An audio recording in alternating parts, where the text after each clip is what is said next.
Well, the moment has arrived. Good morning, good afternoon, good evening, depending on where you may be.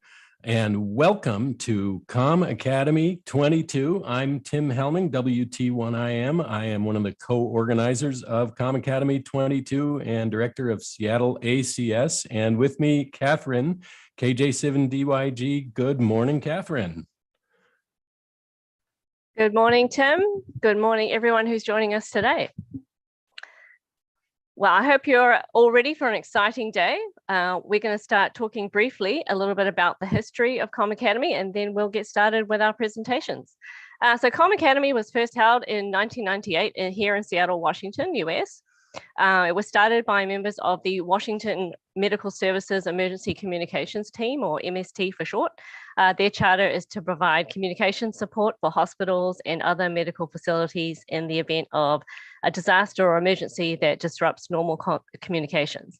MST had enthusiastic volunteers who determined that it would be a good idea to create a training conference to help boost the skills of the volunteers of the organization. And from the beginning, Comm Academy featured excellent speakers with a wealth of knowledge, not just about how to effectively use radio technologies, but many other aspects of emergency preparedness and response as well. It wasn't just classroom learning either. There have been hands-on workshops, exhibits of things like mobile command vehicles, Go kits, and folks were able to build their skills, learning how to build radio kits, antennas, power systems, and accessories. Over the year, Comm Academy attendance has grown a lot, and we started to have attendees travel from other parts of the Pacific Northwest, parts of Canada, and even other states. Sadly, in 2020, the Comm Academy event had to be cancelled due to the pandemic. But last year, a dedicated crew put together a fully virtual 2-day conference, which attracted a worldwide audience. We had 3,700 distinct viewers on the conference live stream and many thousand more views of the individual presentations on our YouTube channel. Speaking of our channel, please take a moment now to subscribe to us so you'll be able to easily find our presentations moving forward. This year, we have a 1-day online conference featuring some Washington leaders in amateur radio, MCOM, and emergency preparedness, as well as our special friend from Canada, Tom Cox, a veteran Comm Academy closing speaker. We thank you all for joining us today, and we appreciate you participating in this event. If you are logged into your YouTube channel account, you can enter your thoughts and especially your questions in the YouTube chat. Following each presentation, there will be time for a short Q&A session. Please enter your questions in the chat as you think of them during the presentation rather than waiting until after the presentation is finished. This will help out the MCs a ton and probably make it more likely that your question will be answered. This stream will be archived by YouTube, and we plan to post each presentation with the Q&A as a distinct video in the future. But you need to be here live to participate in the chat and conversation. So thank you all again, and without further ado, let's invite our first speaker to join us. Christian, K7XTN, this is KJ7DYG. Do you copy?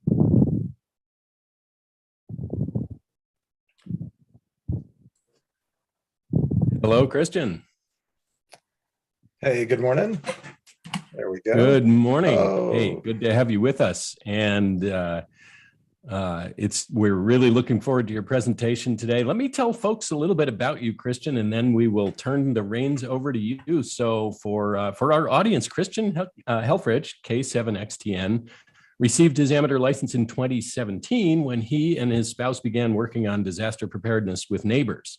He's an enthusiastic digital ham and serves as one of the regular net control operators with the Puget Sound Digital Hams Net, which is at psdhn.org. And he's primarily active on VHF and UHF. He's a member of Seattle Auxiliary Communication Service and the Western Washington Medical Services team. So Christian, we are really excited for your presentation today, and welcome to Comm Academy 22. Fantastic. Thanks so much, Tim. Thanks so much, Catherine. I'm going to try to share my screen. Let me turn here. things over to you. I will pause my sharing and we can get you started. Excellent. Yeah, thank you so much. I appreciate the opportunity to present this morning. So I'm going to be talking with you about FLDigi for MCOM. What is FL-Digi? Fast Light Digital, FL-Digi is the main component of the narrowband emergency messaging software system. NBEMS, the Narrowband Emergency Messaging Software System, comprises Fastlight Digital, that's the main software package, Fastlight Messaging, Fastlight Amateur Multicast Protocol, FLAMP, and several other software packages. And I'm going to talk a bit about FL-Digi and FL Message this morning and touch briefly on FLAMP. These are the main software packages we use for emergency communications. I'll mention that FL-Digi and the other software is available at www.w1hkj.com. You could literally download this software during my presentation and walk through it and get set up. And by the end of my presentation, you could have a functioning digital setup.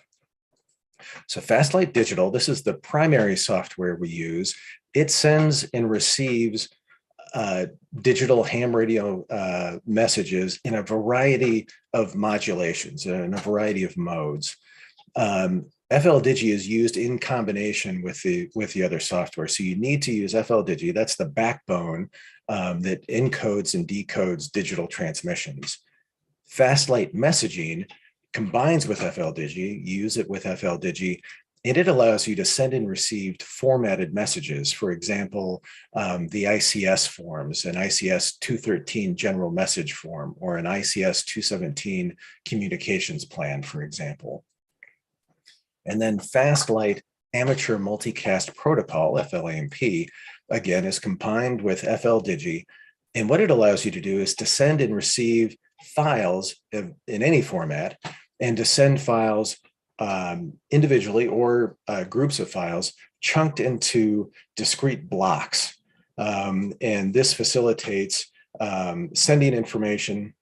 And if for some reason there is an interruption, poor signal quality, for example, and some blocks don't go through, instead of having to resend the full file or the full message, you can isolate and send just discrete blocks of text, or discrete blocks rather of the files, and complete the missing blocks. So, as a amateur radio operator interested in emergency communications, why should you get on FL-Digi? We operate oftentimes in conditions where the normal communication infrastructure, notably the internet, isn't available. And FL-Digi is highly efficient at sending messages that would be very time consuming to try to send and to transcribe via voice. For example, again, like a communications plan, a list of frequencies or channels that we're going to operate on, or a set of assignments, for example. These are things that can be transmitted via text very efficiently, and are very cumbersome and error prone when we try to transmit them by voice.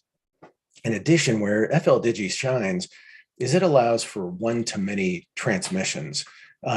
So essentially a single transmitting station can send a message, and virtually an infinite number of stations can receive that message simultaneously. Whoever is in the receive zone that receives a strong, an adequate signal from that sending station.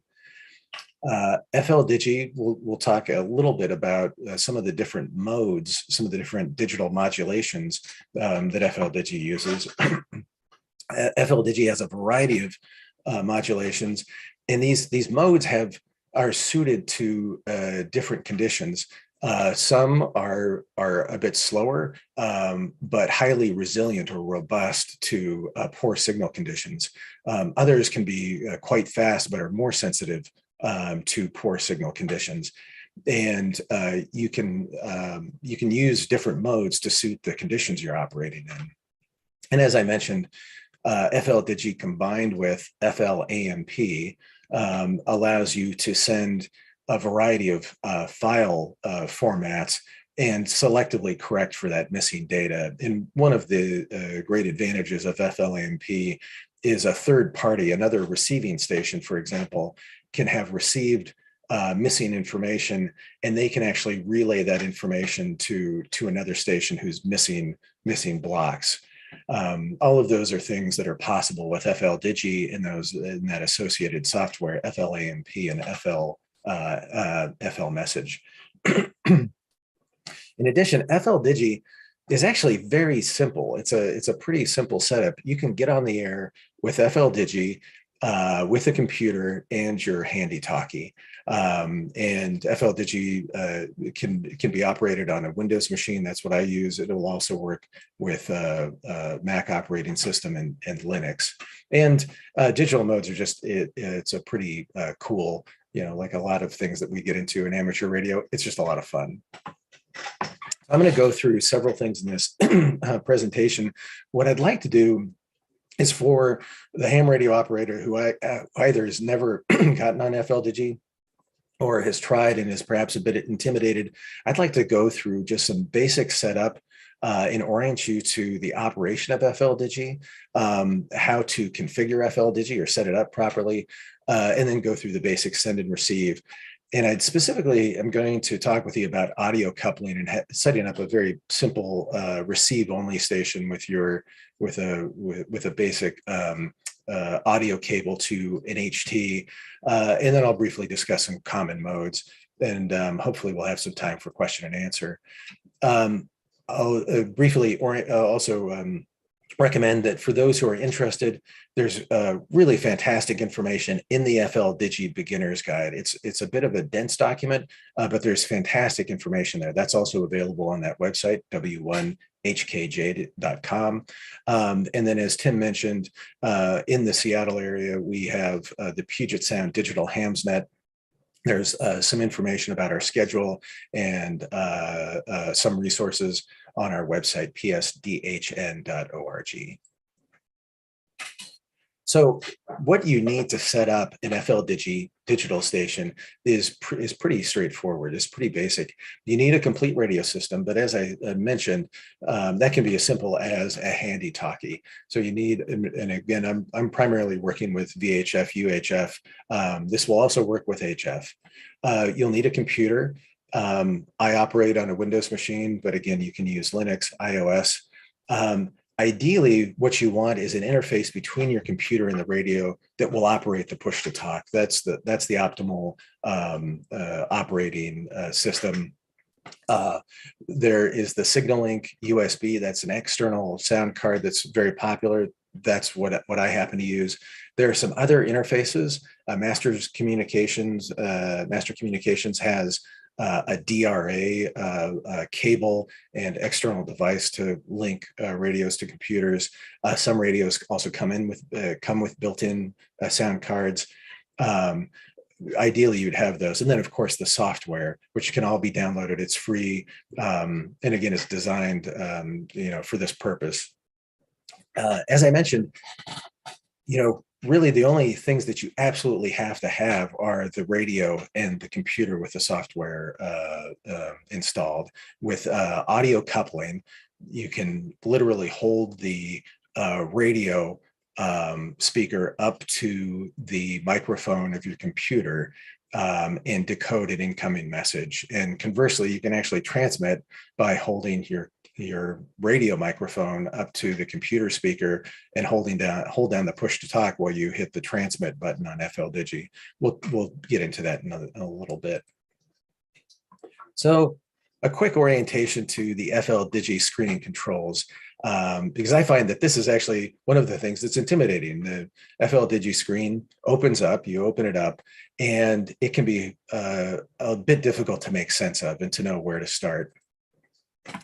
So first off, this yellow screen at the top is your receive screen. This is where received messages will come in, and you'll see a cascade of messages come down.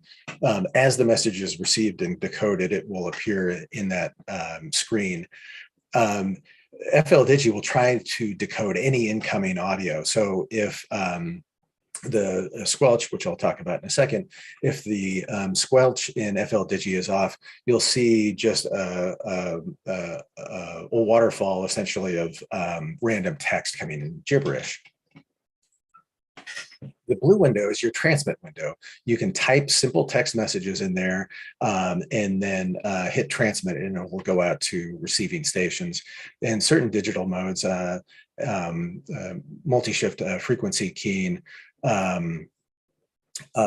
multi-frequency shift keying, 128, you can actually use that transmit window to load pictures and send images or pictures.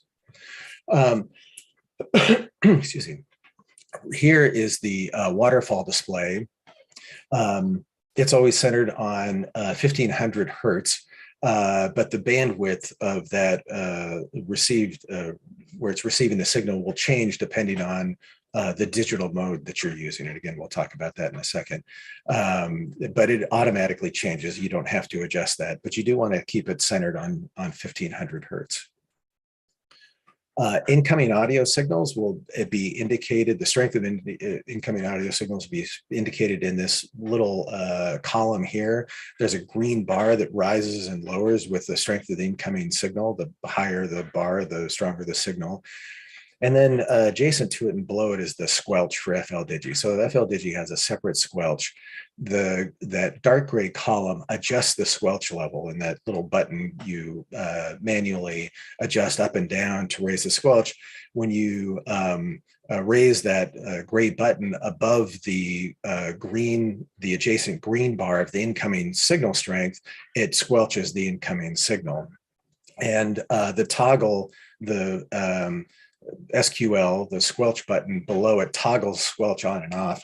And this is useful because you can set the squelch again to eliminate that incoming gibberish. So the FL-Digi will be trying to decode any incoming audio signal. You can turn on the squelch just to keep random text from appearing on the screen. But for some modes, some of the faster modes, phase shift keying, in particular, we want the squelch completely turned off because of the to have as much of the incoming audio as possible.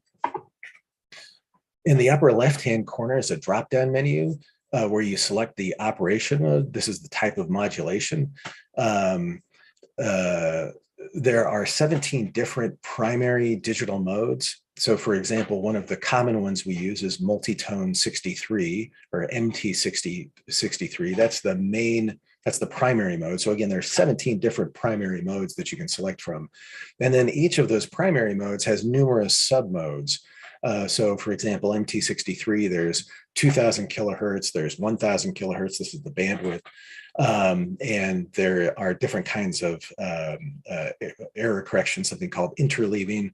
There's long interleaving, that's the L designation. There's short interleaving, that's the S designation. So there are numerous modes and then submodes that you can select from. And again, we'll talk just briefly about some of the common modes. But you can select them from that drop-down menu.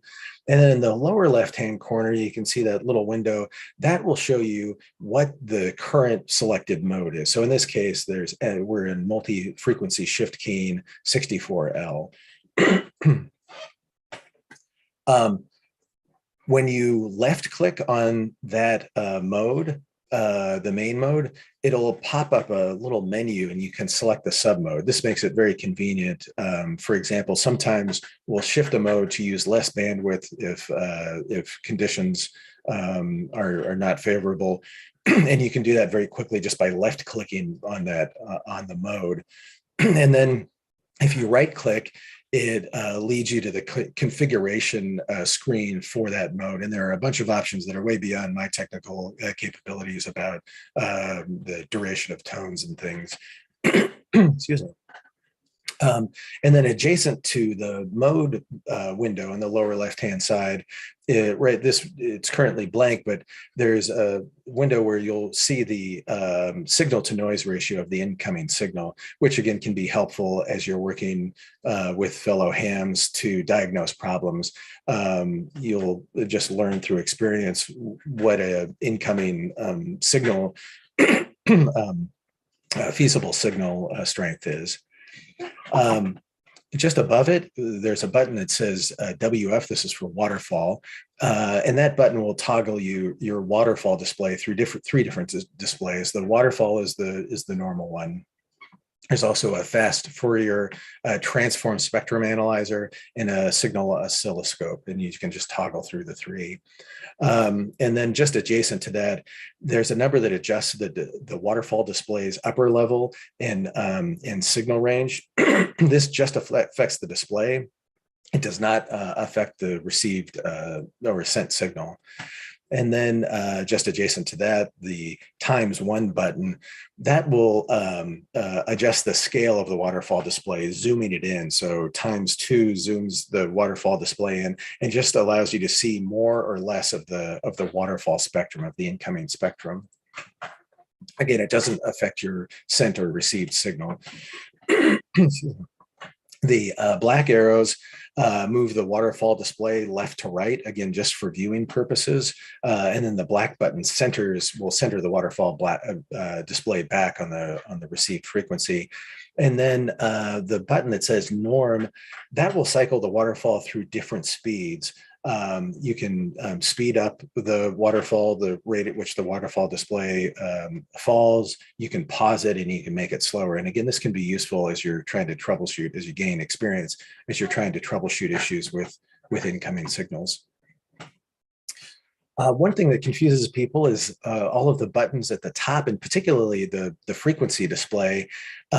This is unnecessary for most purposes. If you use the computer, you can set up FL-Digi to actually control your radio if the radios are have computer control capabilities. But the displayed frequency otherwise doesn't affect FL-Digi operation. So you can essentially just ignore most of that stuff at the top. Hey, Christian, so, I'm going to jump in for just a second. Yes, please. We had a comment in the comments on YouTube about your window of your video is blocking some of the slide view. So why don't we try, if you don't mind, can you turn off your video while you narrate? I think that might help with that. Absolutely. Awesome. Thank you so much. This is great. My pleasure. Thank you for that, Tim. So in terms of basic setup, so you've downloaded FL-Digi and didn't want to get started. There are actually just a few settings that you need to go through in order to get FL-Digi functioning. So at the top, there are a couple of buttons: RX-ID, Receive ID, and TX-ID, Transmit ID. These buttons are green when they're enabled, and you want to enable both of them. What they do is the TX-ID generates an identifier at the beginning of your transmissions that allows other stations, tells other stations what mode you're going to be using.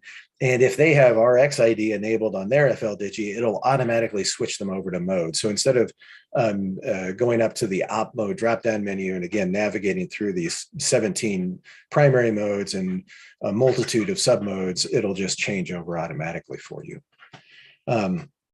Again, one of the big things, that center frequency, it needs to be on 1500 kilohertz.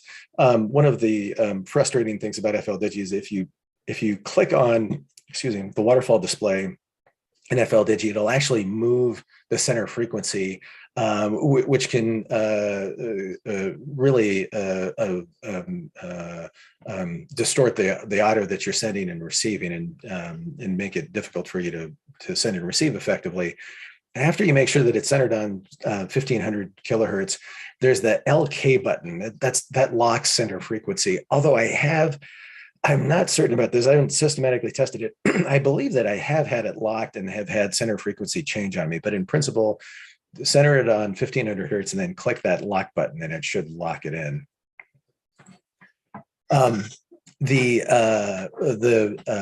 -3 number down here, this is the transmit level attenuator. And actually with digital signals, we don't want the audio to be too hot. It's something that we often do when we're new to digital modes is there are a number of places where we can increase or decrease the, both on the radio and FL-Digi, increase and decrease the audio strength. And we tend to overdo it. We tend to have audio that's too hot. And what you probably want to start the audio transmit level attenuator at about -1 to -1.5, and then adjust based on your results. That's something that we can help you with on the Puget Sound Digital HamsNet. It's exactly the type of thing that we help the hams do. Just adjacent to that is the automatic frequency control, AFC. This will adjust the center frequency to the incoming signal, trying to match it up. I believe that that's useful on HF. On UHF and VHF, we don't want it to do that. It will overcorrect and end up getting us off of center frequency. So make sure that that AFC button is disabled. So next we'll go to the configure menu. And again, there's actually just a few settings on the configure menu that we need to go through. When you open up the configure menu, this is what it looks like. It has these expandable submenus, and you're going to go to the IDs submenu. You expand that and then go to RSID. And there's this setting in here, the pre-signal tone. And on the Puget Sound Digital HamsNet, we generally recommend that you set this to 2 seconds. And what this does is ensure that there's sufficient time at the beginning of your message for you to send message header information before you actually start sending the message body. Then next, if you go to sound card, this is where you indicate where the incoming and outgoing signals, what port on that computer they're going to. You want to make sure that that port audio button is enabled, is checked. And then the capture and playback, capture will go to your incoming signal and playback goes to your outgoing signal. So for me, I'm using a Signal Link USB. Maybe this is a product made by Tigertronics. I have no affiliation with. And for the Signal Link, almost invariably, these will show up as USB audio codec somewhere in the name. Typically, it looks like this: line, open parentheses, USB audio codec, close parentheses. If you're using audio coupling, where you're just using your computer, microphone, and speaker to receive and transmit messages, you just want you again want port audio selected, but you want these to show your computer, microphone, and speaker. So for me, when I do audio coupling on my laptop, this will show microphone, open parenthesis, Realtek audio mic input, and the playback will show speakers, open parenthesis, Realtek audio input, output, close parentheses. And after you make sure that those are set, you hit save. It's useful to have your call sign, enter your call sign under miscellaneous, and there's operator station. You enter your call sign in a throwback to the old days of ham radio. There's a separate space for station and operator call sign. This other information isn't necessary. You can operate FLDigi without entering this, your location, your antenna, etc. This is just useful because FLDigi has built-in macro buttons that allow you to just automatically, with a push of a button, send certain information about yourself and your station. And if you want to do that, it's efficient to send information, for example, about the antenna you're using or your location. You can enter that information here, and then it'll go to macros. I'm not going to get into the macros, but if you're interested in those, please follow up with me later. And then when you're done, again, you click save on every window that you make changes to, and at the end you click close and close out of it. One thing to note, you may need to change the system sound settings on your computer, and there are a couple of things. One, you want to make sure that the audio input and output on the computer system settings, so like Windows has computer sound settings. For FLDigi, you want to make sure that those are set to your radio sound card. So again, for me, that's a Signal Link. It would be called USB audio codec or something similar. It's really useful to go into those settings. And again, this is where I can only speak for Windows, not Mac or Linux, but you can specify different audio devices for different apps. And what we advise in the Puget Sound Digital HamsNet for Windows operators is to go in there and set to specify the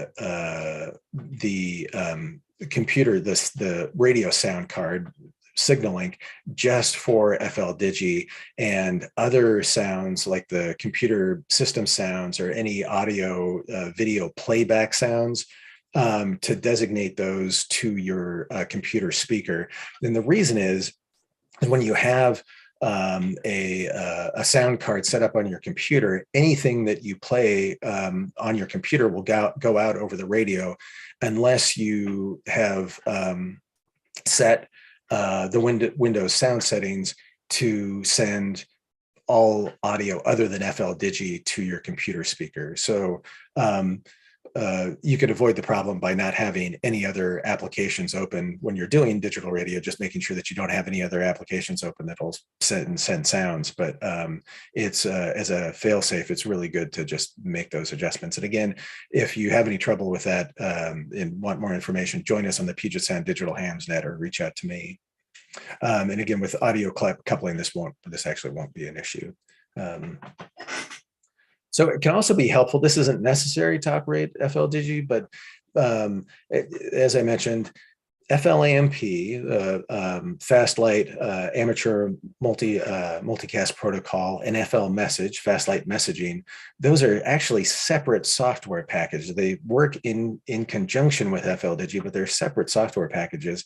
It can be really helpful to have those open automatically when you open FL Digi, and conveniently there's this way to do it. If you go back to your configure window, the configure menu, and go down to miscellaneous and auto start, you have these locations where you can automatically open related software. So there's a space for FLAMP, and what you have to do is go in and locate it. You click on the locate button, and then you navigate through the systems window to the location of the FLAMP software. Typically, that's going to be under program files in Windows, under program files x86, and then you'll see the FLAMP folder. The version changes. So this happened to be 2.2.05. And you want to make sure that the checkbox next to it is enabled. And again, for this may be different for Apple, for Mac and Linux users. We've got folks on the Puget Sound Digital Hams Net who can help you with that. So please reach out to us if you're a Mac or Linux user. There are these separate windows for additional program files. I don't know why FL Message is not one of the four at the top, one of the four predetermined NBEMS software packages that are set up for auto start. You've got to use one of these optional program auto start openings. But again, you do exactly the same thing as for FLAMP. You click locate, you navigate to the location of the program, make sure that box next to it, enable, is checked. And then the test button next to it, you can hit, and that'll just open the software. So you can make sure that it actually has navigated to the right place. Then again, when you're done, make sure to click save before you close it out. And that's it for essential settings. At this point, you can actually send and receive digital modes with your computer and radio. So the basics of send and receive. So this is what an incoming FL message looks like. Again, the message will just populate as it's being received, going down. This is a formatted FL message that's coming in, and I'm going to show you the formatting in a moment, but this is what it looks like unformatted. So I'm receiving a formatted message that will format an FL message, but this is the unformatted receive window. This is what it looks like. This blue text at the top is that incoming mode identification information that I mentioned. This is what we get when we enable, this is what we send out rather when we enable transmit ID. And this is what enabling RxID allows FL Digi to recognize and then automatically change the mode. One thing that's a bit confusing, you'll see that there's a date timestamp, and then there's a mode MT63 2K 2000L. This is actually the previous mode This will confuse folks sometimes because as you'll see, the mode that I actually received this message in was different, but that's the previous mode. Don't get confused by that. This random text here, this is FLDigi trying to decode just some static. FLDigi will try to decode any incoming audio signal. You'll be shocked to learn that start actually indicates the start of the message. So we've got this little start indicator. This is some message header information. This includes the call sign of the station that was sending it. In this case, it was Ron, WR70N, who's a frequent participant in our Puget Sound Digital Hams net. There's the message subject line, weather on Saturn, and there's a timestamp. In this case, there are two timestamps. There's a timestamp, the first one, WR70N 2021-1603. That's the timestamp that the message was sent. This is actually a message that Ron had previously made and was resending. He'd sent it years earlier and was just testing. He was looking for a test message. So you can see right below, there's our WR70N 2016-2911. That was the date that he originally created the message. This is the incoming message text with an average temperature of minus 288 degrees Fahrenheit. That's the message. And then at the end, we have a checksum indicator. FL message has a checksum to alert you to errors. It actually will automatically pop up a message if there's a problem. And then the message concludes with an end of message indicator.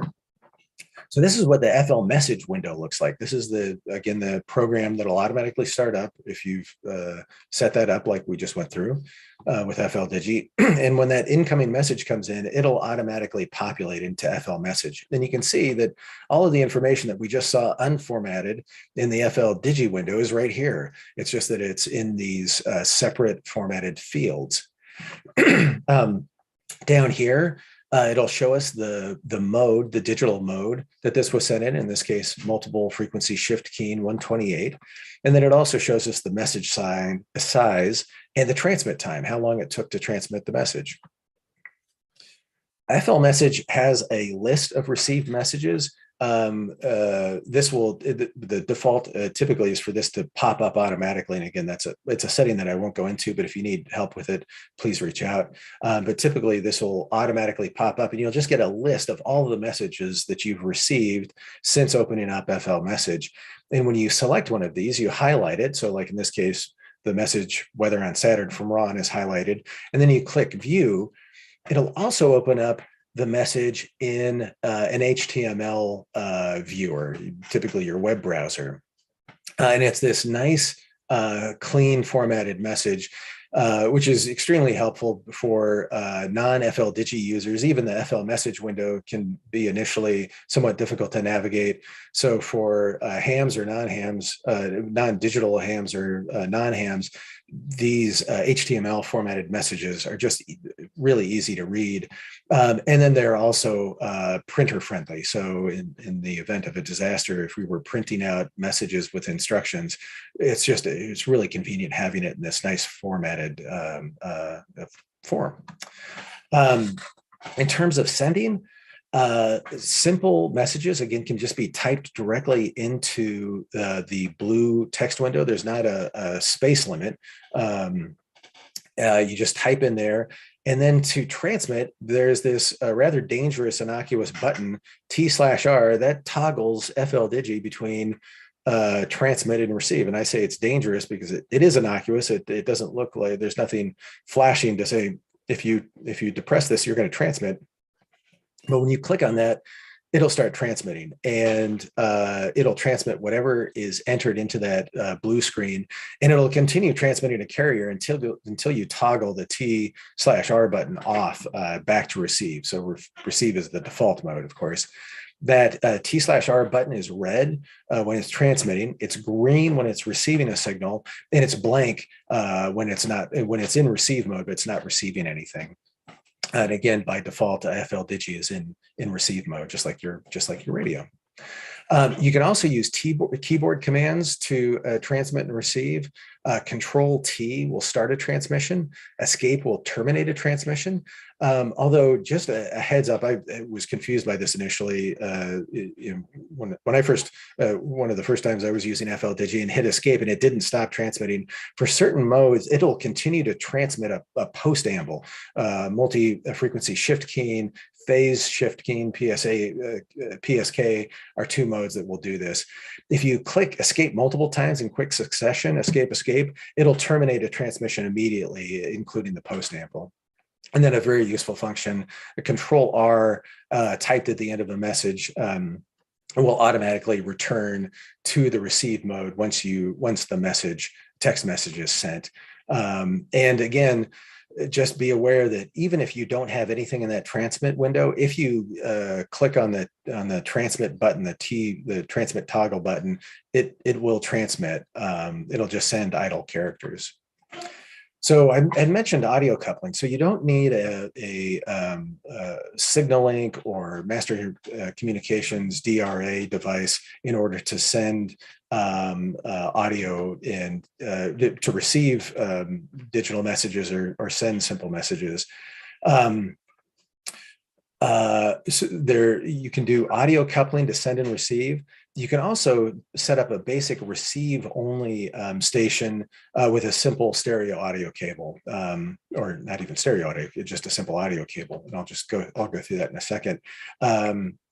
So for audio coupling to receive, you hold the speaker of your radio up to your computer microphone while the station is the sending station is transmitting a message that you want to receive. You'll need to adjust the radio volume depending on how sensitive your computer microphone is. I will note that I have had FLDigi running on a laptop just adjacent to my radio, and have decoded digital messages just by accident by having my computer next to my radio. To send, you hold your radio microphone up to the computer speaker and press and hold the push to talk button while transmitting on FLDigi. Just make sure to keep the push to talk depressed the whole time during the whole transmission. Audio coupling will work with slower, robust modes like MT63, 2KL, the MT63 varieties, and a mode called Thor 100. It won't work with faster modes, quadrature PSK and 8 PSK. These are just less robust in poor audio conditions.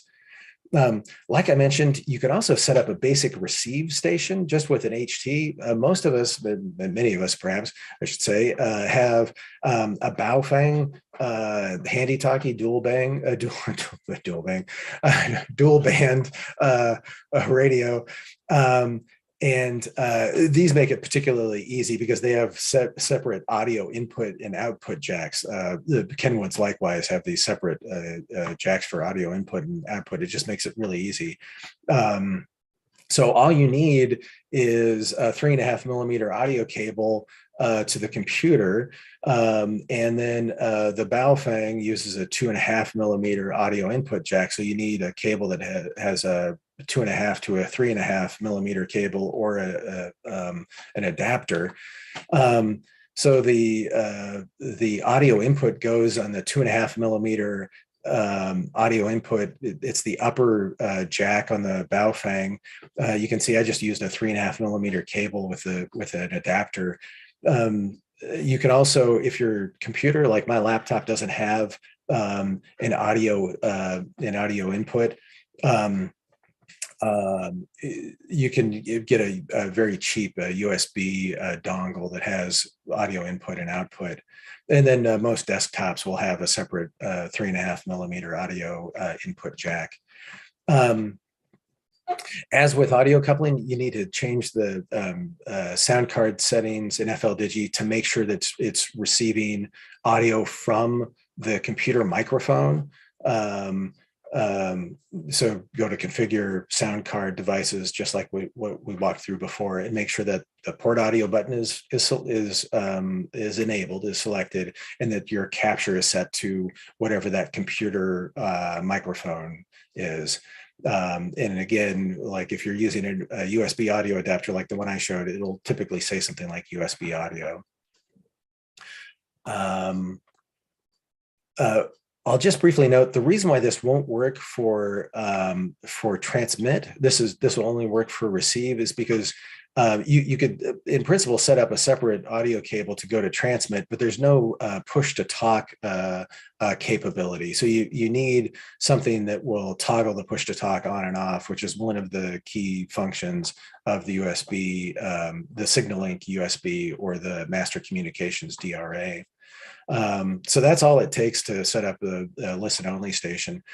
I'll also note that FLDigi, there's an app for Android. There's currently not one for iOS, but there is one for Android. I've not used it. It's available at that same webpage, W1HKJ, but I understand that it works quite well. And you can, again, just set it up next to your radio and receive incoming signals. I'm going to jump through the modes really quickly, just in case we have any questions. But I do want to point out, this is another thing that can be intimidating for folks, because again, there are 17 different digital modes, plus dozens of subvariants. So it can be confusing. What should you be using? For MCOM, we often use MT63, and specifically MT63 2000L or 2KL, 2000L, 2KL. This is MT63 stands for multi-tone 63. It actually, I'm not sure why it's called 63 and not 64. MT63 encodes each character over 64 tones. And then it also encodes each character over a duration of time. So it's redundant via time and tone. And this makes it very robust for poor conditions, and it's still relatively fast. So the MT63 2KL is a very common mode and subvariant that we use, and 1KL or 500L are also common. I had mentioned the PSK phase shift keying modes. These encode digital transmissions at different points in the phase cycle. PSK is actually binary PSK. It uses 2 points in the phase cycle to encode messages.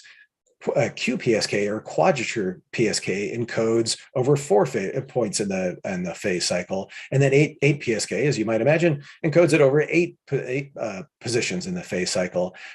Each time you double that, the number of positions in the phase cycle you're using, the more information you can send, but the more susceptible it is to noise. The harder it is to distinguish between those phase cycle positions. But the PSK modes are very, very fast, relatively speaking. Not compared to your internet, but for ham radio, they're very, very fast. I had mentioned MFSK, multi-frequency shift keying. I'll just briefly note that this is the only mode I believe that in FLDigi that can send images, and so is very useful for that reason. Olivia 8500, 16500, we hardly ever use in UHF, VHF, but I understand that in HF, it can be very useful because it's extremely robust. It can decode messages that you cannot hear several decibels below the noise floor. And then Thor 100 is a relatively newer mode.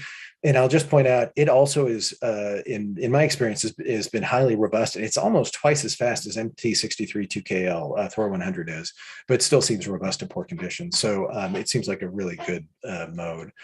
So those are some of the common modes we use. Again, the Puget Sound Digital Hamsnet, we meet Mondays at 8 p.m. We switch between 2 repeaters, the Columbia Tower repeater, WW7SEA, and the SeaTac Tiger Mountain repeater. I don't remember the call off the top of my head, but if you go to our website, Puget Sound Digital Hamsnet, psdhn.org. You can get our schedule there. There are a couple of nets for HF, the Orca Digital Net on Tuesday evenings and the Western Digital Net on Thursdays. I have not participated in these, but one of our regulars on the Puget Sound Digital Hamsnet, Mark, W7EAZ, highly recommends these, and the websites are here, so you can check them out. And then Mark had also pointed us to this excellent wiki, Sigid Wiki. It's a signal identification wiki that has descriptions of digital modes. And one of the things that I like is that it's got images of the water file profiles of the different modes, and then audio snippets, so you can actually play them and hear what they sound like. So that's it, Tim and Catherine. Thank you so much. I really appreciate the opportunity to join you, and I'll see if there are any questions or sign off for the next presenter. Well, super, Christian. Thank you so much. And what a great presentation. And, FL Digi and the associated suite are really heavily used by us in this area. One of the things I want to mention, by the way, for folks who are not local to the Puget Sound area and therefore may think, well, how the heck can we be involved in this? The repeaters that we use, if you are an Echolink user, some of the repeaters that we use are available over Echolink or Allstar. So that's something to look up, because you may be able to at least listen in along, even if you aren't able to send and receive messages. And I've often, even just driving around in the car, I've listened to this net, because there's so much great back and forth between net control and the folks who are sending and receiving and practicing. It's really a great teaching resource, and you hear the net control folks helping people along and giving kind of live tech support on that. So if you are not in the Seattle area, don't worry, there may be a way for you to sort of play along. And I'll also mention there are some articles on the PSDHN org website as well. And I imagine, I don't want to put you on the spot, but I'm guessing that article library will probably grow over time. So that's another way that this resource can help folks who may not be in this area. But really great stuff. I had been using this with MT63-2KL for a long time, and I've been slow in picking up some of the other modes, and I bet I'm not the only one out there. So it's really cool to learn a little more and get a little more familiarity. Thanks so much. Christian, we had a couple questions in the chat. There were a lot of questions around actually for backup power for laptops. Can you talk a little bit about like the basic entry point equipment that you would recommend for either new hams or even non-hams who just want to be able to monitor? Yeah, and actually, Catherine, that's a great point. That in fact, to receive digital transmissions, in fact, you don't even have to be a ham, right? You can. There's nothing to keep people from receiving digital transmissions. In terms of the entry point for the purchasing a USB Tigertronic SignalLink USB, those are about $130, I believe, and they'll come with a radio cable.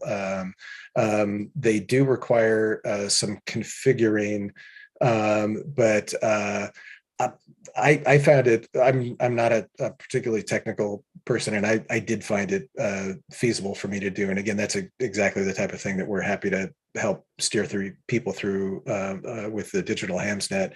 And then the Master Communications is a device that I don't have experience with. It's a newer device. It actually has some advantages over the SignalLink USB in terms of the audio that it's able to transmit. And I believe that the cost there is under $100 for the device.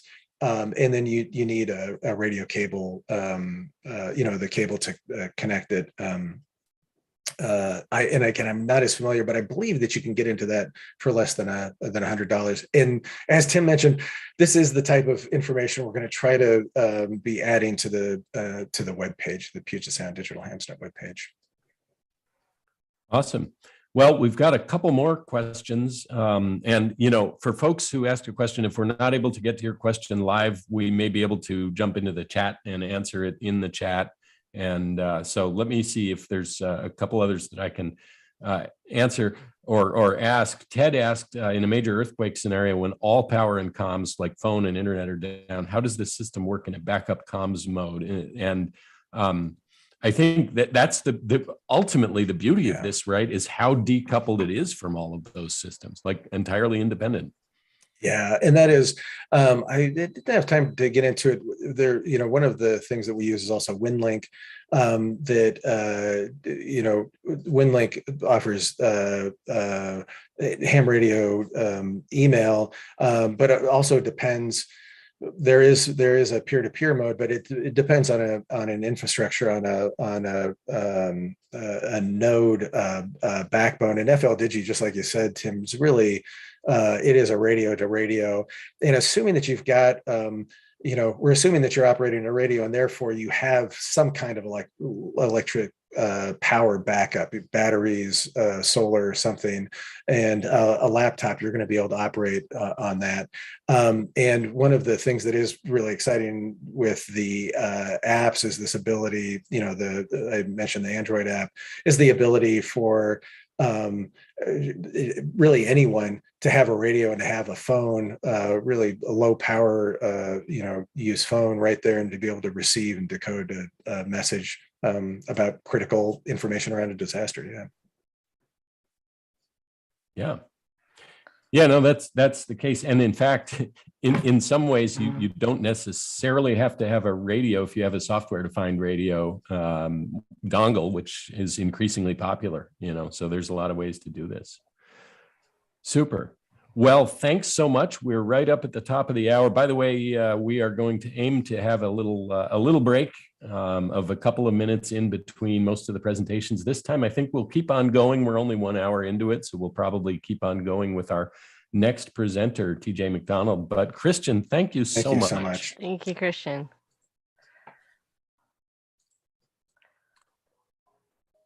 Well, that was great. I always enjoy learning more about some of these tools and protocols and stuff that I don't, there's so much to do. We just can't all play with all the toys all the time, right?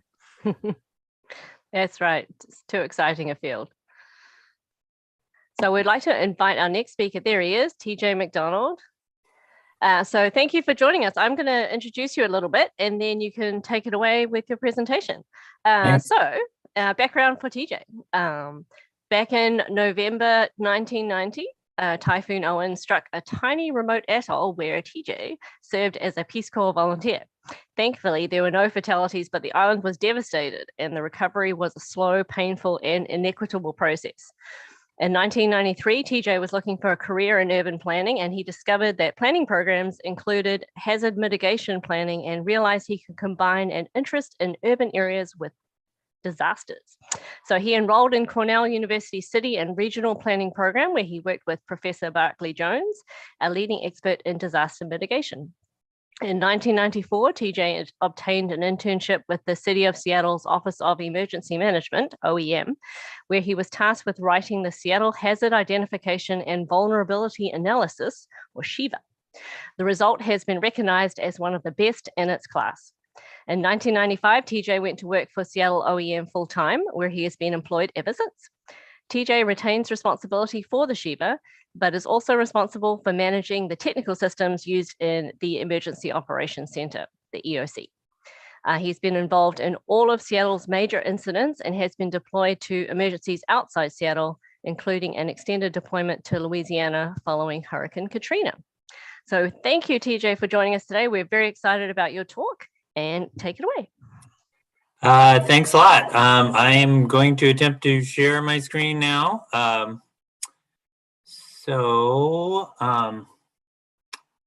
Let's see, what are we doing? And while you're getting it set up, TJ, I'll also just mention that once you start your slides, probably a good idea to turn off your video, so that because it was blocking on YouTube, it turns out that it blocks part of the slides.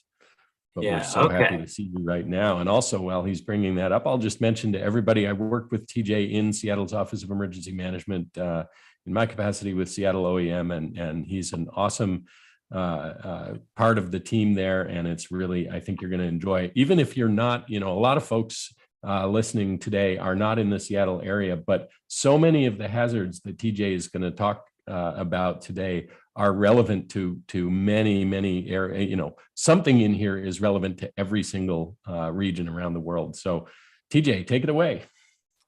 All right. So we're going to get started, and hopefully everyone can see my screen. Maybe Tim, can you confirm that? I can, and if you want to enter it into full screen, you can, but we can see it just fine, so it's great. Okay. Not quite sure how to do that, so I'm just going to continue on this way to avoid any Absolutely fine. Okay, great. So yeah, this is going to be a big kind of information dump. So hopefully, feel free to put questions in chat. I think we talked about this on our rehearsal. So Catherine or Tim can interrupt, and I'll pause after each hazard, so you don't have to wait till the very end. So just to get started, let's see here. There we go. Just to get started, this is a little introduction. So this was where I worked when I was in the Peace Corps, and the only way to communicate with the outside world was a radio in this dispensary.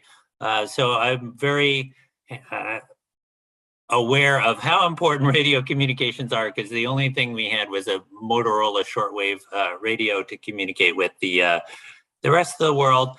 And after the typhoon, this is what the same area looked like. This building was completely obliterated. And so that's my friend Asao in front of the literal Radio Shack on Namwan Island. So it was solar powered 4-channel Motorola shortwave radio, and that thing was a lifesaver. All right, now to get started. So why do we do hazard identification, and why do we even sort of analyze what Seattle's disaster risks are? And as usual, there's a far side for everything. So I think Gary Larson really sums it up well in this particular cartoon. You know, so those poor slugs don't know what's going to hit them. So, you know, really identifying your hazards is the first step towards a more resilient future, because, you know, you can't really avoid the problems that you don't know about. Yeah, you can't plan for a future you don't know. So, you know, we have sort of a model or a framework we use to identify hazards and disasters.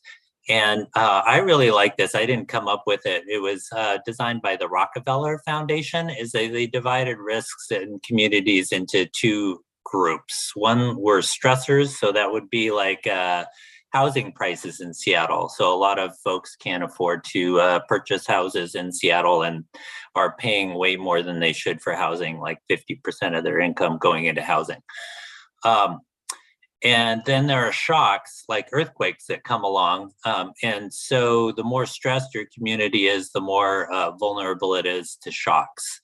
And so usually in local government, you do have time to adjust to the stressors, and they become sort of baked into your local government. So emergency management handles the shocks, and those are things that sort of go outside the norm and that you have to address right away, so that they don't get worse or trigger cascading effects or disasters down the line. And the Seattle Hazard Identification and Vulnerability Analysis is that study of the shocks. And we consider like what hazards are likely to occur in our community, what our exposure is to those hazards. So that would be exposure being physical exposure, meaning if you live, what are the areas that are close to the coastline? What are the areas that could be hit by flooding? What is the consequences of that hazard in that particular area? And we do a state of the community. So we have a community profile that includes stressors just as a background, because has an effect on every single hazard. And then the link below is where you can find the Shiva online. You can also find in an interactive version at the address there on the screen for hazards that really have a mappable component to them. And we're going to be updating this. We are updating the Shiva this year. So there'll be a new version out next year, which will revise some of these hazards I'm talking about. All right, so what are the hazards? When I did research, I've been responsible for this document for a long time. And typically we do a lot of research, and I found like almost 90 different kind of descriptors for hazards, and we didn't want to write 90 different chapters. So we sort of kind of merged a lot of them, and we came up with 18. Does this mean something could happen that's not on this list? Sure. This isn't an exact science, but we use a combination of historical research in our area, looking at what's going on nationally, internationally, talking with subject matter experts to come up with the list. So this table is sort of like the Shiva in a nutshell. So you'll notice on the leftmost column is a list of the hazards. And then across the top are a series of, well, there are two scenarios. There's a most likely scenario and a maximum credible scenario, which we use for evaluating. And so the most likelies are sort of quote unquote garden variety disaster, if there is such a thing. And then the maximum that isn't, has a reasonable plausibility of happening. And then we divide those into a number of different domains, like health effects and economy, and we look at the potential impacts in those areas, and we come up with a score. And there are metrics that explain what a 2 is or a 1 is for each of those domains. So if you really want to get into the nitty-gritty, you can go to our website and find all that information out. So what you won't see is climate change. And why is that? Because we include climate change as sort of a meta hazard. It's a hazard of hazards. It affects all these other hazards, these 9 other ones primarily, and it just makes them worse. And so climate change kind of acts through these other hazards. Same with terrorism. It's included in a chapter called attacks, but really people who want to do bad things to us can use a lot of different means to do that, some of which are already hazards in the Shiva. And so terrorism is kind of it's the same situation. All right, now let's go into the most of this talk is just me going through those 18 and just plowing through and explaining to you a little bit about each one and why it's a hazard. And so earthquakes are our #1 risk. We had an earthquake back in 2001. I'm sure those of you local remember the Nisqually earthquake. Earthquakes like that are almost a given. We have an almost 90% chance, according to the Pacific Northwest Seismic Network, of having a Nisqually type event in the next 30 to 50 years. We have 3 earthquake sources. One, the ones like Nisqually are deep earthquakes because they happen deep under the ground. So even if you're standing over the epicenter, you're still like 40 miles away from it. And so it kind of attenuates by the time it reaches the surface. So the seismic waves aren't as strong. The second kind of earthquake we have is a subduction zone, which runs from Vancouver Island down to Northern California. And that is the worst case scenario for the whole region. And it would particularly affect our taller buildings. And so we're especially worried about the ones from 6 to 24 stories because they don't go through design review. So they can just be built to code, and design review allows peer engineers to tweak the design and take into account the most recent science. So, and then finally we have shallow crustal faults, which run kind of east-west through Puget Sound, and those can produce really big earthquakes, not as big as Cascadia, but they'd be right underneath us, including the Seattle Fault, which runs right through the middle of the city.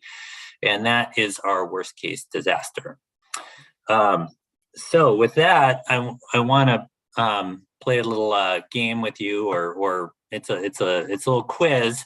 So we modeled 6 of these scenario earthquakes, and I'm going to just run through them pretty quick in the interest of time. But just think to yourself, or put them in chat. I won't be able to see it, but try and guess which of these earthquakes I'm going to show you based on the map. So this is our first earthquake, and so just think about which one of these it is. Tacoma, Nisqually. So that would be, this is a repeat of the 2001 earthquake. The South Whidbey Island fault, the Seattle fault, the Devil's Mountain fault, which is sort of way up near the Skagit, or the Cascadia subduction zone earthquake. Ready? 1, 2, 3. So this is the Nisqually earthquake.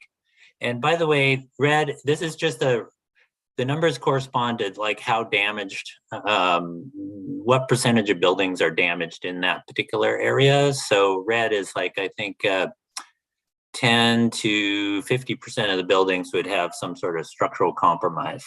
So, and blue is no damage. Okay, so this one, think about it, think about it. 1, 2, 3. It is the Cascadia earthquake. So a lot of areas are yellow, but you can imagine it would be this damage pattern, you know, over an area of, you know, 3 states and a Canadian province. So that is a huge amount of damage, and it would be a lot worse on the coast. So this is the biggest regional disaster. Okay, this bad boy. So lots of red. So this should give you a pretty good idea. I kind of gave it away in the previously, but are you ready? 1, 2, 3. This is the 7.2 Seattle fault scenario, and this is a repeat of an earthquake that happened 1,100 years ago. So that uplifted the southern part of the city about 16 feet. Okay, continuing along, this one is interesting. It will show you, think about it. So we've got Tacoma, Devil's Mountain, and South Whidbey. And here we go. It's the Tacoma fault. So, you know, we could have the Tacoma fault running along Tacoma. You can see it running a little bit on that red line, kind of west of Vashon. That's the fault trace. So it could affect us in Seattle quite significantly. And finally, no, not quite finally, which is mostly green with patches of red. It's a really interesting fault or damage pattern, but this is the Devil's Mountain fault. So it's a big earthquake, it's far away. It would shake areas that are particularly vulnerable to shaking, like soft soils. So we would get kind of isolated damage in areas of the city. And this is the one that people don't, I think people don't really pay enough attention to, because the Seattle fault gets all the attention. But by process of elimination, this is the South Whidbey fault. So it would cause significant damage on the east side, and also in our industrial areas in Seattle and in the northeastern parts of Seattle. Okay, so that's kind of a real brief summary of our earthquake risk. There's more in the Shiva. And it's important to recognize a lot of disaster impacts are inequitable. And so the same modeling software we use to produce those maps, we also use to look at differential impacts based on the demographics of the people who lived in the areas impacted. And we know this is true for all disasters. So to some extent, this is a proxy for all disasters that we have. So you notice that, and so if you see a red number, like low income people in Southeast Seattle, that plus 99% means that they're going to be 99% more affected than the general population. And likewise, if you see a negative number, like West Seattle for children, -40, it means they're 40% less affected. And these are numbers modeled for the Cascadia subduction zone earthquake.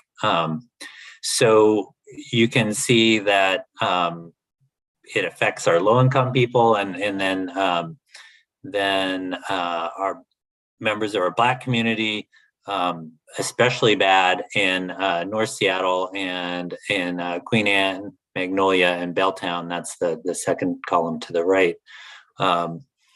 So yeah, we need to be aware of that when we respond to disasters.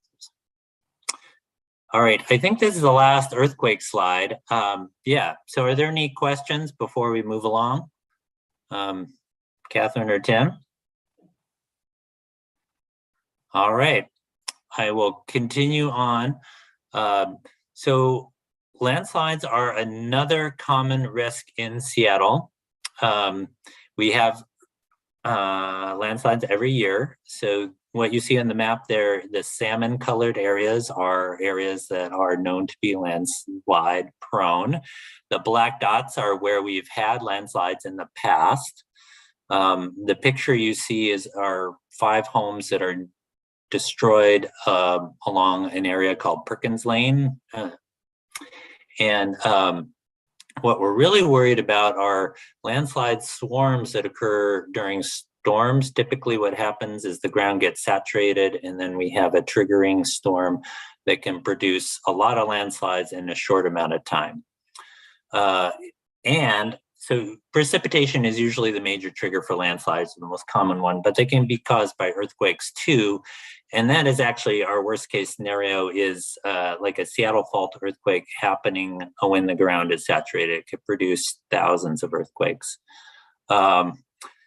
So I'm going to show a picture, and you're going to have to guess what this is. This green picture, just try and think of what that is and where it is. So this is a tree. This is a tree that is standing up vertically at the bottom of Lake Washington, off the coast of, or the southern end of Mercer Island. So during that Seattle fault earthquake that happened 1,100 years ago, a whole hillside, we had a deep-seated landslide, and the whole hillside gave way and slid into Lake Washington. And so there's a whole stand of trees down there underneath the water. You can go to this link, KUOW, and you can get some information about that. And I took a screenshot from a video that was on that site. All right, so that's landslides. I'll just keep continuing on. And so moderators, feel free to break in if we have questions. A lot of people are worried about volcanoes because they, on a nice day, you just look and see Mount Rainier and you imagine that thing blowing its top, and it's pretty scary. But it's not as apocalyptic as it seems when you look at the mountain. We get a lot of questions about Mount Rainier, and I don't want to minimize it, but it is a significant problem, and that's why it's on our hazard list. But we have some things working in our favor. So one is that we're outside the area for immediate blast effects. We're just too far away to get hit with blast or the superheated gases that kind of roll down mountainsides after a volcano. And so the major dangers for us at this distance are ash and lahars, which are debris flows coming down off of the river valleys that lead away from Mount Rainier. So Mount Rainier is our closest volcano, so it is our major threat. But it's also important to recognize that volcanoes, even outside our areas like Mount Shasta or Sisters, can have an effect on us. And in fact, they're the major ash threat. So ash, luckily, the prevailing winds blow from the west to the east. And so most of the time the ash is going to go away from us. And in the case of a debris flow, I have a slide coming up, but it is possible for a lahar to reach us in Seattle, but they haven't found historical evidence of one of those happening. What we would get is a lot of sedimentation washing down our river, the Green River and the Duwamish, after a lahar, and so that would be a problem for our port. So we would have to keep dredging out the river to keep the port open. So this slide sort of shows you Mount Rainier, and then it shows you the White River leading away from Mount Rainier, and with the Mud Mountain Dam in Enumclaw, and that is a flood control dam, and so theoretically, they could draw down the dam if we had seismic or activity indicating an imminent eruption. But the odds of it being able to fully contain a lahar is not good. That's one of my to-dos for the most recent Shiva update, is to check in with the Corps of Engineers to see if they've connected with the USGS on lahar safety with Mud Mountain Dam. I suspect they have, but I'm just not aware of it. And so you see that the White River doesn't directly connect into the river system that comes out through the Duwamish, but the odds are the lahar would just kind of overflow the banks and flow into the Green River. So it is a really big problem for those communities like Buckley and Enumclaw, and they have lahar warning systems because of that. And you on the right, you can see some modeling for post-lahar sedimentation in the Green and Duwamish River valleys, but there's a big caveat that the model didn't include a lot of our levee network. So they're anticipating that the flooding from that would be less than what is shown on that slide. And then finally, this is looking at potential for ash, and you can see a lot of that ash coming from Three Sisters and Mount Shasta. So those are big ash producers. All right. Some people are worried about tsunamis. A lot of people are worried. There is a lot to be worried about, but some people who live on top of Capitol Hill or hills which are, over 200 feet high are worried about tsunamis. If you live on a hill in Seattle, you don't need to worry about a tsunami at your home. So in 2003, people at the National Oceanic and Atmospheric Administration modeled a tsunami from the 1100 year ago event that we had along the Seattle Fault, and this is what they came up with. So tsunamis are a very big danger in the immediate area along Elliott Bay, especially because the tsunami would hit in a matter of minutes, seconds to minutes after the earthquake. And by the way, that earthquake is very hard to, it's hard to know what the probability of a Seattle Fault earthquake is, because we don't have a lot of paleoseismic data, because the last ice age covered up all the evidence. But we think it's pretty low, but if it does happen, it would be very impactful. We can get tsunamis coming into Puget Sound from a Cascadia subduction zone event. We're going to get new models for both this event and the Cascadia event from the Washington State Department of Natural Resources this year. I'm really looking forward to those. For the distant source tsunamis, mainly the effect is going to be strong currents, and so the tsunami wouldn't run up on land in Seattle. Still, you don't want to be directly on the shore. So just do not, if you hear about a tsunami, do not go near the shore. Same with a seiche, which is essentially water sloshing, like water in a bathtub. It can happen in any enclosed body water, but Lake Union is especially prone to them. And they don't run up so far inland, so they're mainly a danger near the shore. All righty. All right. This is one we all have experience with. I think we're all experts in disease outbreaks. And the picture of the theater up there is just to remind us how many people we lost in King County. I found out that the Paramount Theater in Seattle holds a little bit more than the number of residents who have died from COVID-19 in King County. It may even be more now. I don't know. It's been a while since I've checked. But the biggest risks are new infectious diseases that we don't have natural immunity for, like a new flu or coronavirus. And it's important to realize that King County Public Health modeled a disease similar to the 1919 flu, and that was more severe than COVID. So we would lose more people in that kind of event. So disease-wise, COVID-19 wasn't the big one.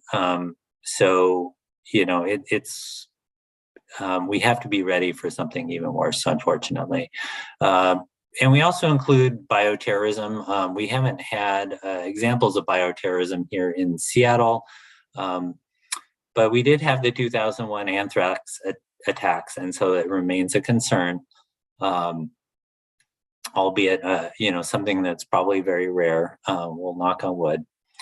And I think after COVID-19, we all have an appreciation for the collateral costs of the necessary public health measures to slow the disease spread. You know, we can't overlook the cost to our kids from being out of school or businesses. And just how hard it is to maintain social relationships.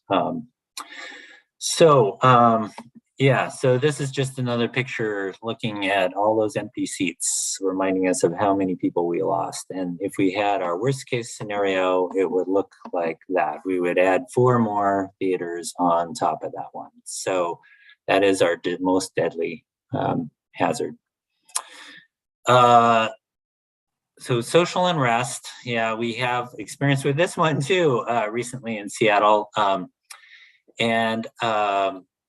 You know, it's just hard to predict. Unlike, you know, earthquakes where we have a fault we know about and we can imagine how big it's going to go. You know, the fault is sort of constrained physically.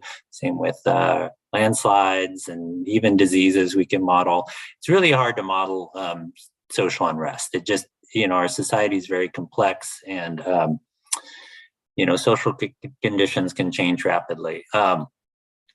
And it's important to know that we're not just talking about civil disorders or quote unquote riots, but even nonviolent actions like mass civil disobedience or strikes can cause significant impacts on the greater society. And so as emergency managers, we have to be ready to kind of deal with the consequences of those. And so one thing to add is, unfortunately, the high number of firearms in the U.S. makes social unrest more dangerous.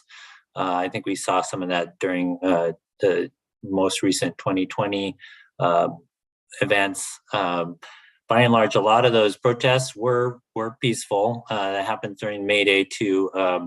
The challenge for the police is people who are intent on violence infiltrating an otherwise nonviolent protest and attempting to create a conflict. And so our worst case civil disorder would be where one group of people is targeting another group of people. We've unfortunately had those incidents in the U.S.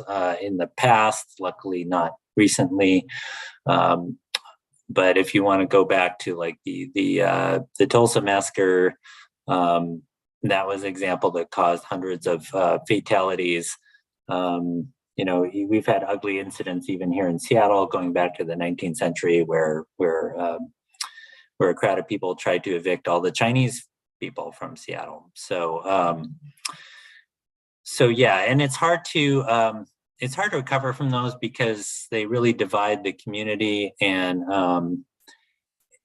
areas that have had social unrest sometimes have a hard time attracting businesses to come back to them.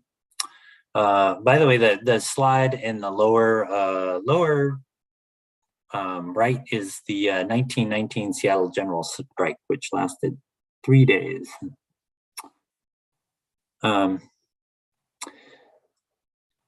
So attacks. So attacks incorporate, are kind of what you think of as terrorist attacks. Usually most of them would use small arms or explosives. But our two most impactful ones, like thankfully we haven't had a major terrorist attack in the U.S. Or in Seattle, although we've had a lot of multiple shooter or multiple fatality shootings, which is very sad. Some of the biggest events we've had have involved arson. That includes a burning of a UW building at the Center for Urban Horticulture in 2003. And then there was an attempted arson at the neighbor's nightclub on New Year's Eve, and thankfully that was not worse than it was. Nightclub fires have the potential for killing and injuring scores and scores of people. The Coconut Grove fire in LA in the 30s or 40s, I think there were 492 fatalities from that. And the bottom one is the Jewish Federation shooting. So in our worst case would be a large bomb like Oklahoma City, or a complex coordinated attack where it involves multiple sites with automatic weapons and explosives. Yeah, and we have to be thinking about these. These are some of the hardest ones for me to think about personally, because they're some of the ugliest. All right. Cyber attack, it remains a big concern. It ramped up with concerns over the Russia-Ukraine war. We haven't seen a lot of fallout from that, luckily. But what we worry about in local government, especially, are attacks that really disrupt everyday life in the city. So that'd be attacks on our utilities or infrastructure. And we saw an example of that with the Colonial Pipeline on the East Coast several years ago. And a lot of systems should be air gapped, which means they're not directly connected to the internet, but that seems to be harder and harder to do.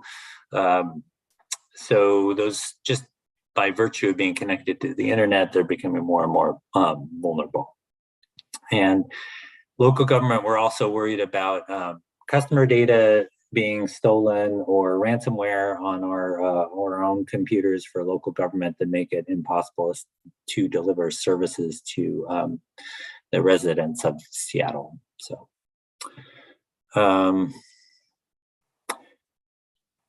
So transportation incidents is a grab bag of a whole bunch of different things. All kinds of different transportation modes, including pipelines.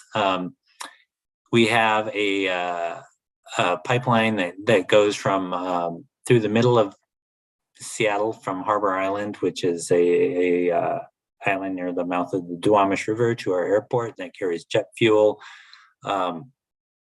We also have oil trains like the ones that exploded in Maine a couple of years ago that run through the middle of the city. And we have planes that routinely pass over our city. The bottom slide there is a crash of a prototype B-29 that crashed into some buildings during World War II. So, in transportation incidents, unfortunately, can have high casualty counts, and they can also cause cascading impacts like infrastructure failures, like power outages and water outages. And so what really keeps us up at night is like an explosion from one of those oil trains or a plane crash. So we have one fires chapter in the Shiva, which is mainly structural fires, but we're going to create a new wildland fire because the city of Seattle actually has a lot of resources outside of the city. We have two watersheds in the Cascades, and we have dams up in Whatcom County in the northern North Cascades, and we have a dam that we own in eastern Washington. And so those are all very subject to wildfires. Additionally, we can get smoke from, as we know, we can get smoke from outside our area coming into Seattle. And so we're going to break that out. But we do also get significant structural fires, ship fires, electrical vault fires that can cause high fatalities. We haven't had a high-rise fire like the MGM Grand Fire in Las Vegas, but that's something we do worry about, especially because it's really hard to conduct like fire drills or evacuation drills in high rises. A lot of our high rises in Seattle haven't had full evacuation drills either ever or in a long time. All right. Hazardous materials are a big threat. They're a big secondary threat, I should add. Usually we haven't had too many really large hazmat incidents where hazmat is the primary threat. What we're really worried about are fires that involve hazardous materials. The UW Medical Center is in there because in 1985 they had a fire that affected a bunch of labs where they were working on infectious disease agents. So we worry about something like that happening. And the impetus really for a lot of hazmat planning in the US was the 1984 Bhopal disaster that killed a lot of folks, but that was sort of a special case where a lot of people were living right on the fence line of a facility that handled very hazardous materials. All right, I'm going to speed things up because I notice I want to allow time for some Q&A. So pardon me if I kind of speed through some of these. Infrastructure failures are where we have either structures or pieces of infrastructure that fail. Most of the time, these are secondary hazards for other things like earthquakes, but we can have infrastructure fail all on its own or without much help from a triggering event. So this would include like dam failures, bridge failures, crane collapses. What we really worry about are structural collapses like the one that happened was it last year in Florida, that led to a tragic number of deaths. Luckily, we haven't had those, but we have had significant structural failures, including the I-90 bridge collapse. The middle picture is part of Husky Stadium collapsing when they were building the second set of stands, and then the bottom one is the West Point sewage treatment plant that had a failure that led to just lots and lots of untreated sewage going into Puget Sound. Power outages are a special case of power outage or a special case of infrastructure failure, and so we broke them out in their own chapter, and this really covers the case where the power outage is the main event. And luckily, Seattle generates about half of its own power, and we can island. So if there's a problem in the national grid, we can shut off our connection. The problem is if there's a major regional power outage during a period of peak demand, we won't be able to meet all the demand just with our own generating capacity. And we are connected to the national grid through the Western Interconnection, or that's the name of the Western Grid. And the infrastructure is a little bit old, and I think it is being modernized, but that's going to be a very long process. And so what we really worry about is a big regional outage during a period where we during the winter, our biggest peak demand for power is in the winter because so many people have electrical heat here. And so that's our big worry. The biggest power outage we had recently was 2006 after we had a big windstorm, and then it got cold and folks were in large parts of the city without power for days and days and days during very cold weather. Another one we have a lot of recent experience with. So in a way, we got lucky because the heat dome the heat event didn't last very long. It was 3 days where we had the really big spike. We saw a big non-linear spike in people seeking medical attention. So it started out kind of slow, but by day 3, some of the ERs were starting to get full. And so luckily the heat broke and we didn't see that trend continue. But what we're really worried about is a heat wave like that going on for longer. Heat waves can be some of the most deadly disasters we have. And it's especially dangerous because those deaths are sort of hidden. A lot of times you don't know how many people died from heat until long after the event itself. We're still tallying the effects of the last year's heat event, but yeah, I don't have I just got sent the statistics yesterday and I can't remember the number, but a significant number of people perished during that event. Flooding, we get flooding along the coast, we get flooding along our rivers, we get flooding, urban flooding when our drainage system is overwhelmed. And luckily we don't have a super big floodplain compared to a lot of other American cities, but low-lying areas along the Duwamish are subject to flooding, South Park being one of them. Our coast, low-lying areas, what you see there in the middle picture is along Aurora. And we can get, most of it's just from excessive rain, but we can get flooding from dam failures and tsunamis and landslides and lahars. So, and we're projected to get more intense rainfall. So this is just going to get worse. And FEMA released new flood maps, which also show the coastal flooding hazard getting worse. Snow and ice is our most common disaster. I think we have a lot of experience with that. We have a new emphasis on unsheltered populations. They're especially vulnerable to cold and snow, and so we do a lot of work coordinating emergency shelters for them. And climate change isn't just heating, it can actually produce more snow events. And so we have to be prepared for more intense snowstorms as the climate changes. And the worst case would resemble storms we had from the 19th century, which included some which were worse than anything recently, including a storm and a cold snap that caused Lake Union to freeze.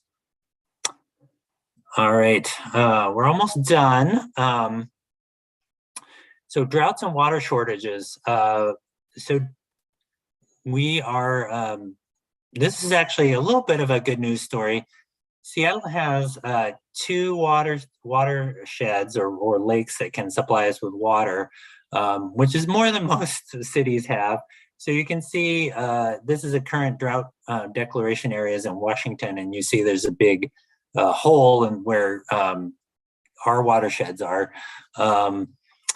And so generally we're well placed, and our public utilities have done a good job of implementing measures to save water. We did have a major drought in '92, and that's actually what triggered a lot of this work. So we're not as vulnerable as we used to be. And actually, total water consumption has gone down for Seattle as a result of that, although we kind of have maxed out what we can do.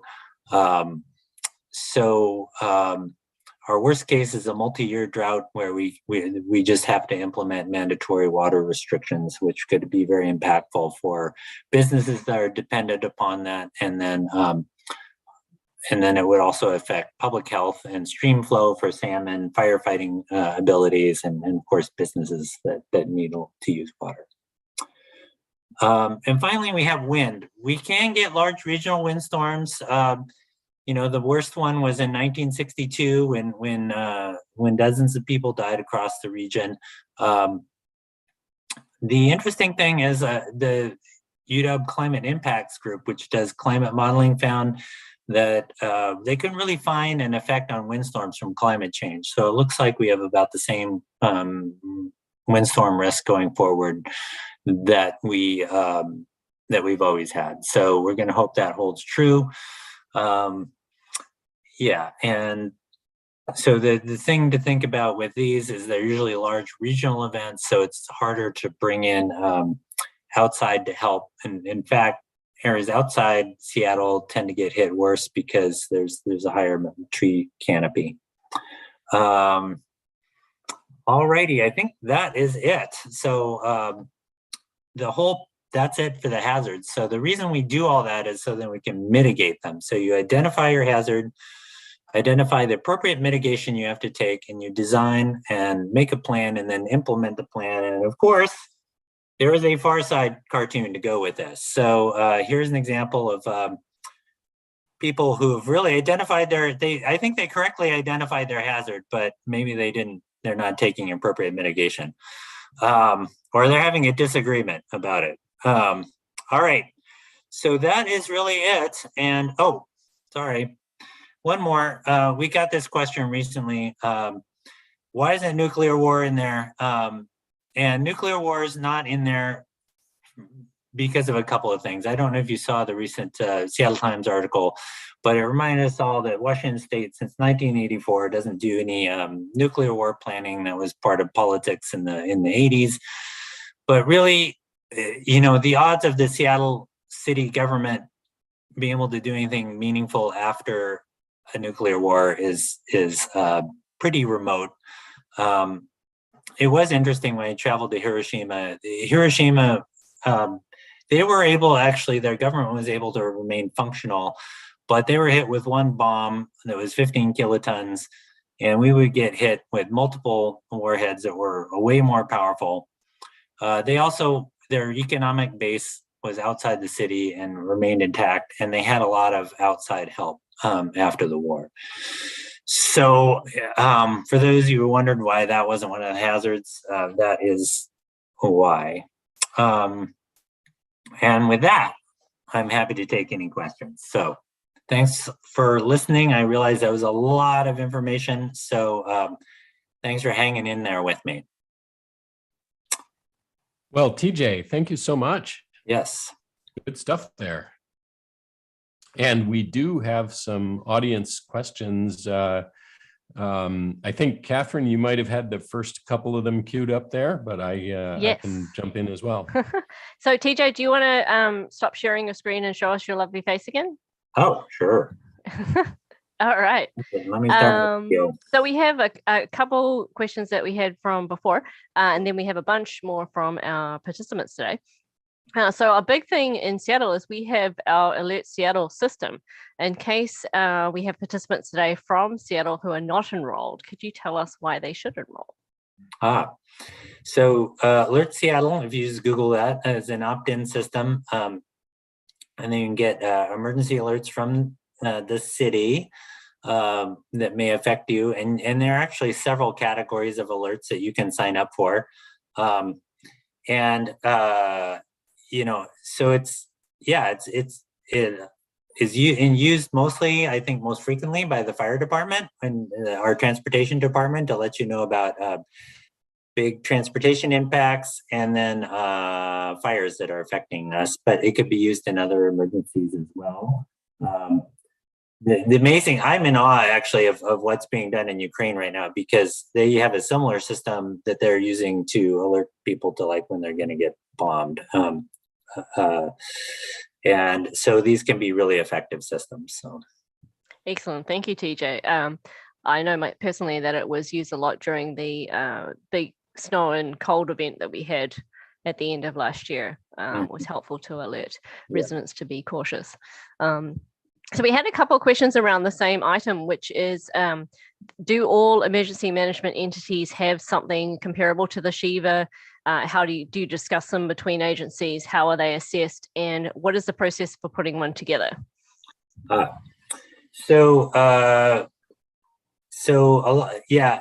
Everybody in all local governments in Washington State have to identify their hazards per Washington State law. It's kind of vague on what form that takes, and a lot of places do these as part of their hazard mitigation plan, which is a federal requirement. And a lot of times those just addressed natural hazards, but more and more they're starting to address human-caused hazards too. There's some really good guidance that FEMA has on how to do one of these. It's a methodology. I think it's called Community Planning Guides, Community Planning CPG 201. So if you just Google that, you can get the FEMA guidance. And it's basically kind of what I outlined, doing a lot of historical research, talking with your subject matter experts. And then most recently, you want to engage your community too. And Washington, D.C. actually did a really good job of that, of using a lot of focus groups to really get to the grassroots. So, yeah. Awesome. Thank you. That's great. We had a question from Matt, which had to do with the power generation, and what he said specifically was, that's surprising that we can generate half of our power demand. I don't know of any power plants. Is that solar or emergency generators, or does that include Snoqualmie? No, it's hydropower. So we have two dams. We have the Ross and Diablo dams up in Whatcom County, and then we have the Boundary dams in Pend Oreille County. So I think it's 47%, so it's almost half. Excellent.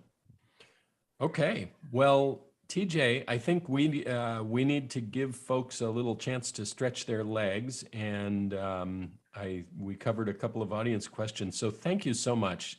It's really, we as communicators, of course, are always thinking about how we're going to jump in and help out the whatever agencies we're serving during these kinds of events. But we can't do that effectively if we don't understand something about how these served agencies are thinking about responding to the events themselves. And this helps round out that picture. It gives a little bit more of an insider's view of what OEM is thinking about, and what I'm sure that similar emergency management agencies across the country or across the world are thinking about as they assess the kinds of hazards that they're up against. And so, when heaven forbid one of those things happens, clearly there's a lot of pre-planning that's in place, and then we will become part of that from the communications perspective at that time. But this is really really valuable stuff. Thank you so much. Yeah, and you guys are awesome. You're such valuable partners to us. We're always singing your praises, and you guys are part of every single activation that we do. I love having help in our planning section, and then having ACS volunteers come out of our radio rooms with updates on what they're hearing out in the field. It doesn't have to be a big, huge earthquake type disaster for you guys to really show your value. So I really appreciate that. And yeah, know your hazards. Don't be the slug family going for a dip in the Great Salt Lake. Yeah. All right. Oh gosh, it's good to see the far side again. It's been a long time since I see that. Yeah. So thank you so much. I'm gonna drop off, and I wish you the best in the rest of the academy. All right. Thanks so much. Thank you. Okay. Bye-bye. Bye-bye.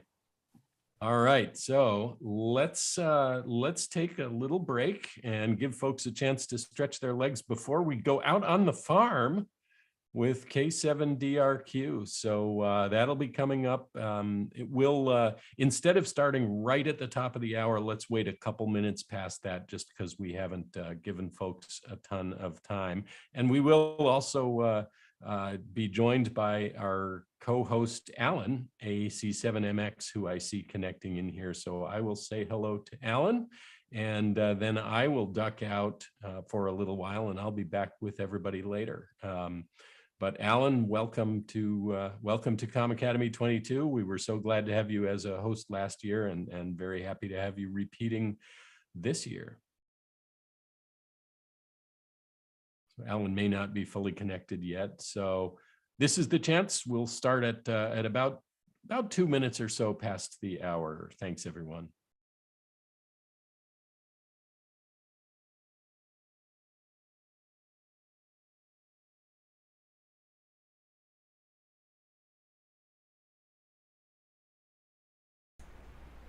Okay, thank you.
All right, well, let's get ready to continue Comm Academy 22, and we see our next speaker, Quentin, connecting. So Alan, let me hand things off to you, and I will be ducking out for a little bit. So welcome, Alan, AC7MX, and welcome, Quentin, K7DRQ.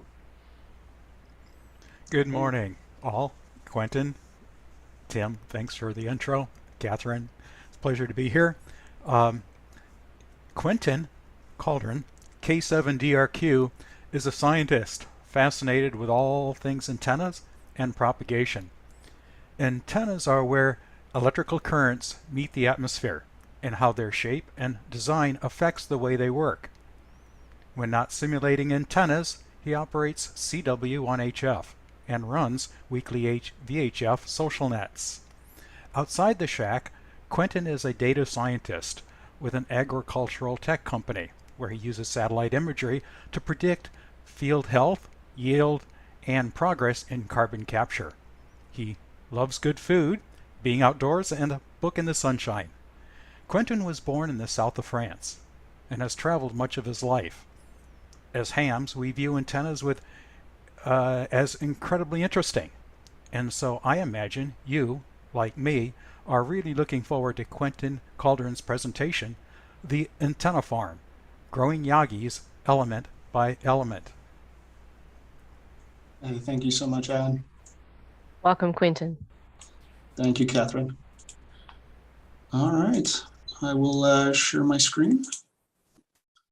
And I would love to talk to you a little bit about designing and modeling antennas, especially about aspects of getting creative with the process and trying to introduce a few new fun techniques to see what we can do in terms of antenna design. And then I'll show you a fun little experiment where I was growing antennas, growing Yagis one element at a time, and I'll show you some of the funky results we had there. So this talk's going to be in a few sections. One is going to be about antenna design. We'll talk about the fundamentals there, exploring antenna design choices, and we'll have a very brief look at what's available. I'm going to break all of the rules of live presentations and try a live demo, and we'll see how that goes. In the second section, we're going to very briefly look at mathematical optimization, this field of maths that's focused on finding good solutions or good designs to problems that are often not easy to solve. And we talk about kind of searching for solutions that work well. So we'll look into a few approaches there, and then we're going to apply some of those techniques to antenna design. All right, first, quick bit about me. Alan's already covered most of it, but I enjoy CW primarily, and I act as the secretary for the Puget Sound Repeater Group and an instructor for the Long Island CW Club. I love antennas. On the right here, you can see me putting up a dipole somewhere at a cabin in Mount Rainier National Park. Outside the shack, I work as a scientist in tech, and I have a background in computer science and physics. What I'm not is an emergency comms expert, and so I'd love your help and feedback. I'll do my best to connect pieces together here, but we'll meet in the middle, I'm sure. All right, so we're going to begin by making a claim, hopefully not too bold. There is no solvable equation for the parameters of an optimal real antenna. And what this means is that there's no equation that can take into account all of the variables you want, all of the things you want to optimize for your antenna, taking into account all of the environmental conditions. And the equation will not spit out, the Yagi needs to be this size and this dimension, and the spacing between the elements to be this and this.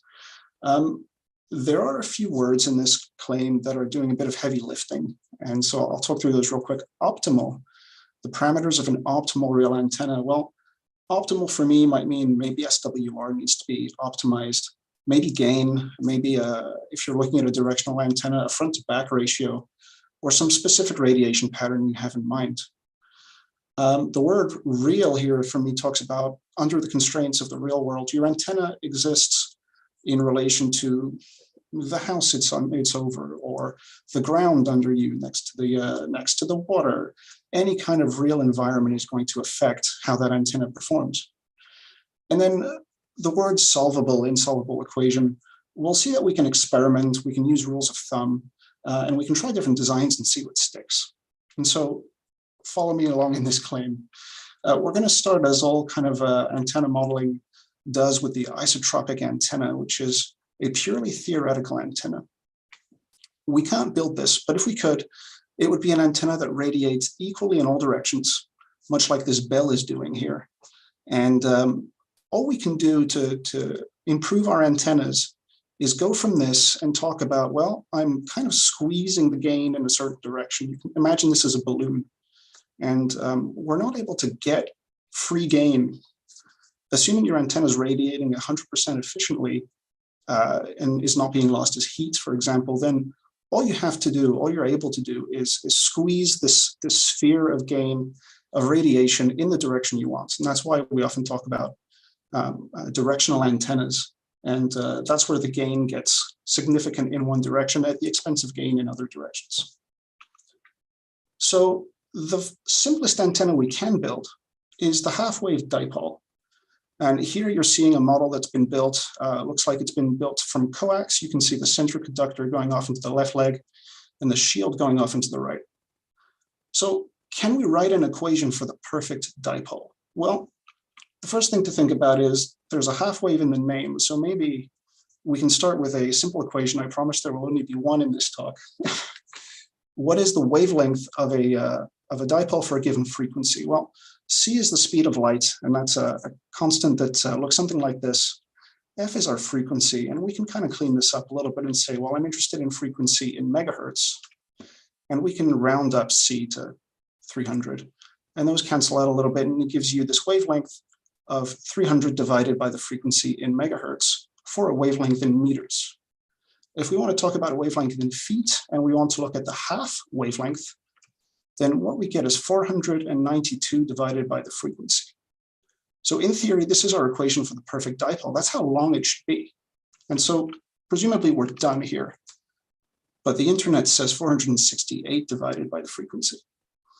And so that's because most of the people on the internet are taking into account a factor of around 0.95 that has to do with capacitance at the end of the wire. And so what you're seeing here is that a dipole will resonate when it's actually slightly less than half of its wavelength because of this capacitive end effect. But that's okay, we can factor that in. We now have an equation for the perfect dipole. It's 468 divided by the frequency in megahertz. Trouble is, some of that reality is going to come and bite us again. Optimal, if you remember from our quote, from our claim, you can only expect an SWR of about 1.4, 1.5 at best in a dipole. And actually then you have to contend with, well, the real world has ground and environmental effects. So we're going to look at these one at a time. The first I'm going to pull up is this, this picture of a donut-shaped radiation pattern from a dipole. The dipole is going vertically through the middle here. And you can see there's no ground. This is that perfect theoretical dipole in free space. That's all well and good, but when you add ground to the equation, you get this really weird squished pattern. Now, this donut doesn't look quite so good. And you're starting to get some radiation that's a little closer to the ground. You're getting a big lobe that's coming off at maybe 30, 45 degrees. And things are starting to look remarkably different, actually. So the ground has a very important effect. And then the environment your dipole is in is also relative to itself. So here we're looking at a vertical dipole. If we were looking at a horizontal dipole, then you get this very different pattern. Looks a little bit like a rubber ducky. You get a lobe going off towards the sky here due to bouncing off the ground. And then you get lobes going off to the sides at relatively low elevation. So what we see is that ground and orientation here have a pretty real effect. And because a real antenna exists within the environment, then our goals, SWR, gain, radiation pattern, whatever we want for this antenna is going to be impacted by that environment. So I ran a few calculations here and we'll take a quick look.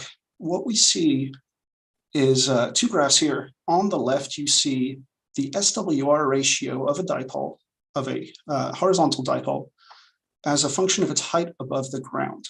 And so there's this strange oscillation going on, this oscillatory component that says your SWR is going to vary depending on how high you are above the ground. Your gain is also going to vary depending on how high you are above the ground. And it's not quite as neat a function, but we can see some interesting gain shifts here, especially if you're exactly 2 wavelengths above the ground at the 4 meter mark and at the 8 meter mark where you're 4 wavelengths off the ground, you get a dip in gain.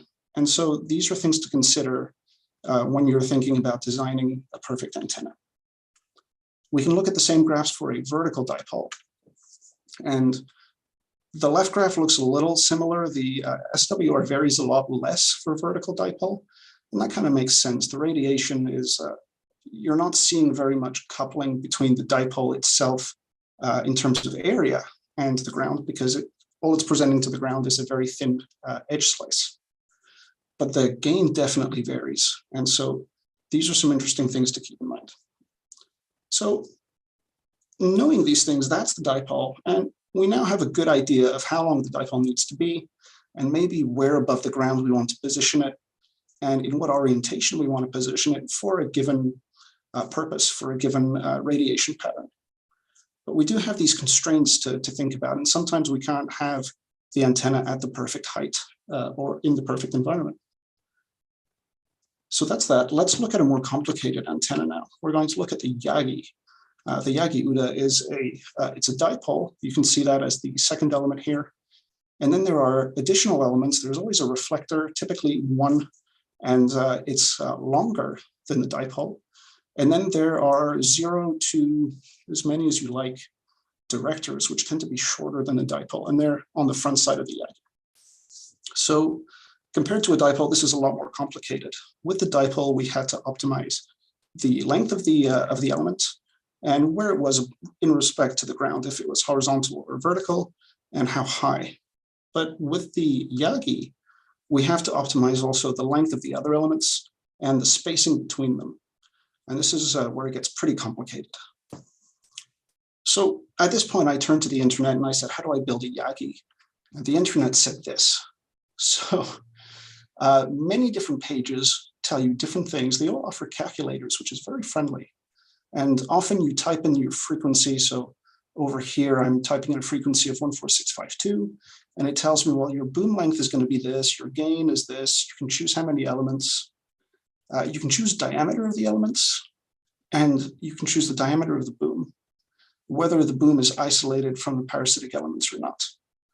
This other calculator says, well, your dipole length is going to be this, going to be just under half a wavelength. The reflector is going to be a little more, the director is going to be a little less. And the spacing between the elements is going to be 1/8 of a wavelength. This one over here said, well, the reflector spacing is going to be actually 1/5 of the wavelength. And you're going to be changing other things. This one here says it's also going to be 1/5. This one here says the director will be 5% shorter than the driven element, and the reflector will be 5% longer. So we're seeing all of these rules of thumb, and for me, it feels very esoteric. I don't know where these design decisions came from, and I don't know what they mean. I don't know if they're optimal for my situation. And also interesting is none of these things talk about ground or orientation, and we very clearly saw that it had a huge impact on the resulting pattern you're looking at. I did like this quote here. It is quite possible that other calculators offer slightly different results. Some are based on lookup tables, some completely hide their algorithms. And it goes on to say that some people optimize for this and not that. But if you see a gain larger than 16 decibels, you should be distrustful. And I think that's probably the wisest thing on the page. So with that, we're going to think about these rules, where they come from, and look at actually modeling antennas ourselves so that we can see if these are good rules and good design decisions. So in antenna modeling, what you do is you describe your antenna's dimensions, and a simulation calculates the electrical currents going through the element in which you may have an excitation, and it will calculate the resulting electric fields. And what you get out of this is details about your antenna's performance. Here you can see a Yagi that's got a strange radiation pattern, definitely not an optimized Yagi. It's got a big back lobe, which you probably don't want, but it's okay. So the way we do this is there's generally one major engine, one piece of software that many people have implemented, is accessible at various levels. And it's called the NEC, the Numerical Electromagnetics Code. It sounds a little scary. It solves the electric field integral equation, which I promise I will not go into. And it accepts something called a card deck. And here I've put on a picture of an old-fashioned punch card, a very simple card deck for the NEC engine. And so I'll talk you through very briefly what's on it, and then I promise we'll never look at them again. So the first line, CM, stands for comment, and the comment is a vertical half-wave dipole for 2 meters. CE is comment end. GW is a geometry wire, and I'll talk you through what these numbers mean very quickly. This is the first wire. It's broken up into 9 segments, so we model 9 pieces independently. The next 3 numbers are a starting coordinate for an element. X is 0, Y is 0, Z is 3. And then the other end of that wire, X is 0, Y is 0, Z is 4. So this is a length 1 meter piece of wire, and it has a radius of 1 millimeter. The next pieces talk a little bit about the geometry, and there's an excitation on segment 1, on wire 1 at segment 5, that's right in the middle, and it's a voltage source. And then I'm interested in a frequency of 14652. So fortunately, we don't have to write these things because this would be a little tedious and would get confusing very quickly. We can use some antenna modeling software that offers nice front ends and kind of ways to build these things up. So here I'm showing you 5 very quickly. On the left is 4NEC2. That's the one I'll be showing you very briefly today. The next 2 are 2 others, also for Windows, that are also relatively friendly. Top right, Coco NEC is for the Mac, and XNEC2C works well on Linux, and so you can choose your OS there. These things are, they're pretty good. So I'll show you the first one, 4NEC2. So I'm going to pull up my interface here, and actually I will stop sharing and reshare.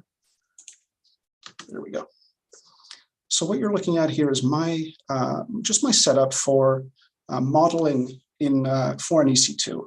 You don't have to be able to read the numbers. I mostly want you to look at this nice 3D geometry here, and we'll look at the radiation pattern real quick. I'm going to open that first file, and I'm just going to show you that it looks the same as what I showed you on the page there. So there's that comment, there's that first wire, and there's the excitation and the frequency of 14652. So if I open that, here is that dipole, 1 meter long, 3 meters above the ground here, 4 meters above the ground here. And what I can do is I can just go straight into calculate some output data, and I'm going to calculate a far field pattern. And I can show you that pattern here. And so there you see that donut I showed you at first. So that works pretty well. We can look at it here sideways. So this is a view that looks, here's the top view, and then the view of the side lobes there in the vertical plane. If I were to add a ground to this, then here you can see the ground and the dipole. And if I were to calculate the NEC far field pattern again, then you're going to get something very different. And you can see those weird lobes coming out as the radiation pattern is squished and reflected against the ground. Sorry to interrupt, Quentin. Just your video is blocking some of the software window. I'm wondering if you might want to mute your video just for a bit. Thank you. Yeah, you don't need to see me. Thank you, Catherine. All right. So there's that nice squished radiation pattern, and you can see it side on here. What's nice is you can interrogate and look at the gain here. I don't know if you can see that little pink line. I can see the gain. At this far edge here, it's 4.4 decibels compared to the first dipole, which was coming in at 2.13, which is about the what we would expect for a dipole in free space. And people do some really interesting modeling with this. They can build complete tower Yagis with everything you need, and then you can model the radiation pattern of that. And so I can show you that one too. So this is for 40 meters. And you saw that the calculation took just a little longer because there's quite a lot going on here. But there's that radiation pattern, and you can look at it from all directions and get a good feel for what it's doing. I think this is a very powerful tool for modeling and validating your antennas. Now, with that said, we are in a bit of trouble because we do have to tell our modeling software what decisions to make for how long these elements are. And to be fair to the software, if I go back to that second dipole, I set it up so that the length of the element was variable. And I started this length equals 1 here. And again, you don't have to be able to read this. I just want to show you real quick that if I hit start, it's trying a whole bunch of element lengths. And then it's going to settle on one that is hopefully better than when I started. When I started, my SWR was 1.72, and it's brought that down to 1.43, which is better and close to as good as you'll get at this height. And so you'll see that the length here is shrunk down to 97, 98 centimeters instead of a meter. So that's kind of how you can start to address some of these design questions. How long do I make my elements, etc. But for me as a scientist, I wanted to do something a little more than that. And so I wanted to throw at it some optimization.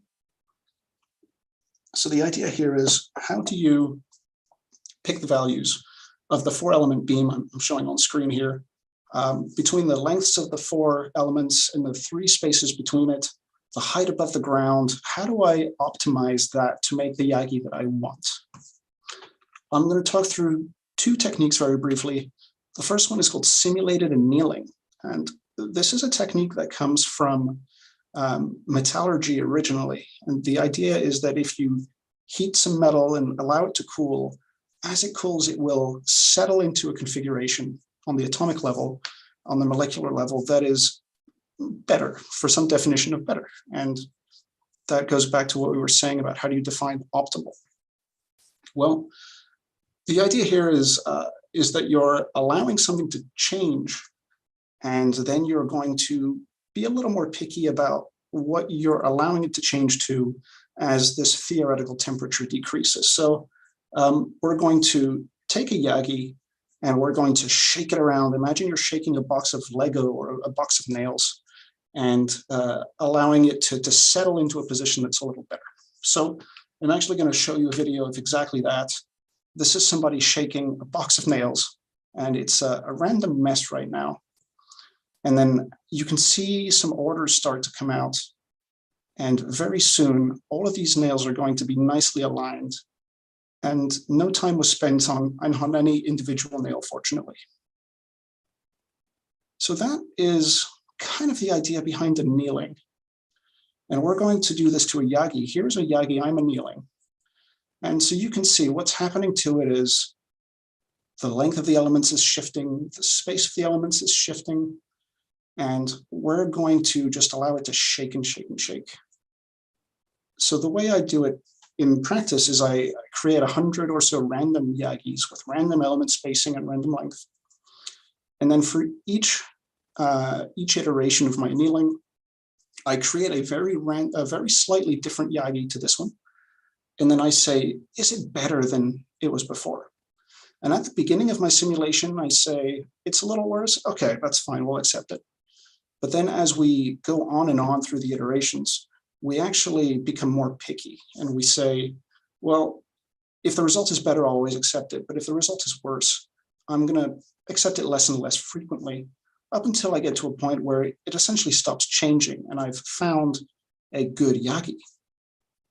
So the way this works, here is a couple of graphs of my annealing cycle for that 2-meter dipole. What you're seeing on the left chart here is the length of the element in meters, and I started it much too small. I started it at 85 centimeters. And on the right side, you see the SWR. The x-axis here is the annealing cycle. So think about this as time in my simulation. And what I'm doing is I'm shaking this Yagi, and each time it shakes, it's allowed to change a little bit, this dipole here, I'm sorry. It's allowed to change a little bit in its length, and then it's allowed to settle back down again. And over time, you see that it gets to this plateau. It very quickly improves. The SWR comes way down from 8 or 9 down to about 1.5. And it does that as the length of the element increases. And then it kind of comes to a plateau, and over here, it's pretty happy. It's no longer going to change very much. So that's the first algorithm I'm going to throw at this experiment. It's essentially a random shaking and allowing it to settle in a happier position. The second algorithm I'm going to throw at things, I think we all have a bit of intuition for. It's called a genetic algorithm. And I wanted to read to you this quote by NASA, and I'll show you the paper in a second. Whereas the current practice of designing antennas by hand is severely limited because it is both time and labor intensive and requires a significant amount of domain knowledge, evolutionary algorithms can be used to search the design space automatically and automatically find novel antenna designs that are more effective than would otherwise be developed. So this is a real sales pitch here. This idea of automatically finding antenna designs that are more effective. And this word novel, it tells me that there are some configurations of antennas that we may not have thought about that are actually out there and we could maybe access and would do well. So I'll tell you how this works. We're going to start in the top left quadrant. We're going to have a number of Yagis here. I've got 10 of them, and we're going to evaluate each one. And we're going to say, well, the ones in the hotter colors are doing better than the ones in the cool colors. The next stage is to select, survival of the fittest. We're going to select the ones that worked well, and we're going to remove from our population the ones that didn't work well. And so you can see we've kept most of the good ones and we've thrown away most of the bad ones. In the bottom right, we do what's called a crossover. We take two Yagis that survived that selection process and we mate them in a way. And the mating of Yagis is an interesting thought exercise. But essentially what it involves is, well, I work pretty well and you work pretty well. I'm going to take maybe your middle element length and my spacing, and we'll marry those into a new Yagi. And then finally, in the bottom left quadrant, we're going to introduce a slight random change to that, just a random shove, a random shake, just to keep things varied and interesting. And so this kind of simulates the way that genetics works today. And the idea is taken just from nature there. If species are able to evolve for a certain process or niche or environment, then our Yagis should be able to do that too. I'm going to show you a picture from that NASA paper I cited just a minute ago. These are two antennas for the ST5 microsats that went up in space. They're X-band, so these are in the microwaves. They're in about the 8 gigahertz range. And you can see the very, very interesting antennas that came out of this algorithm. You can see that there's no way humans would have been able to think this one through and come up with these designs. But if you're interested in reading this paper, it's pretty interesting. Automated antenna design with evolutionary algorithms. And they have a picture showing progress. And so they started with this random antenna on the left, looks like a bent paperclip. And then through this process of evolution, it bent in a way that somehow was better. And the final antenna then made the cut. You can see it on the right there. This one went up on one of their microsatellites. They have, if you're interested, right-hand circular polarization, and they're pretty wide band. They transmit at 8,470 megahertz with an SWR of less than 1.2, and they receive way down at 7.2 gigahertz with an SWR of less than 1.5. So they are doing pretty well. All right, so the final thing I'm going to throw into my tool bag here is this idea of growing an antenna one by one. This is not so much a mathematical optimization technique as it is a pretty standard mathematical practice of tackling an easier problem first and then complicating it later.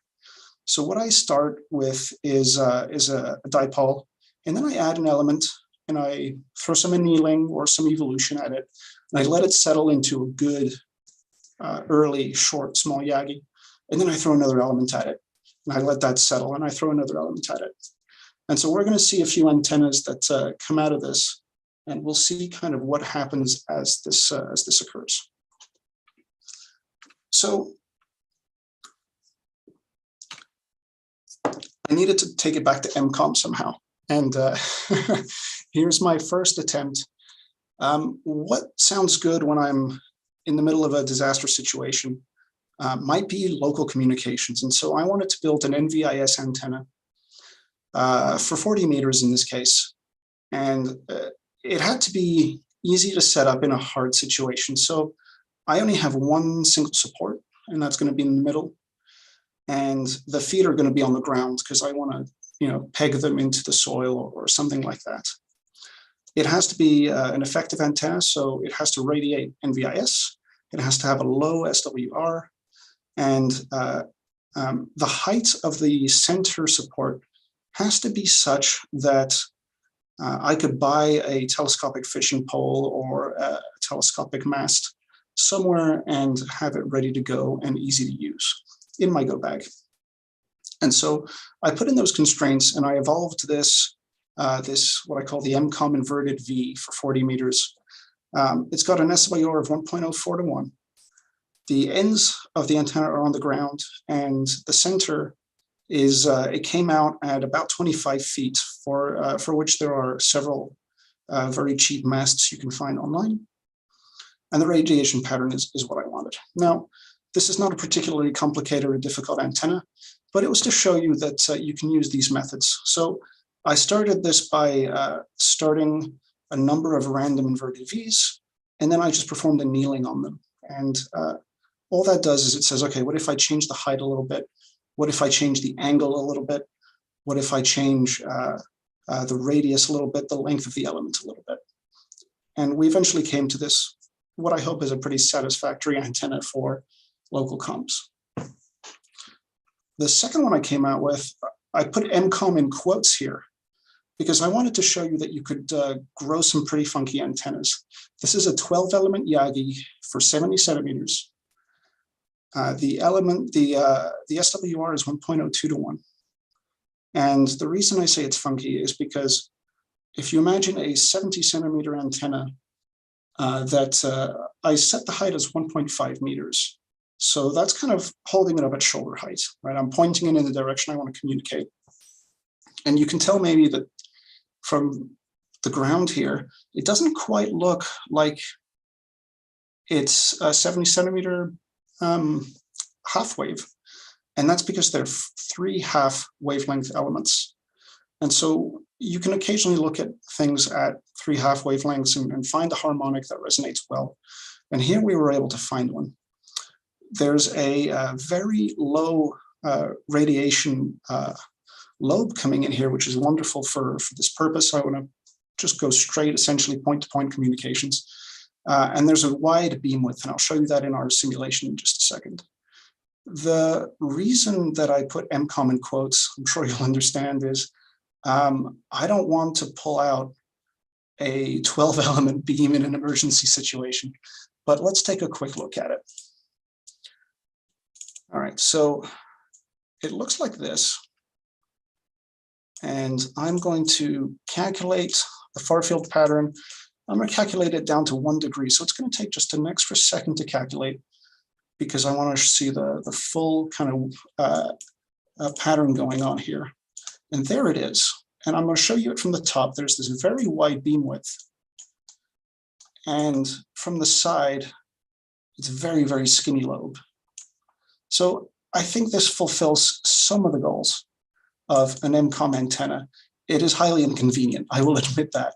And I thought it was a fun little result there. All right, let's go back to some of the other maddening things we came out with. This one I call the butterfly Yagi, just because of the radiation pattern here is pretty interesting. This one is built up of half-wave elements, which are standard for Yagis, and 3 half-wave elements. And just to show you again the kind of innovation or novel antennas you can pull out of these techniques. It's got 10.6 dB of gain at this low elevation forward kind of lobe, and 10 in the NVIS kind of configuration. One of these elements, this one here, is actually a 5/4 wave element. And so you're starting to see some really interesting mixing as these algorithms discover things that hopefully you may not have thought of. All right, let's take a quick look at it here. There's the butterfly, and then the radiation pattern on top of it. Another not particularly useful antenna, but one that shows you the creativity of these algorithms. And then the final antenna I wanted to show you, because we were on a roll of creating antennas that were not particularly useful, but pretty creative, is what I call a fractal antenna. This one was one that was designed a while back. I gave a talk on this a couple of years ago. I started with a loop for 10 meters, just a square loop, and I folded it in on itself until I got to something that was taking up only 40% of the area of the loop. So from here to here, it's taking up 40% of what that 10-meter loop originally took. But the SWR is close to perfect. And we lost a tiny bit of gain, but we're still looking at a 7.6 dB gain loop for a small space. So less convenient because it's a little finicky to set up, but you can build some really interesting patterns with this. And in fact, a lot of fractal antenna design goes into the antennas in your mobile phones. All right, the final one is called the big beam. Have you ever wondered what a 50 element beam for 2 meters might look like? Well, now you know. The SWR is 1.01 to 1. The gain is 16.8 dB at low elevation. And if you remember that quote from the first Yagi design page, it said, be distrustful of anything over 16 dBd. And that would be about 18, 19 dBi. And so we're just under that threshold. We're safe. We are inscrutable. This 50 element beam has a 222 meter boom, which is highly unlikely to be useful for anything. But if you want to see it over my house, here it is. I hope the neighbors don't mind. There's my central pivot there, and it covers several blocks if I were to point it in any one particular direction. And so it's a fun little antenna to think about, and not particularly useful. This one was built using that growth, annealing, and evolution method, where I started with a 2-element Yagi, and I used annealing and evolution to settle it down into a good configuration before I added an element. And I did that multiple times. This one took, oh boy, about 20 hours to simulate. And there are some inefficiencies there, but that is the kind of timescale you're looking at to build a 50-meter beam, 50-element beam for 20 meters. All right, so plenty of time for questions. With that, I wanted to end on a quick takeaway. There are a few obvious rules to antenna design. There are some of these common antennas like the dipole and the Yagi, and we have rules of thumb for building those well. That said, modeling is a very powerful tool, and it's rarely once and done. You have to keep coming back to it, tweaking things, improving, and checking things out. And the good news there is there's scope to be very creative in trying new things and in being curious, in experimenting with how you build these antennas. And so with that, well, I would love to take a few questions. Fantastic. Thank you, Quentin. That was fascinating. All right, we have a lot of questions actually, and I anticipate a lot coming in now. So let's get into it. Alan, you had a question about the software? Yes. Would you recommend the 4NEC2 for the antenna modeling for a beginner? I think so. There are quite a few tutorials out there, and it's relatively easy to use. There's no one piece of modeling software that's exceptionally easy to use, unfortunately. But it's a good place to start, I think. Right. Actually, segueing from that question, is the software able, I mean, you have it showing ground, but is the software also able to account for other features like buildings or other materials that may influence propagation? Yes and no. You saw in one of the examples, someone had built up a tower out of wires. And so the NEC engine that is behind the vast majority of these tools can do surfaces or wires. And so if you construct a metal sheet and pretend it's a building, then you can kind of play with that a little bit. It's not going to be great for things like concrete, complex buildings. And that's a great point to mention, that no simulation is ever realistically perfect. I have a question in regards to, you showed the inverted V antenna. and its interesting pattern, the effects of ground. What about looking at that particular antenna top down? What would be the azimuth pattern? Would it be similar to a dipole? I think it would be very similar to an omni when it's that low to the ground, but we can take a look at it together if you like. Oh, yeah. So there is that inverted V, and let's just calculate a pattern for it. And then if I show the pattern, then top down, it's essentially an omni at this point. Yes. Generally, you start to lose a lot of the bidirectionality you get as you get very close to the ground. And this being a 40-meter wavelength antenna, at 25 feet, it is very close to the ground. Right.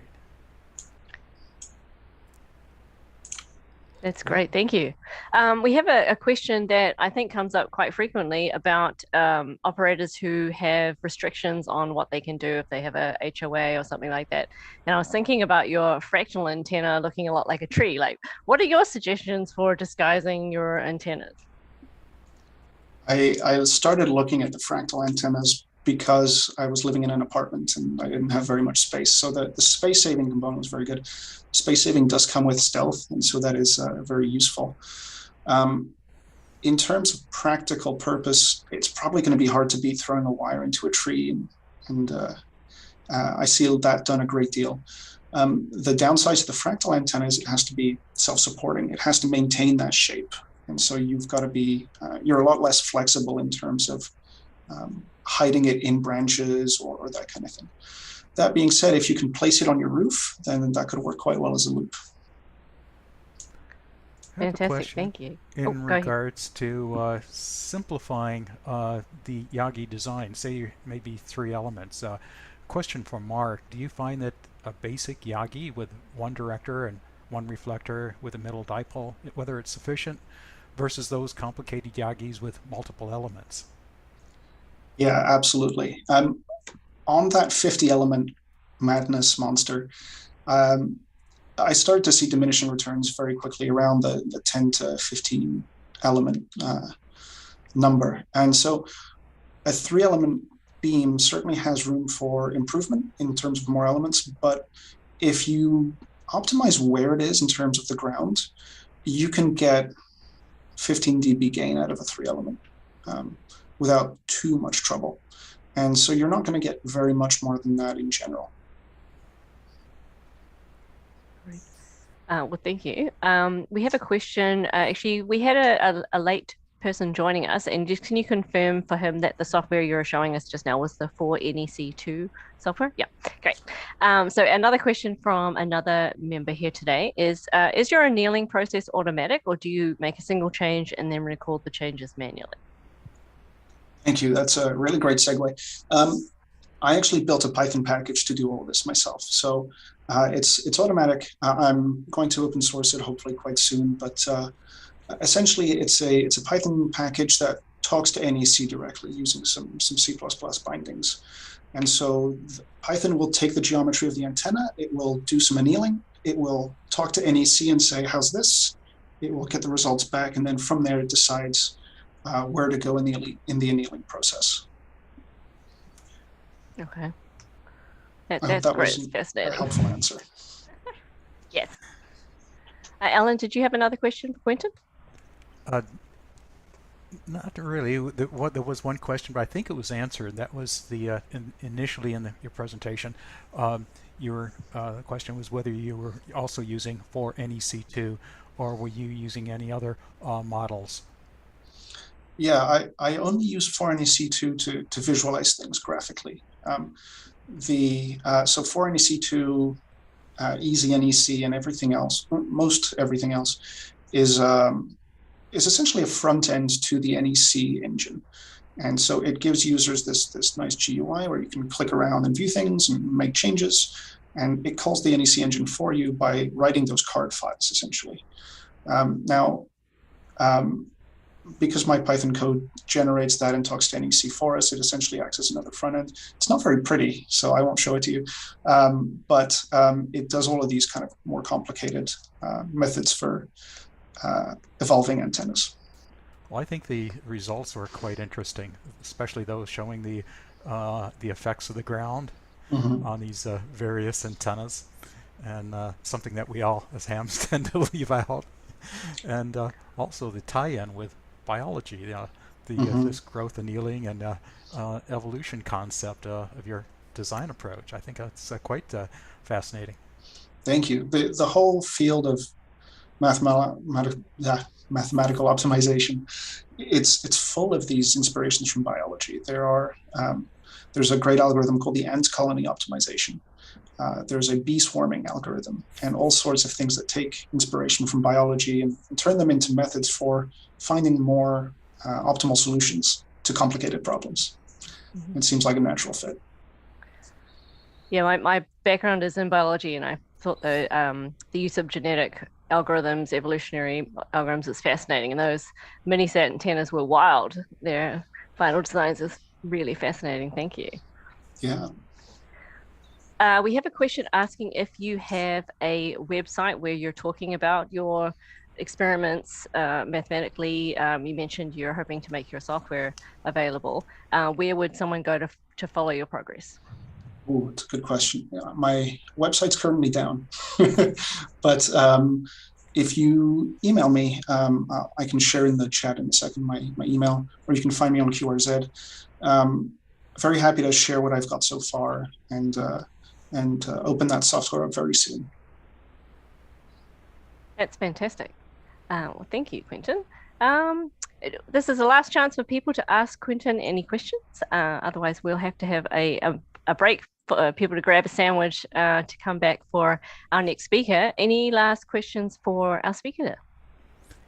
And have you, Quentin, ever used a flagpole in any of your designs? I have not. Yeah, that would be fun though. What do you have in mind? Well, you probably need to isolate the loading from ground, but saw it, add some insulation, and piece it back together.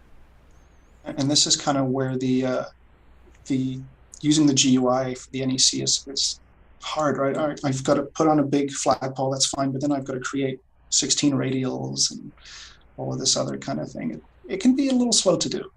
So this automatic search is pretty fun for that. Quentin, I'm going to pop in with a quick question for you.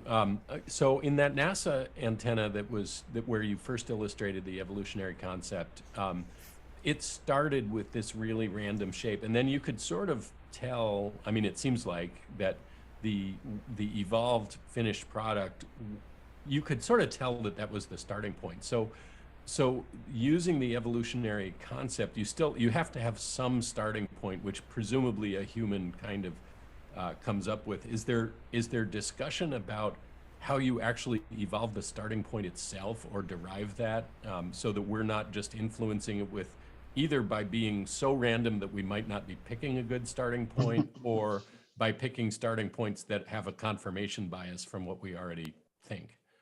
Yeah, so you're touching on something important here, which is that a lot of these evolutionary algorithms are a numbers game. And so the way that particular antenna was evolved is you define an antenna as there's a piece of wire that is some length and some angle from the ground.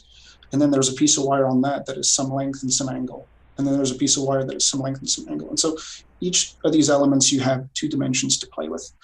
And you say, all right, I'm going to start with 4 pieces of wire. I can bend my paperclip 4 times. And you create 100, 1,000 random versions of this. And that's your starting point. So your starting point has some structure. In my case, the starting point was a 2-element Yagi or a 5-element Yagi. And I would create 200 random ones most of them would be absolutely terrible, right? But you find a few that are good and you mate them together, and then you get something better. And as you do this repeatedly, you hone in on something that can be very, very good. One question I had was the diagram that you showed mutation. How is that introduced in software? Yeah, so when you mate Yagis, you take, so a Yagi with 4 elements has 7 dimensions for me. It has 4 element lengths and 3 element spacings. And so you have 7 numbers. And when you mate them, you combine those 2 sets of 7 numbers in some way as defined by your algorithm. That's the mating, that's the crossover. The mutation is after I've crossed over, I have 7 numbers, and I'm just going to shuffle them a little bit. I'm just going to change them. I'm going to add a little bit of random noise generally. Okay. And that's the mutation. I think the challenge and the fun is in the design and the building of what you create. But do you ever occasionally go out and buy an antenna? Yes. I have a homebrew evolved J-pole. It's a collinear for 70 centimeters. And so that one was designed and homebrewed. But my 2-meter beam is an arrow antenna. It's that 3-element, 7-element cross Yagi. And I enjoy using that one a lot. And cross Yagi, any brings up satellite work. Do you have you done any antenna design for satellites? I've tried and failed. I think I need a better. I was using a Baofeng at the time, and I think I need something with a little more sensitivity. So I'll try again. And I'm also questioning my the duplexer. So I will try again. Well, fantastic. Well, we wish you luck with that, and with your, subsequent designs for your other antennas. It's been really fascinating. I think people have to ruminate on this a little bit and absorb and percolate, and I'm sure there will be many other questions. So exciting to see it when your website is back up, and we can get back to you with those questions. And thank you so much for being here. That was so interesting. Thank you very much, Catherine. Thank you, Alan. Thank you. So we are going to have a 5-minute break now. We'll resume again at noon Pacific time on the hour with our next speaker, Scott Dakers. So you have 5 minutes to pop out, grab a sandwich and a tea and come back for that talk. We'll be starting at the top of the hour, 12 noon Pacific time with our next speaker, Scott Dakers.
All right, we're back. Hi, Alan. Hi, Catherine. Yes, good to be back. Good afternoon to hams viewing this presentation from And non-hams. near and non-hams from near and far. So welcome back. We are going to start our afternoon here in Pacific Northwest with another set of fantastic speakers. And our first speaker of this next set is Scott Dakers. And we'll do a quick intro. I think he is on the Zoom here. Can we see Scott? Right here. Fabulous. Okay, so let's introduce Scott.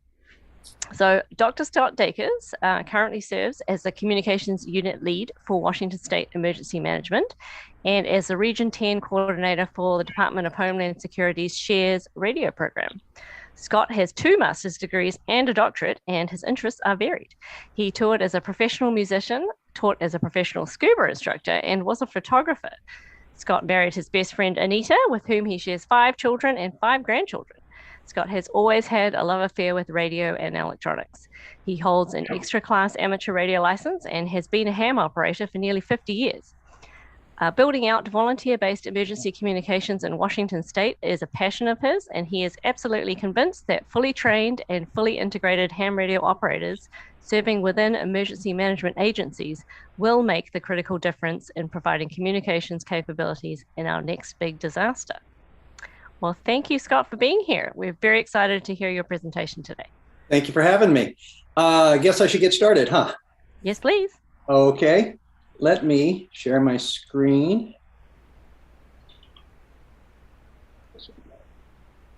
Share. Is that coming through right? Can you see my shared screen? We are not seeing the presentation view, though.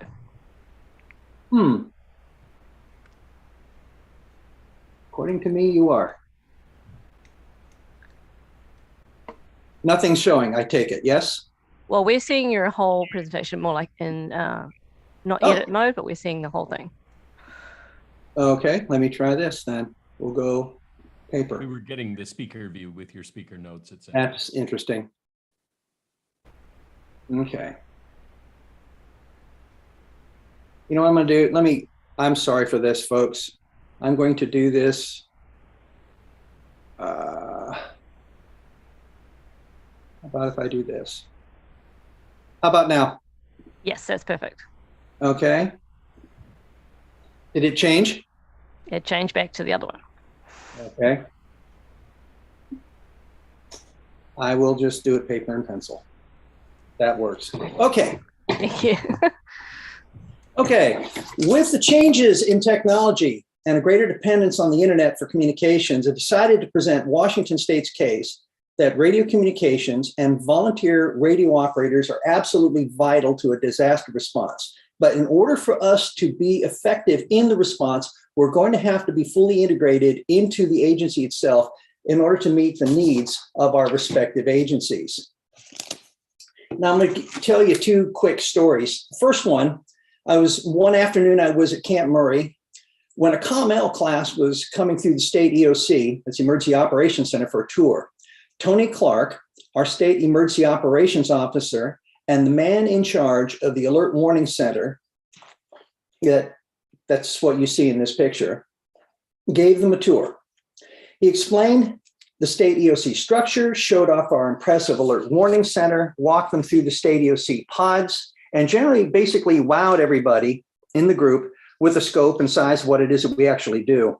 At the end of his presentation, he walked them back into the Alert Warning Center, and he then pointed at the radio room and he said, the truth is, if anything big really happens, it's the folks in that room, the ham radio operators, that are actually going to save the day. But we all know that not everybody shares Tony's opinion. There are those who firmly believe that the internet, cellular technology, satellite technology, and with the added possibility of adding military assets, have rendered emergency radio communications basically a thing of the past in their minds. Radio teams are really just a bunch of old retired guys, the nerds of a bygone era, that have added emergency communications to their list of really weird hobbies. No one has had the heart, they think, to tell us that we actually serve no real purpose. But rather than tell us that we have no mission, they just string us along in the hope that one day we'll get tired of waiting around for something to happen and that we'll just eventually go away from benign neglect. Now, both of these sentiments have been expressed, but which one is actually correct? For the record, Washington State Emergency Management places great value on radio communications and on the volunteer radio operators serving the agency. Whereas before, we were an Ares Races group whose command structure existed outside of the agency. But now we are a unit within the agency structure itself and serve as the Logistics Communications Unit for Washington State Emergency Management. Washington State Emergency Management's Logistics Communications Unit is made up of both professional staff and highly skilled amateur radio operators whose role and function in a disaster is to serve as staff and volunteer staff of the agency itself. We are subject area specialists in radio communications. This includes both amateur as well as other federal and state radio systems. As such, we serve as a force multiplier to the full-time staff in the area of our specialty when the need arises. The biggest, okay, why aren't you changing? There. I'm sorry for the glitch in the slides. The biggest single change to our radio team is how we process and manage information and message traffic. It's all done digitally on a program called WebEOC. WebEOC tracks virtually every aspect of a response. Let's go back to how things look and work between the state and the local level and see exactly where the state fits into this picture. Now, as you all know, all disasters are local events and are handled at the local level. The local incident commander oversees the local response. The incident commander has a command staff to support him or her and general staff to manage operations, planning, logistics, and finance. In an EOC, all of these people are sitting at computer screens managing data. This is a picture of Washington State Emergency Operations Center, or the state EOC. The state response manager is seated at a desk in the lower left corner of your screen. In the pod at the lower right of your screen, you'll see operations, and just above them, you'll see the logistics section. When a tribal, county, or large city EOC sends a message to us, it is generally for one of two things. One, they are asking for additional resources to support their response and recovery operations. Or they're sending an incident snapshot known as an ISNAP report so that state officials can get a better picture of the size and scope of a disaster and can assess how best to manage resources and coordinate with vendors, NGOs, and federal authorities as needed. Work of this size and scope has to be done on computers. And with that, it's easy to come to the conclusion that with everything being managed by computers, the need for radio communications can seem a thing of the past. In the Pacific Northwest, however, that's just not the case. We have to remember that disasters are, in fact, local events. If phones and internet are down in your area, your alternate means of communication for most jurisdictions will be radio. The role of the Logistics Communications Unit is to receive your message traffic, your resource requests, and your incident snapshots, and direct them to the correct person down there on the SCOC floor. In the Pacific Northwest, we have two different types of major natural disasters: singular events and recurring events.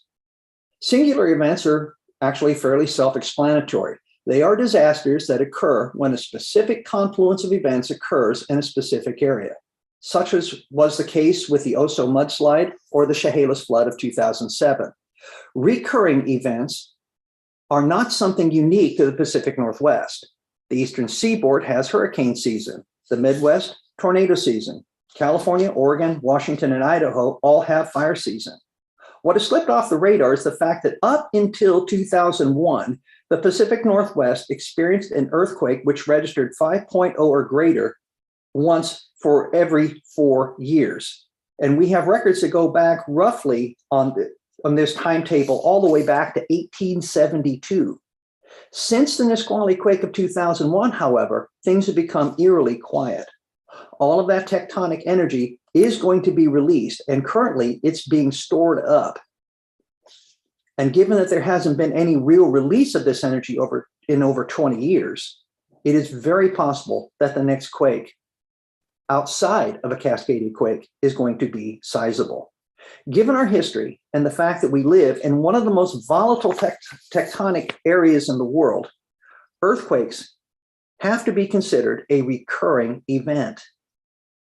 When measured over time, they are more common than our floods and our windstorms. As it relates to radio communications, there are any number of potential events that can take out your phones and your internet. Another interesting fact, we tend to have what are called generational disasters, which happen every 20 years or so. Sometimes these disasters are outliers or recurring disasters that happen so slowly so as not to be measurable in any reasonable time frame. But we nonetheless experience them. Simply put, our location here in the Pacific Northwest are prone to disasters that cause considerable damage to property and threaten lives. So while we're talking about it, let's take a look at the last 3 generational events. February 28th, 2001. You can see this is the city of Seattle. The earthquake, the Nisqually quake, magnitude was 6.8. Widespread property damage, power outages, communications, power infrastructure was down. And all of this happened at a time, if you think back on the way the internet was set up, those 2 students in Stanford University had just the year before put together a little program they called Google.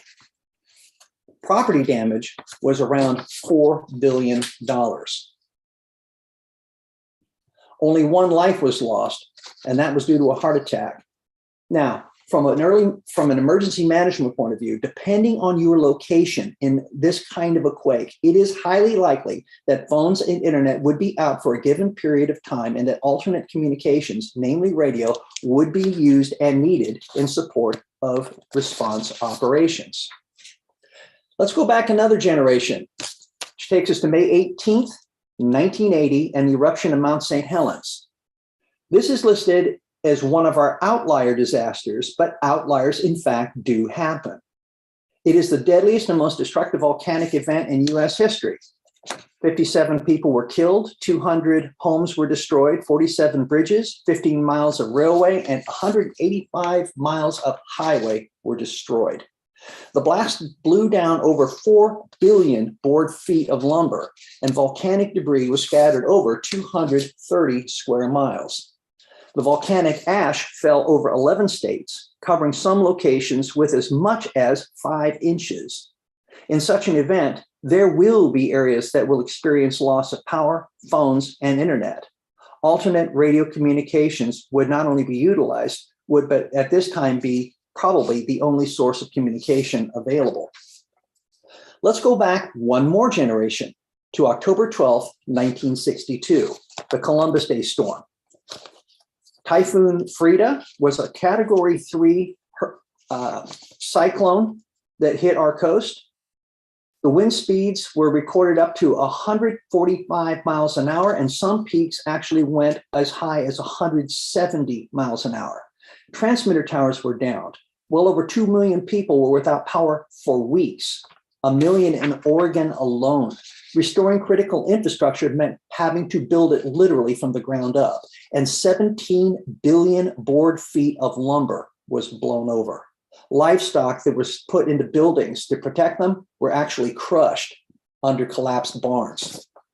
Transportation infrastructure subject to winds was damaged, as bridges were not designed to withstand wind gusts of 145 miles an hour, and sustained speeds experienced on that day over that period of time, as you can see, did considerable damage to valuable bridges.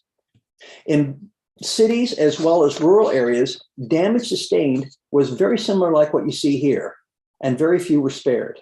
In this type of event, alternate communications would absolutely be needed. Now, back again, For those working exclusively on computers, managing data, handling phone calls, and answering emails, it is easy to either forget that radio exists because you don't use it, or that you assume that radio communications is a relic of the old civil defense days and has no actual place in emergency responses because everything today is now digital. To those who think radio is a thing of the past, it is believed that in a very large incident, cellular technology, satellite internet, and satellite phones are going to be capable of providing enough service such that radio will not be needed. Military communications assets can be added to supplement emergency communications at key critical points. The evidence, however, derived from disasters clearly indicates that such is not the case. This was no more evident than our push response in Puerto Rico in the aftermath of Hurricane Maria. Before I go on, I need to give a special thanks and acknowledge Mr. Dan Hawkins for his invaluable assistance to me in this portion of the presentation. Some time back, I had the unique opportunity to meet virtually with the COMLs who served on the ground in Puerto Rico and ask them what worked and what didn't. Dan worked as a COML in Puerto Rico, but he also served as the DHS in the DHS Office of Emergency Communications. So he had the unique perspective of both the big picture and what really worked in the trenches. And that was absolutely invaluable to me, and I owe him a great deal for this. Hurricane Maria presented conditions and wind speeds that were almost identical to the Columbus Day storm in '62. So using it as a comparison is entirely apropos. As you remember, the first premise was that surviving cellular communications supplemented with cows, which are cellular on wheels, one of which you see in the picture, would be sufficient to provide meaningful telecommunications capabilities such that effective response and recovery efforts could be maintained. This, however, did not prove to be the case in Puerto Rico. In the critical first 2 weeks of Hurricane Maria's response, only 12% of the island's cellular infrastructure had been restored, and nearly all of that was centered in one location, San Juan. The introductions of cows, colts, cellular on wheels, colt is cellular on light truck, and repair teams to service downed equipment were unable to grow communications infrastructure sufficient to affect meaningful island-wide operations by D+14. Applying this to our situation in the Pacific Northwest, let's take a look at it. 97% of Americans own a cell phone, and for 63% of them, it's the only phone they have. Less than 37% have a landline in their homes. Puerto Rico is only 5,320 square miles, which is about the size, double the size of King County, Washington. Despite all the resources thrown at them, in what was a push response by D+14, Puerto Rico was still weeks away from meaningful recovery of cell service. With the loss of cable internet, cell data oftentimes is used as backup for commercial internet. Cell service was totally incapable of providing this. And given what we found, planners cannot assume that cellular voice and cellular data would be able to meet operational needs before D+14.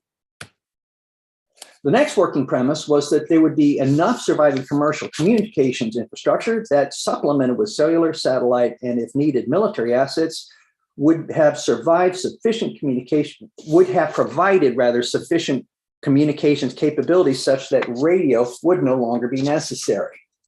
Again, this was not the case in Puerto Rico. According to Homeland Security, Puerto Rico saw over 50% of their commercial infrastructure still down on D+14, despite deploying considerable resources to restore them. Now, commercial comms assets rely on commercial power and require expensive proprietary replacement parts.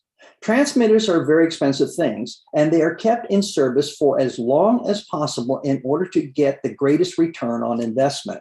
As such, some of the parts needed for replacement had become obsolete and would require fabrication. This takes a lot of time. Direct replacement parts were difficult to impossible to find. Looking for them took time.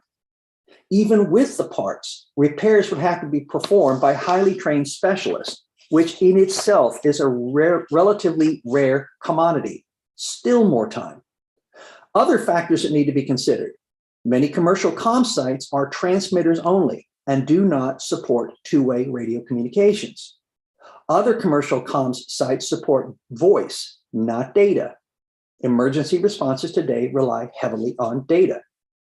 Many towers hosting cell sites also host other communications assets. And in this case, the loss of one is the loss of the other.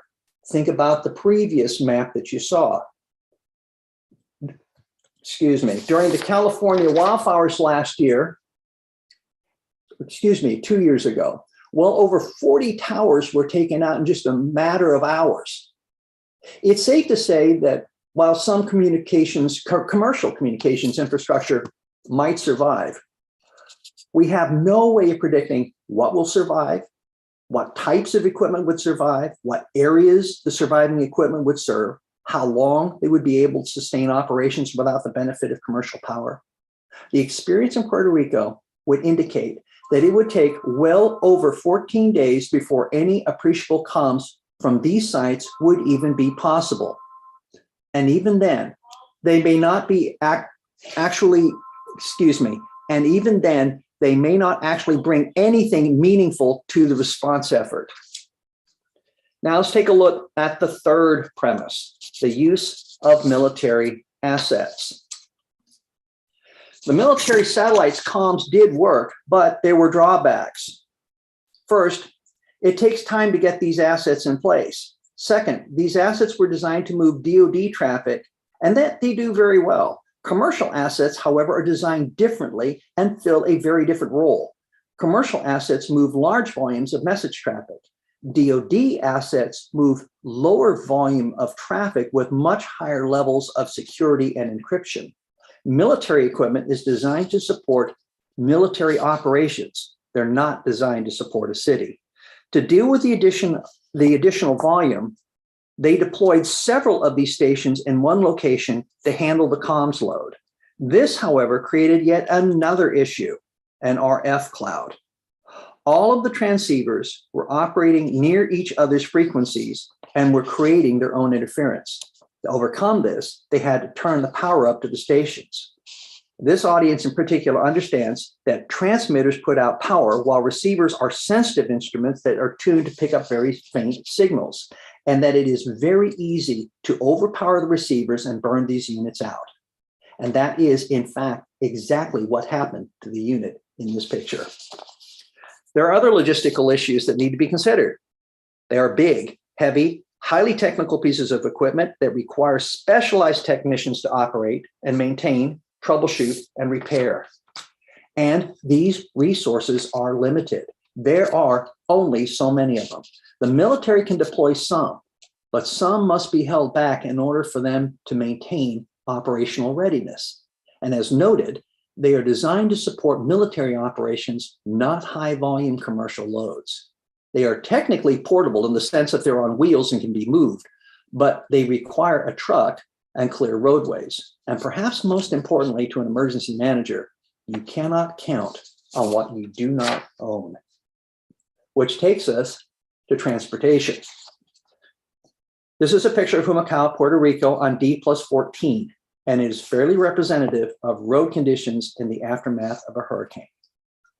As it relates to all the things we've discussed, impassable roads mean we cannot move cows, colts, or military assets until the roads are cleared. Transportation assets and the ability to move comms gear is going to be highly limited. Comms gear is going to have to take a back seat to life-saving measures such as food, water, and other necessities. And we are not going to have commercial power on anytime soon until this mess on the roads is cleared. It may be possible that some critical comms infrastructure may survive, but in a catastrophic event, what we've seen is it is very unlikely. And to build on this premise, is to build based on a hope rather than facts. Our own Cascadia Rising 2016 study indicated that our infrastructure wouldn't survive. Hurricane Maria bore out this conclusion on Puerto Rico. Another Columbus Day storm would decimate comms in an area that we would be facing a Hurricane Maria type aftermath in an area with multiple millions of people. Do we need emergency radio communications capabilities? Absolutely. So what worked in Puerto Rico? Well, shares WinLink radio for one. Look at the size of this.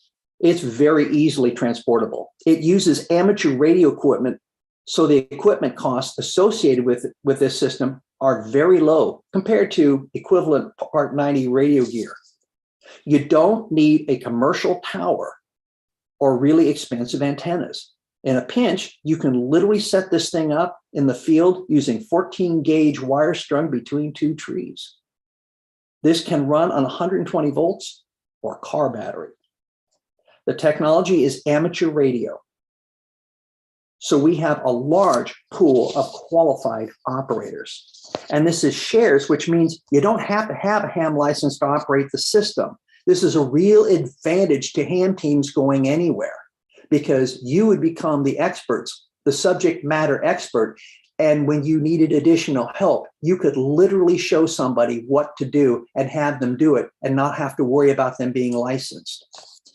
We can assign anyone and have them functional working WinLink in probably 15 minutes.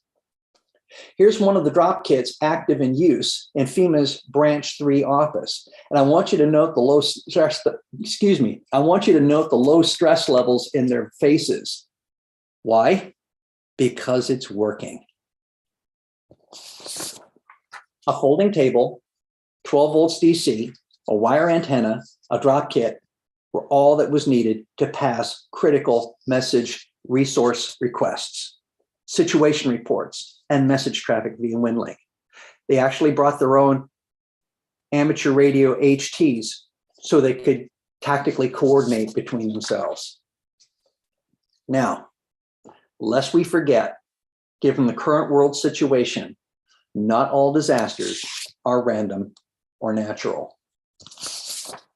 On Christmas Day, December 25th, 2020, an RV bomb outside of the AT&T building in Nashville, Tennessee, took out communications for a major portion of southwestern United States. Blast was considerable and could be seen for miles. Battery backups kept the AT&T systems operational for a brief while, but within a few hours, significant service interruptions were reported and lasted for a considerable period of days. This took out cellular, wireline telephone, internet, multiple 911 and non-emergency networks, and some hospital systems. T-Mobile also reported interruptions in their system. Memphis Air Traffic Control experienced communications issues. Long, local, television, and internet service were all interrupted well past Nashville, and the effect reached into Georgia. The bomber, a guy named Anthony Quinn Warner, was aged 63, and he was believed to have spent a considerable amount of time searching for alien life forms in a nearby park. He believed the moon landing was staged, that reptilian shape-shifting humanoids were amongst us, the 9/11 was a conspiracy, and that there was no such thing as death. What we saw was that one mentally ill person with a bend towards conspiracy theories and the ability to do the simplest research on the internet had the ability to create an event that shut down communications through much of Tennessee and neighboring states. There is almost a standing rule that we don't talk about these things because we don't want to do anything to present anybody with any ideas. But the point here is that in today's world, you don't need a hurricane or a mega quake to slam local communications and internet. A few bad actors can take down communications infrastructure. And in these cases, having communications backups that do not require commercial infrastructure is simply prudent.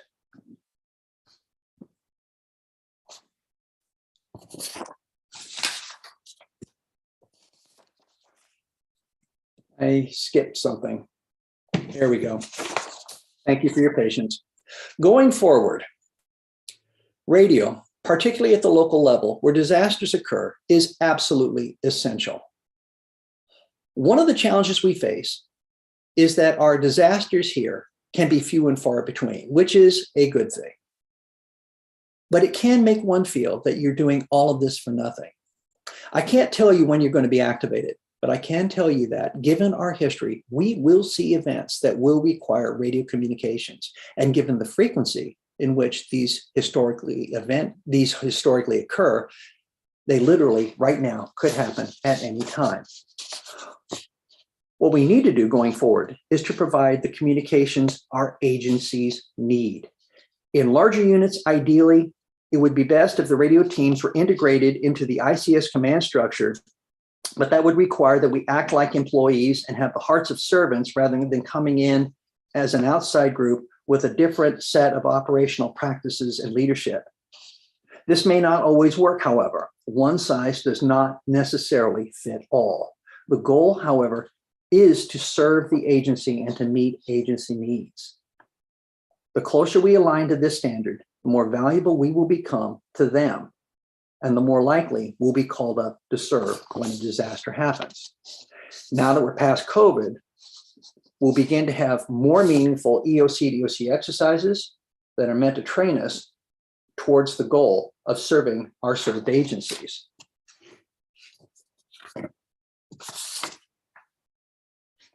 We're going to have to work hard and become both a local team and a statewide team.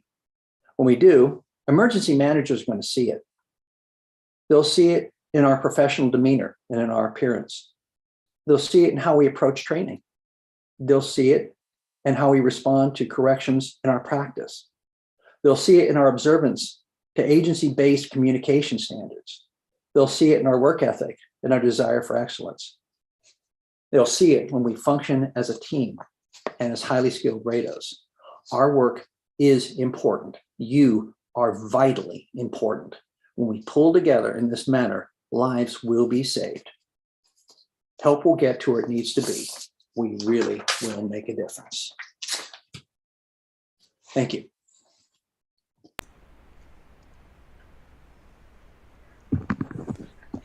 Well, thank you, Scott. That was fantastic. We have a lot of questions, and we actually have an opening for you to go into more depth in some of these questions, which I think will be really valuable. Whoops, I can't see you anymore. Make sure I have my, here we go. All right, so much to ask about. So we have a few questions about some of the things you mentioned early on in the talk. Can you talk about the shares program? What is it? Why do you not have to be licensed? How does that work? And how was that used in Puerto Rico? What were the drop kits, stuff like that? Okay. I'm going to ask you to come back and nail each one of these as I want to make sure I cover the entire answer to your question. You gave me about 5 all in one. Okay. What is shares? Okay. There are 2 different, if you want to call it, controlling agencies that govern over radio as we know it, the FCC and NTIA. NTIA these are federal frequencies that are designated by the Department of Homeland Security. And the reason that we went into shares in the first place was because of our experience with Cascadia Rising 2016. In 2016, we got on the air and we saw that we were using a lot of WinLink, and WinLink was absolutely slammed.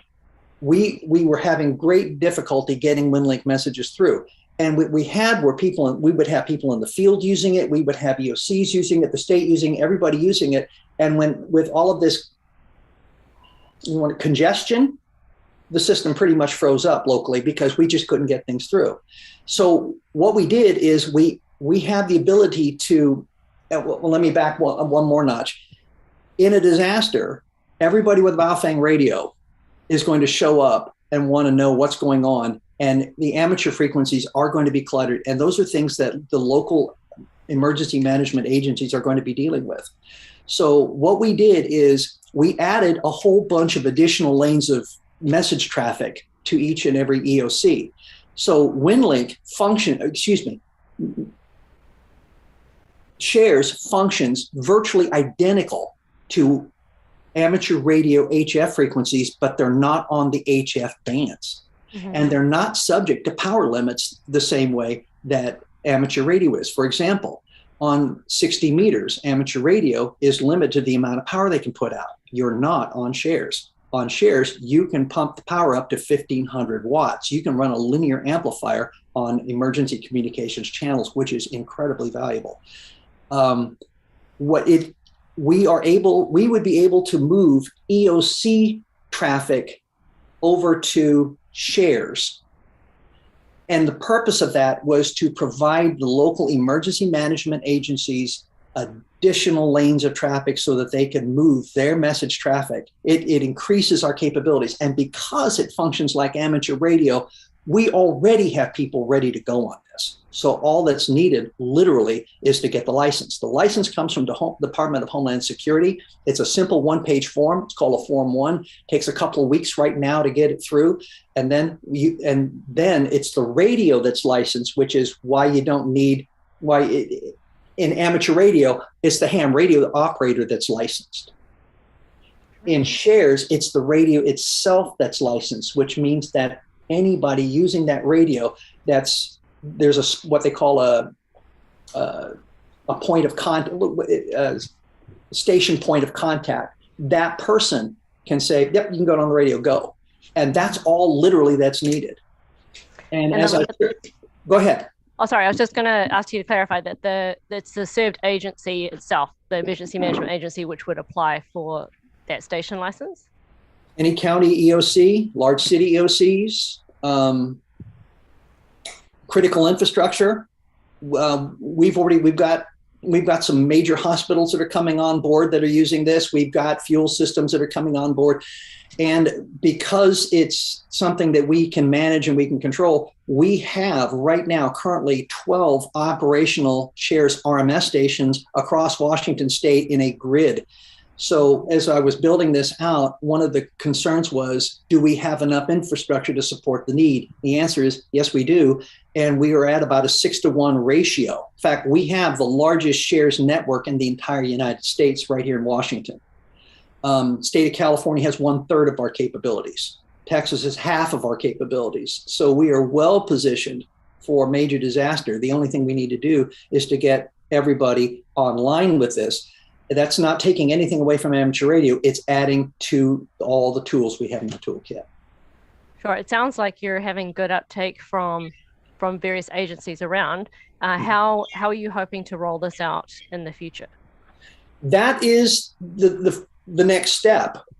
We built out the infrastructure. It's kind of like you don't have a whole bunch of end users if you don't have something that they can use. So the infrastructure is there. Getting the message out to emergency managers and to agencies is the next step. So what we'll be looking to do is to get this messaging out. And we also, through shares, have the ability to do what they call them star stations. And those are those little portable units that you can take and set up in an emergency. You can have they're mobile. So you can set them up and use them for emergency purposes virtually anywhere. Okay. That's great. Well, thank you. I think it's a whole new area for many of us, and I think it's really fascinating, and hopefully we'll get some enthusiasm to help your progress here. So the second part, or another part of the question is the drop kit itself. What is in the drop kit that was used in Puerto Rico? Okay. You have a computer that's going to be able to, again, as I said, all message traffic is digital. One of the things that I asked the guys in that meeting I had with the ComMLs that were serving on the ground was, how much of your communications was voice and how much of it was actually digital? 95% of everything they sent was digital, and it went by shares because there's no infrastructure around them. They could just set this radio up and tie it, and they were literally connecting to the internet to send emails and message traffic and attachment spreadsheets and whatever else to the mainland. And people on the mainland were getting it through their regular email. So it was incredibly useful. I'm kind of blitzing a little bit on your question. Ask it again. Oh, it was kind of more in the equipment, but I think you covered like The equipment. the nuts and bolts, which is Computer, a WinLink station. small amateur HF radio. You have an SCS Dragon 4 P4 modem, Pactor 4 modem, antenna tuner. And then I would throw in an amateur radio FM unit, like a 2 meter, 440, 220, whatever it is that you're using for local tactical communications. Amateur radio is absolutely fantastic for tactical communications, knowing where people are, moving assets from point to point.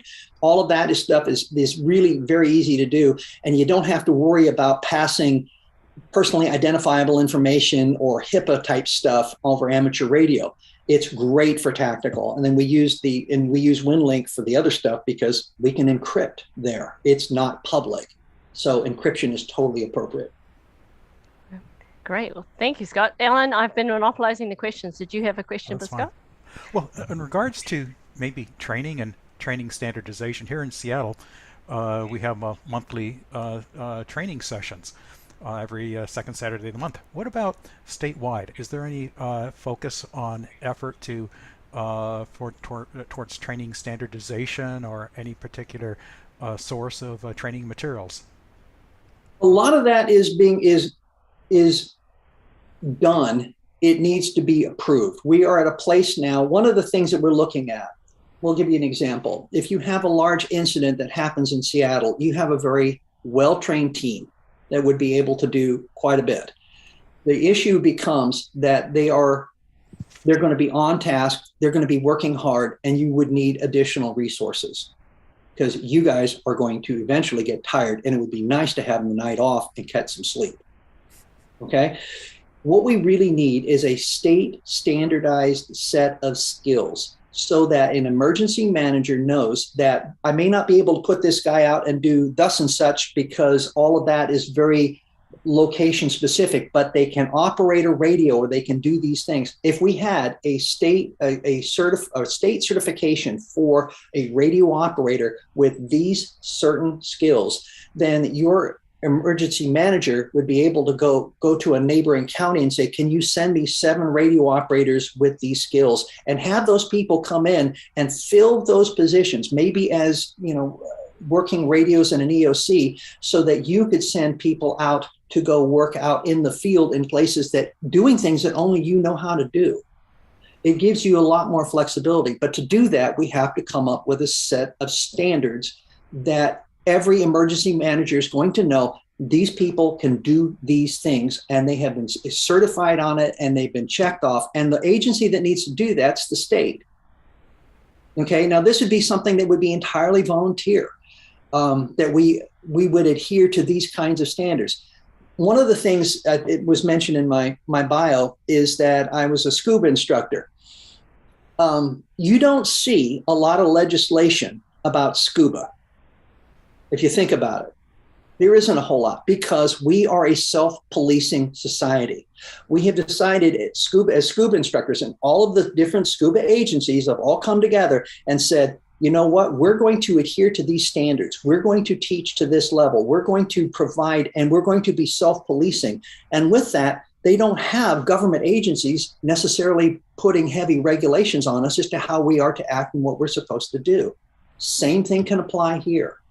If we adhere and decide that we are going to adhere to these sets of standards, and the state has established that OXCOM is in fact the minimum standard. If all of us come up to training at an OXCOM level of skill, then everybody will know what you're capable of, and we will know exactly how we can use them and how we can plug them in. Does that make sense? It does, and nicely answered. It's the importance of being able to share resources, personnel Absolutely. resources between counties and even possibly between states. Volunteers between states gets a little bit weird.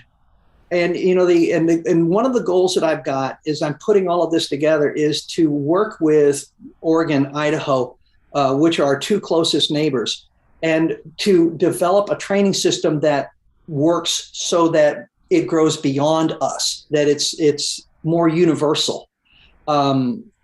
the state of Washington cannot send volunteers out to a different state. In fact, we can't do that at all. But the local emergency manager can request from another county emergency manager for resources. And that's why it becomes so important.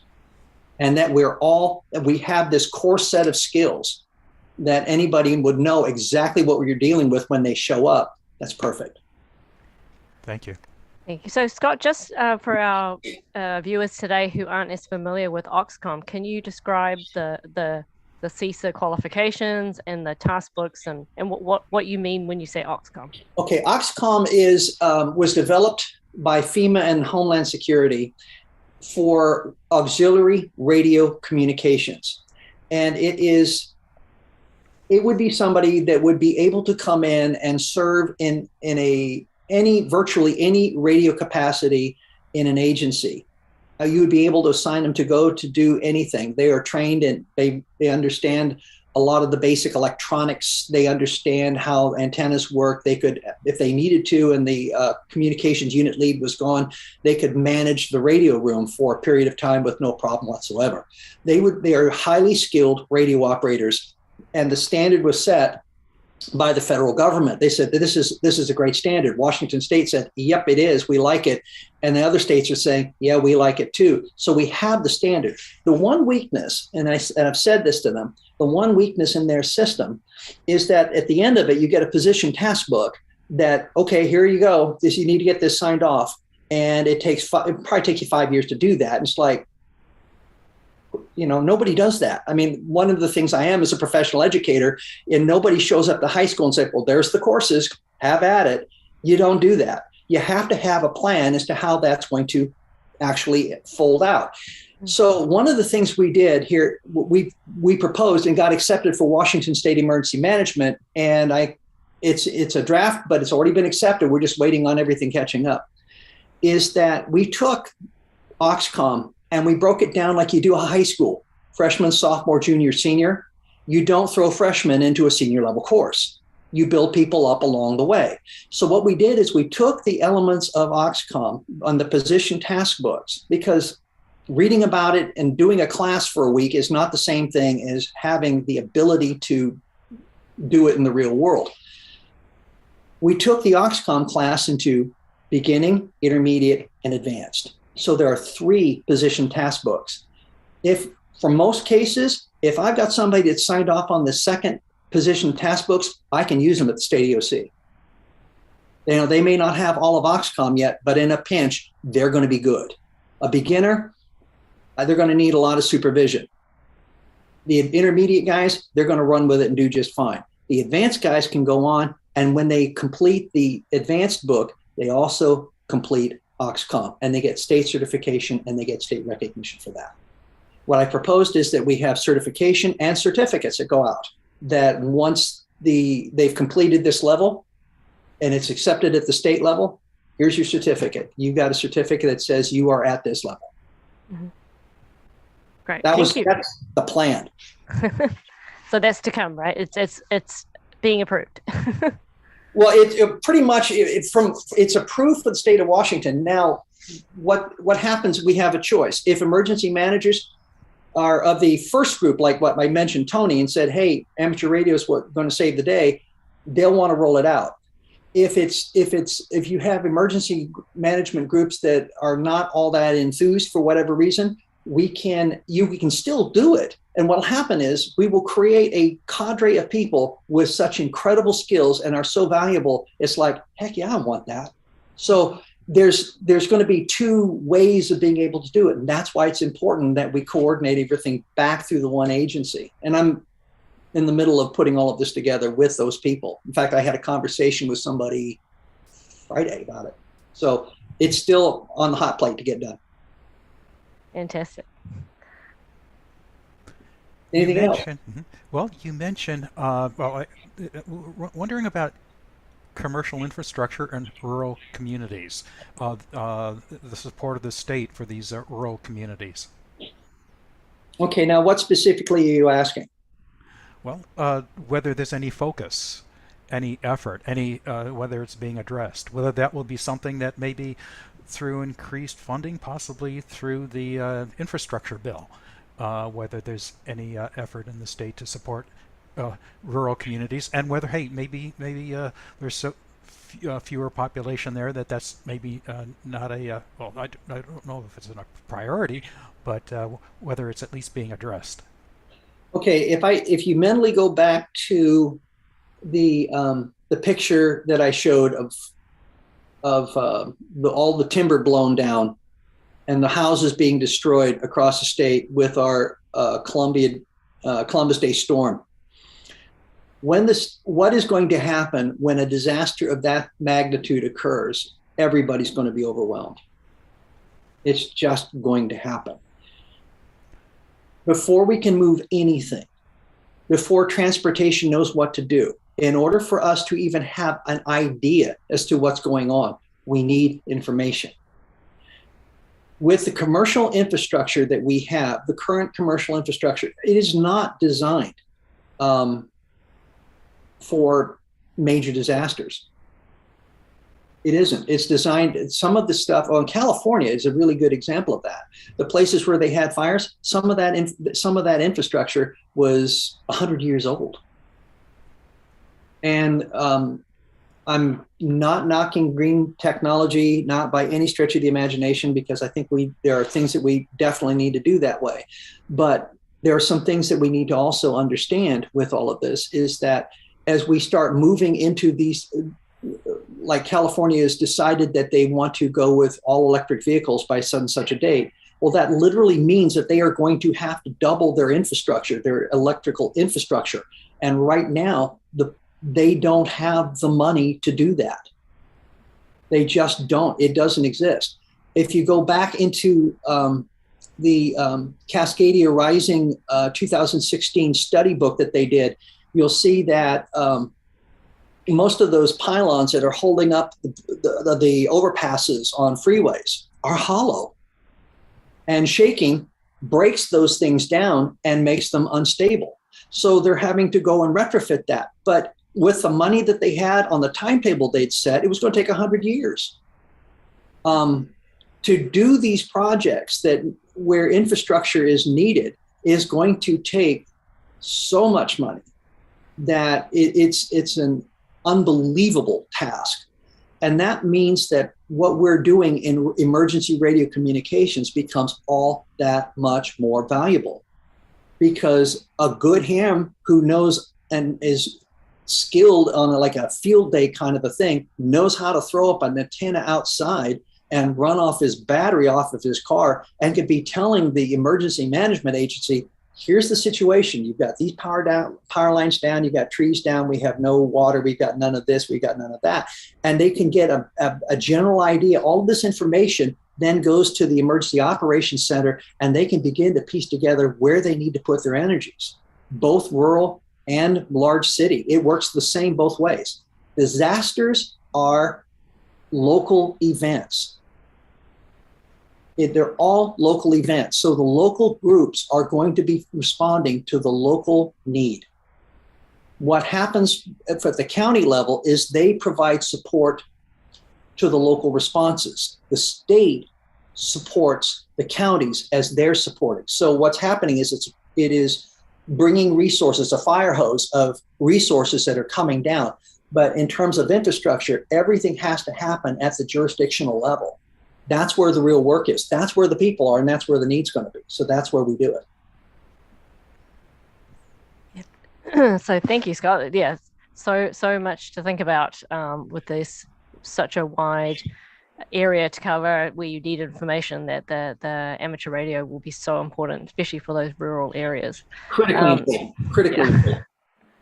So we have a couple questions actually about, while we have some questions on more equipment or technologies, and then we have a couple of questions on regulation or information that can be found from the federal level. But so the two things that are more FEMA centered are, can you elaborate on the ICS command structure for those viewers who don't know what that is? And then can you also talk about the OXFOG and how that could be used for reference or for training?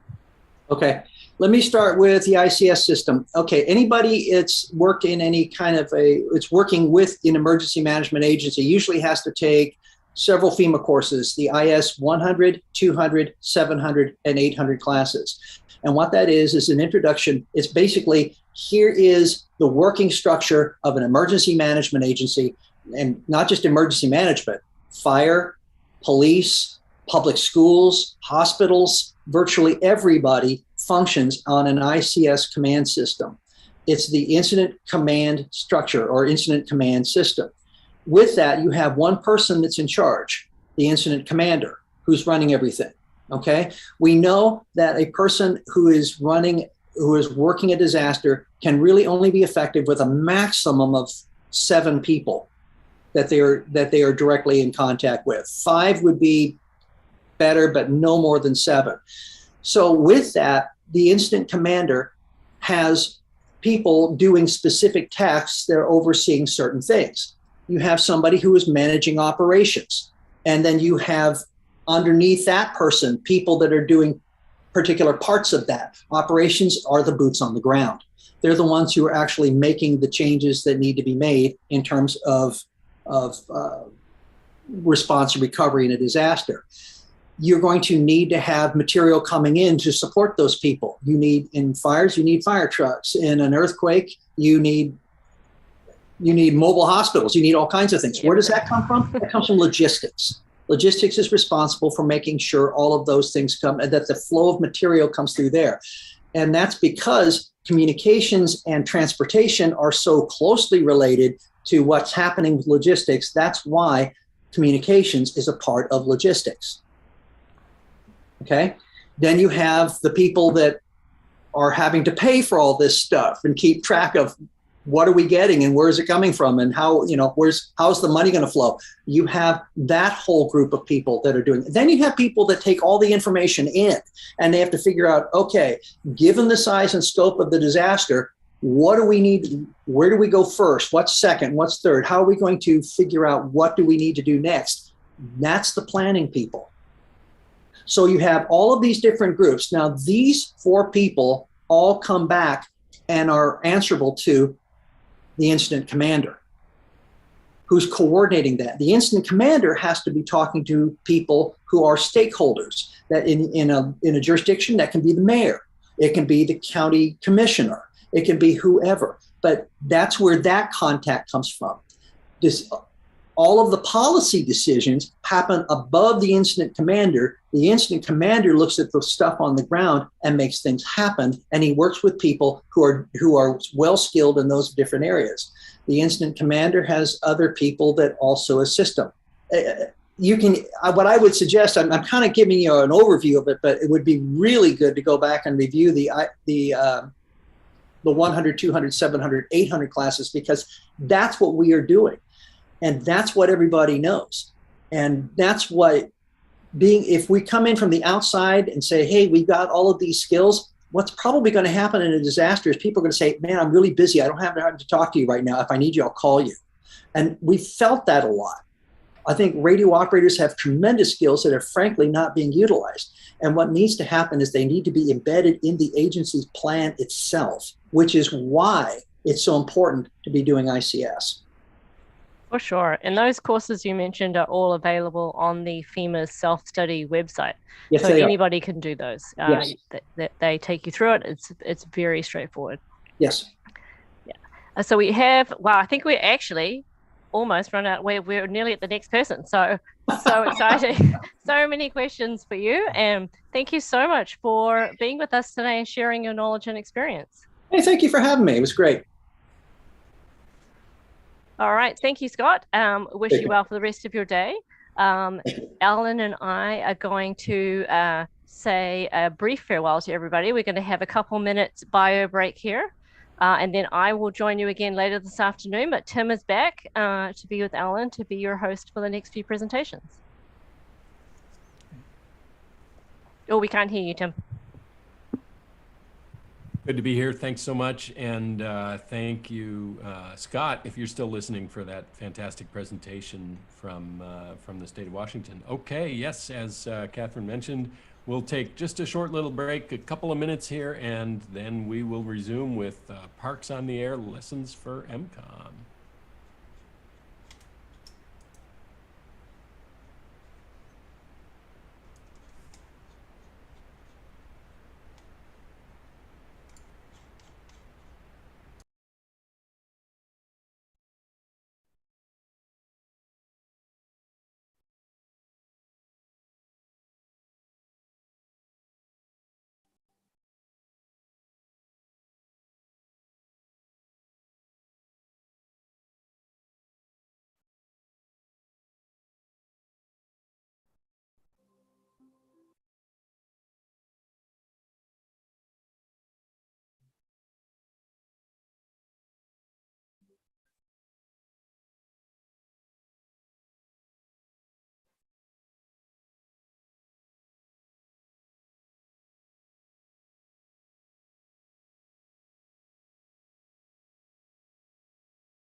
Well, I think we've had a good little break here, and let's go ahead and get ready for our next presentation from Robert. He should be popping up here in just a moment. Parks on the Air lessons for MCOM. And Alan, I don't know about you, but I'm really looking forward to this one.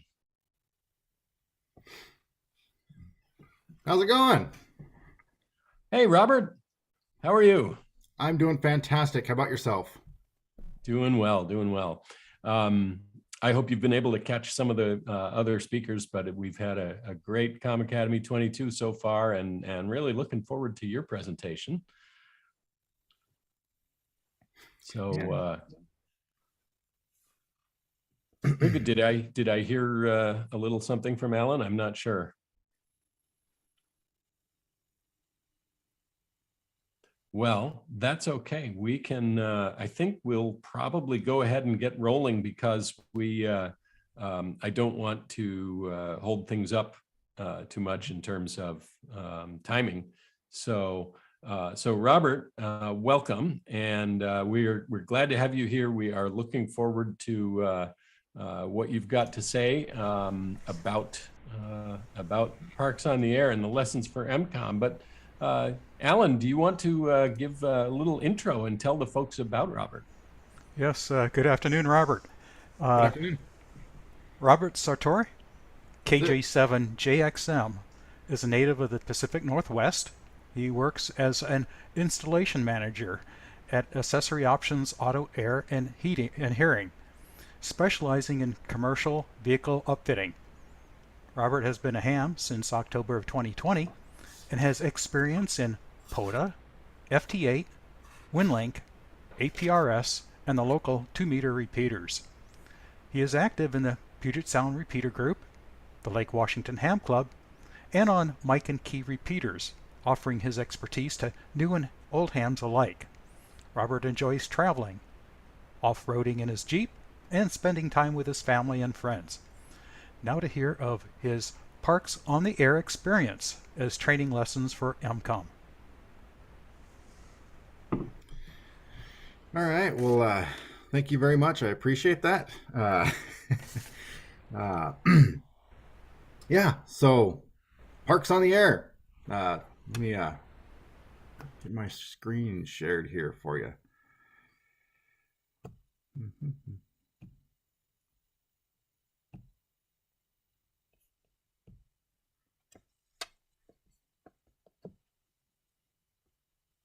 Let's see. There. Viewable for everybody, right? Good and easy to see. Looks great. All right. So let's get going here. So what is kind of a little bit of an overview of what we'll be talking about today? Kind of just a real simple and easy program here. Introduction. They kind of already went about me. Pacific Northwest native, born and raised here in the Northwest. Yes, installation manager with accessory options, outerwear, and heating. I apologize for not proofreading that. Yes, my dogs Zeus, Millie, and yeah, whatnot. So let's see. Quick activity. What do you enjoy besides playing radio? Do you field day, kind of the hiking, camping, contesting, just collecting awards, the chasing the rare DX, the countries that are a little bit hard to get to that you don't normally get at home. Working weak signals, EME, satellites, backscatter, and the like. And then making contacts using digital modes, PSK, WinLink, RIDI, FT8, so many more than just that. And then even running QRP, not necessarily a necessity, but it's a good way to get about and try it with a little bit less of that home noise floor that we tend to run into. So a lot of people want to know, what is POTA?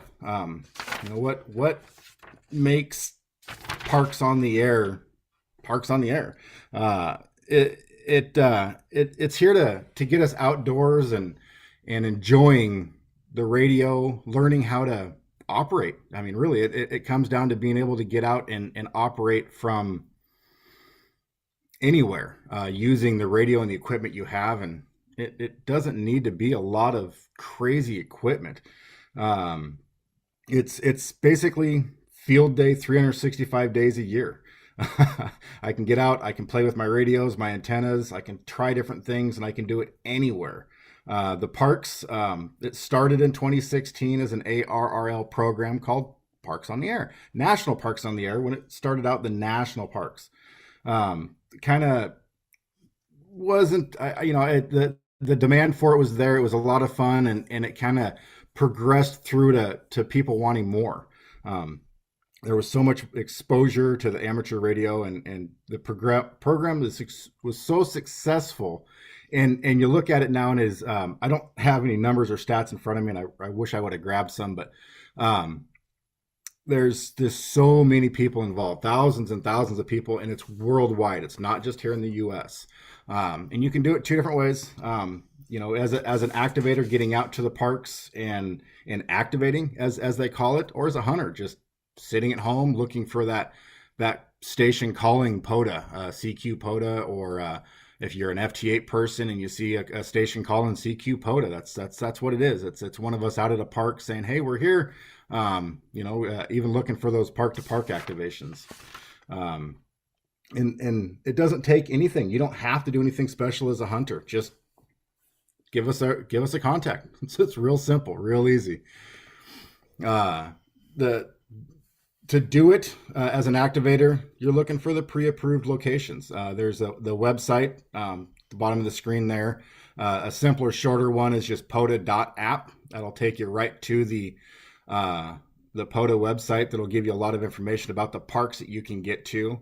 You get there, you set up your radio gear, you make contacts. It's any contact that's simplex, any mode, D-Star.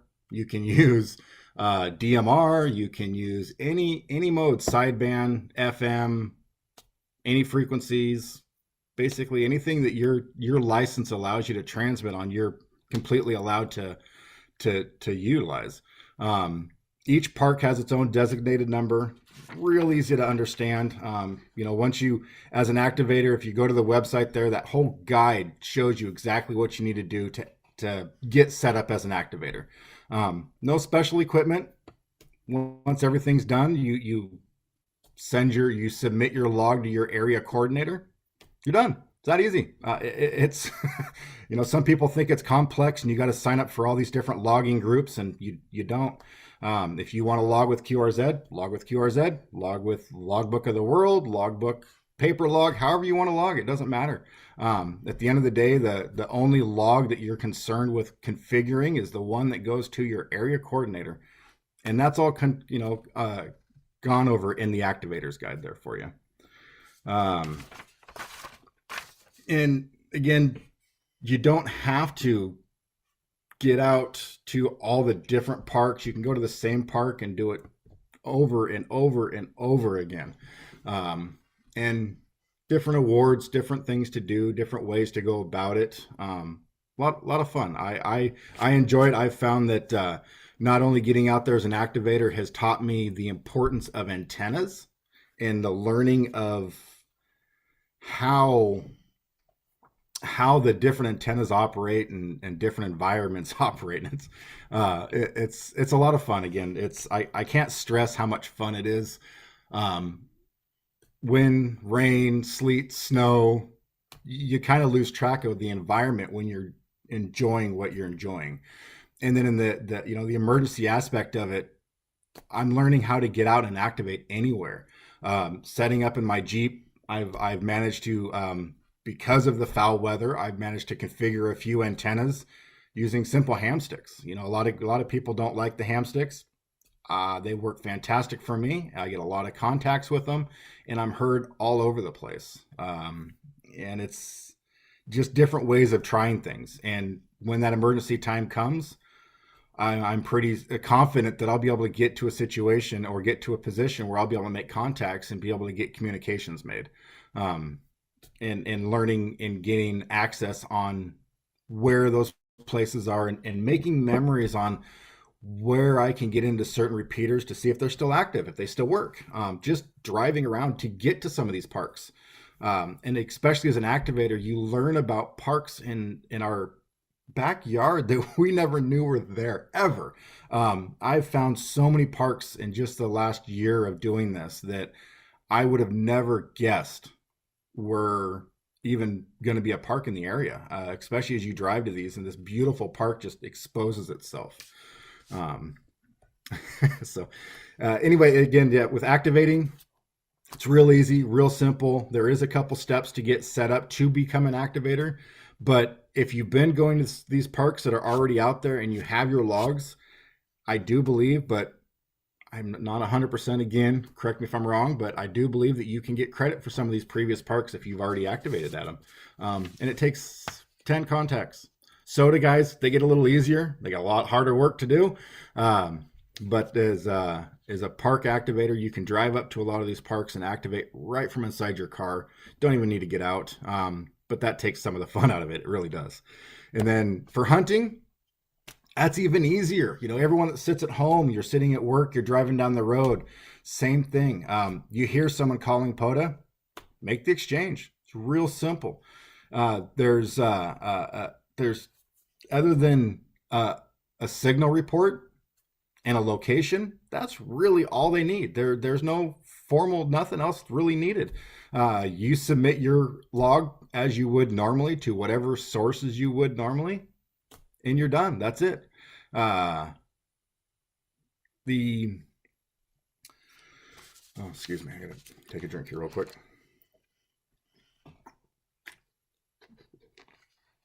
And again, there is the website down below there that you can get to, that the stats.parksontheair.com, info hunter guide. There's another file there that'll help you understand a little bit more of the details on the hunting aspect of it. But there's nothing really outside of making that signal report and submitting your logs through your normal channels that you normally would at your normal rate. If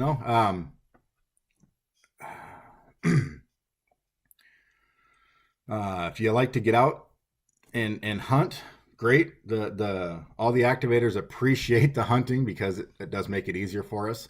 And to be able to switch bands, there's a lot of that can go on too to make that hunting a little easier and a little bit more functional. And then, again, getting started, parksontheair.com. Real easy, real simple. You can go there, familiarize yourself with all the rules. If you want to be an activator and put together a mobile portable station, that's really your biggest question. Are you going to activate from inside the vehicle, or do you want a full portable station, or both? I personally have both. I've got a couple rigs that I operate right from inside my Jeep, an IC705 that I set on my dashboard. It works fantastic. I've been amazed at what 5 to 8 watts can do and how far I can talk with a hamstick. And then getting out to some other parks, I've got a 30-foot mast antenna that I use with a long wire antenna that just goes, it's roughly 30 some feet long wire, goes to a 49-to-1 balun, 25 feet of coax to my IC 7100, and I can do the same thing, rock and roll. I can make contacts all over the place, and that's good to 100 watts. So I've had a lot of fun. I did a lot of traveling doing it. It's gotten me out of the house. It's gotten me active, and again, learning the aspects of how to make these contacts both digitally and or sideband. I'm still working on the voice side of things. I'm having a little bit more fun getting involved with the voice stuff. It's not quite as easy, in my opinion, as the FT8 and some of the digital modes, but everyone activates a little bit differently. And so to operate as a portable or mobile operations, you just need a radio. You can do it with a basic 2-meter, 70-centimeter handheld. You don't need to be on HF. A lot of people want to say that I can't do it because I'm not a general. Yeah, you can. Get out and activate. You do have access to 6 meters. You have access to 10 meters. And there's a few other bands that if you know CW, you have access to those as well. And once you get out of the house and get away from the noise and into some of these parks, you'll be amazed at what you can do and how simple these contacts can be to make. An HF radio, I've got a 7100 that I use and an IC705, both ICOMs, because they're really easy to integrate with my Surface tablet that I operate off of. It's real simple, real easy. I've got a pen and paper and an app on my phone for logging, and that's it. You want to run an antenna tuner, run an antenna tuner. If your QRP, the first thing I was told was make sure you run a resonant antenna, because an antenna tuner is just losing power at the antenna tuner. If you're running a resonant antenna, you're getting a little bit better, getting out there a little bit better. But that's what getting out and operating at these different parks is about, and learning and having fun. That's what it really is. And this, if you look at the list of equipment here, it's most of all the same stuff you probably have sitting at home on your bench right now. There's POTA operators that use the 2000s. They use 7300s. They use TS50s. It doesn't matter. It doesn't have to be a new rig. It can be an old rig. It doesn't matter what your radio is. If it works at home, bring a power supply. That's your biggest hurdle as a portable operator as your power supply. Handful of batteries. The lithium batteries have come a long way. The cheap ones work fantastic still. Just watch your current consumption, and they got little meters that work great for that as well. And then just some kind of activation examples. This is my first activation was at St. Edward State Park. Unfortunately, my pictures didn't quite line up properly here, but that's a nice little portable rig that I purchased pre-set up from another ham, and it is an amazing setup. It's an IC7100 with an IT100 auto tuner and a Bioenno 20 amp hour battery. I can rock that thing all weekend long, running roughly 25 watts digital FT8. That's kind of what I run. And then I have a USB charger for a cigarette lighter adapter that plugs into that power star there from J-Pole John that allows me to also run a cigarette lighter charger for my Surface tablet. So I'm self-contained and self-sustained off that one battery, or multiple batteries, as I do tend to bring more than one battery with me. Over this last kind of summer, winter kind of transition, I took a nice little birthday drive and got out and activated 4 different states. I got out and did Idaho, Montana, and Utah, and Oregon. And it was a lot of fun. It got me out. I learned a lot. I think I had twice as many parks on my list to activate as I actually did. And at the end of the day, the biggest thing that I did learn is it's all about the antenna. And if you move your antenna around 10 feet, it can make a world of difference.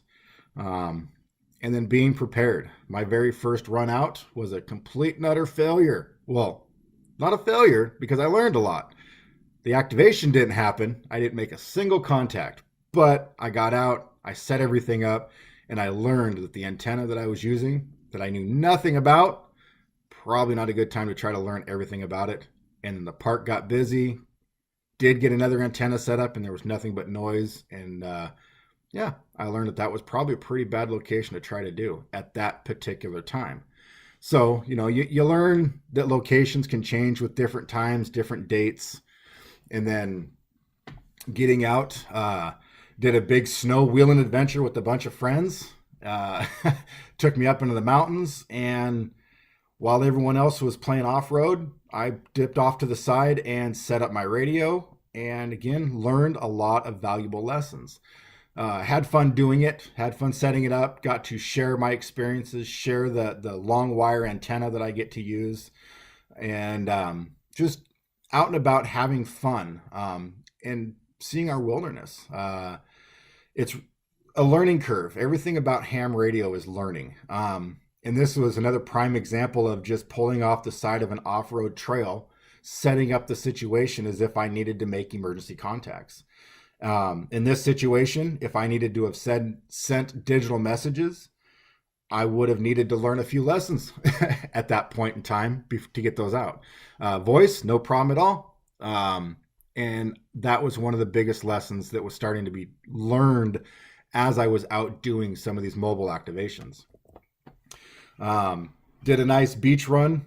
Another great example of learning the lessons of a resonant antenna with a simple antenna tuner, and making sure that you have everything that you need for the job.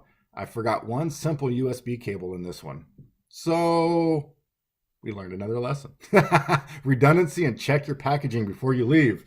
And that's what it's all about. It's a lot of fun to get out there, activate, see the parks, and just enjoy the scenery. And I wish the picture would show. I don't know if I can get this to slide over. Nope. But it was a gorgeous place, gorgeous area out there. Another day out activating at the same park, just having a lot of fun doing what I do, playing radio, setting up, a little bit more power, playing around with the buddy stick, and doing the FT8. That's what I enjoy the most. It's a little easier for me because I get mic fright sometimes. We all get that. And I don't necessarily know if it's mic fright, because we get over that. It's that logging. It's learning how to log. And that's what's the fun part is. That's the next hurdle, is getting to learn new things. And then as you get out there, the reason why we get out to go to different parks, wall, what do they call it? Wall decorations, the awards, the the fun stuff for some. You don't, if you do it for the awards, great. If you don't, it doesn't matter. I don't necessarily do it for the awards. I enjoy them. But that's not the goal. The goal for me is getting out, activating, finding new parks, enjoying the new parks, and going from there. But there are all kinds of different awards out there. There's radar awards. So if you can get up and activate multiple times at multiple parks or within a certain park and travel certain distances, different awards for that, different techniques to learn different ways of operating. It's a lot of fun getting out there and just finding out what equipment you have, what works, what doesn't work, and go from there. So with that, what kind of questions do we have? Because I know we're going to have some questions out there. Great. Thank you, Robert. Yeah, we do have some questions flowing in from the audience. And, I know I have some of my own and some of the Alan and or Catherine may have some as well. But yeah, we do have a couple of these. So one of them from Ted, I think that this was a great point that he made. So that funny story about the ham, I don't know, you wouldn't have seen this, Robert, because I think the story was in the chat, but it was about a ham who was working POTA who apparently got busted for quote unquote stealing electricity from a tree. Well, that was the antenna up there. Now, who knows whether or not that story is apocryphal, but it's a good question. Do park rangers generally know about POTA in case we get reported? Like sometimes people see somebody with a bunch of gear and wires running off to who knows where. If they're not familiar with what's going on, I could imagine them going to the ranger and saying, hey, there's something strange that I think you need to take a look at. Do you know whether rangers are fairly well informed about this? It's becoming more and more known. One of the things that they do ask you as an activator, that if there is a rangers on site, to let them know.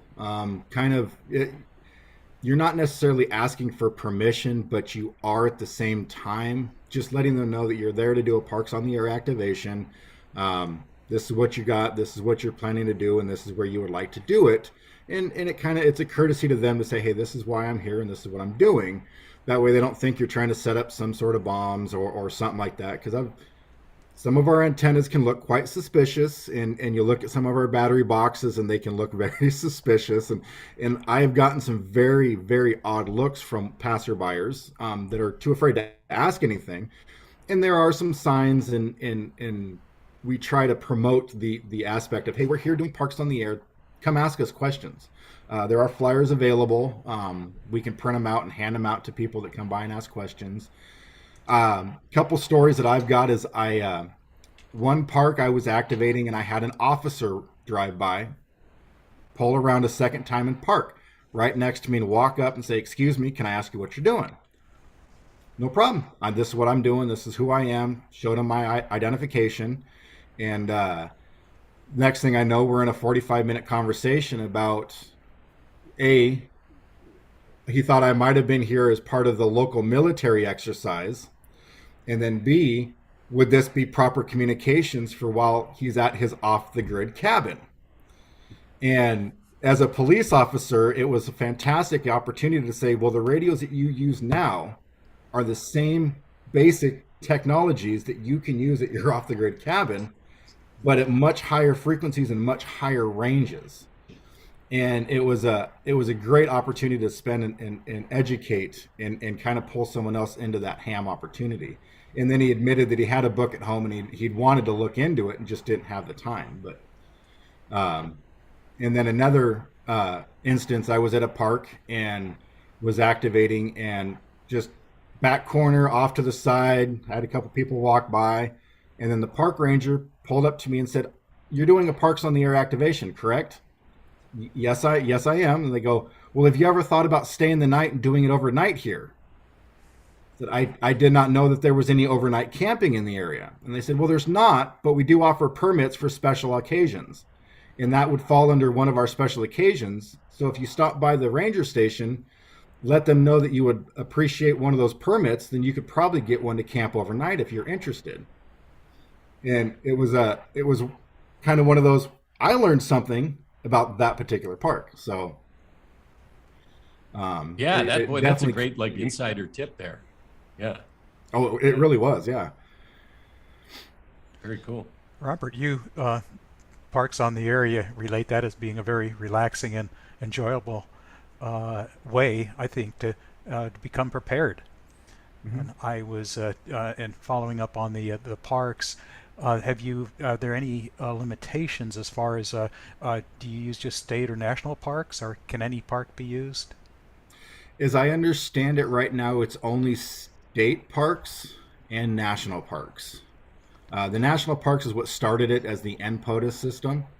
And then the POTA system came after they kind of closed the national system down, I believe, and brought it back up and brought a lot of that back in there. And is at the current time, I believe it is only state parks. Thank you. Gotcha. Oh, sorry. There are a series of questions kind of generally about equipment. So now you mentioned that the antenna was critical. So can you just elaborate a little bit more on the antenna systems that you use, what you've learned, how they've evolved over time? I mean, when I think about, the tie-ins between something like POTA and MCOM, obviously, as one of our folks, and you'll know who you are, is very fond of saying it's not amateur radio, it's amateur antenna, and there's a lot of truth in that. And so, what have been your findings? What are some of your favorites, pros and cons, that kind of thing? I know you said don't diss the ham stick. I caught that part. But just share some general thoughts about antennas. So the most successful antenna that I've found is a simple wire antenna. It's a EARCHI, or it's the Emergency Radio Club of Hawaii. They made I have their little 49-to-1 Unan, or Balun, I believe it is. And it just has, I think it's a 36-foot odd piece of wire, and you run a longer wire for different frequencies. And then I believe I use a 25 or a 50-foot piece of coax. And it uses the shield of the coax as your counterpoise. So you kind of play with the location and the layout of your coax and the different angles of the wire. And that was been my most successful antenna at most of the parks. Most recently, I switched and have, for simplicity, set up using the ham sticks off the mount on the side of my Jeep. Was a real efficient method. It worked. I could pull into the parking spot. If I didn't have a good signal, I can move to a different parking spot and probably get a better signal. And just operating right from the driver's seat of the Jeep was a fantastic opportunity.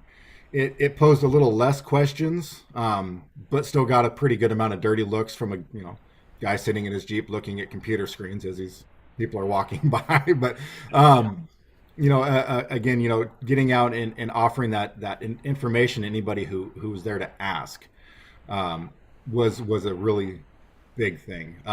Most recently, again, at parks, if I'm not operating off the ham sticks, I've been playing with a Buddy Stick Pro, and it's really easy. It's a 5 to 10 minutes to deploy the antenna, a couple minutes to tune it with the counterpoise, and then another maybe 5 minutes to pack it all back up and move on to the next location.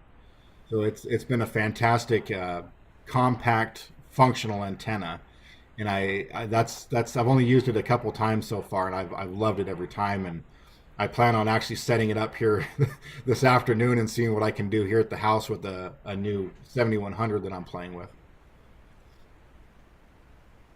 You mentioned portable power systems, the Bioleno battery, for instance, and that's noted at least for charging for low noise. I was wondering if you've encountered any self-generated noise issues that you've had to address. I haven't noticed any noise coming off of the batteries. The only time I did get any potential noise was when I ran my laptop charger off of the same battery that was powering the radio. And that was using the end fed.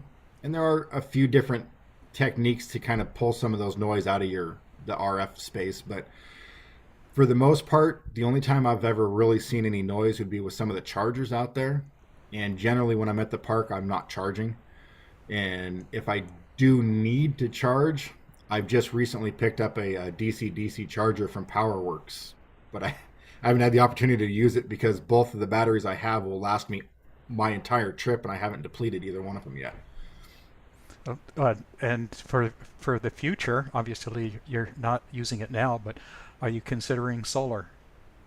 I do have solar. My Jeep is equipped with a 100-watt solar panel mounted on the roof.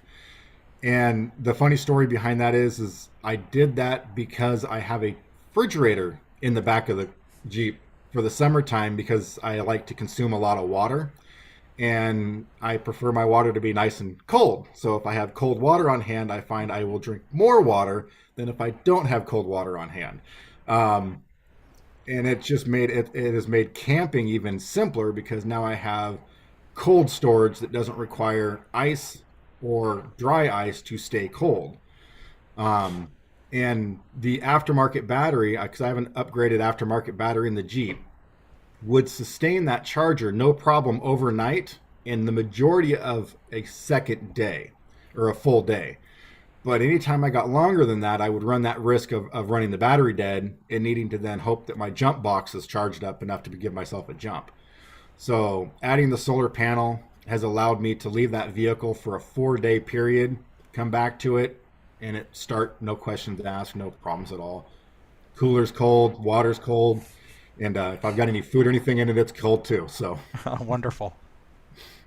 It's so important to stay hydrated. So there you go. That's cool.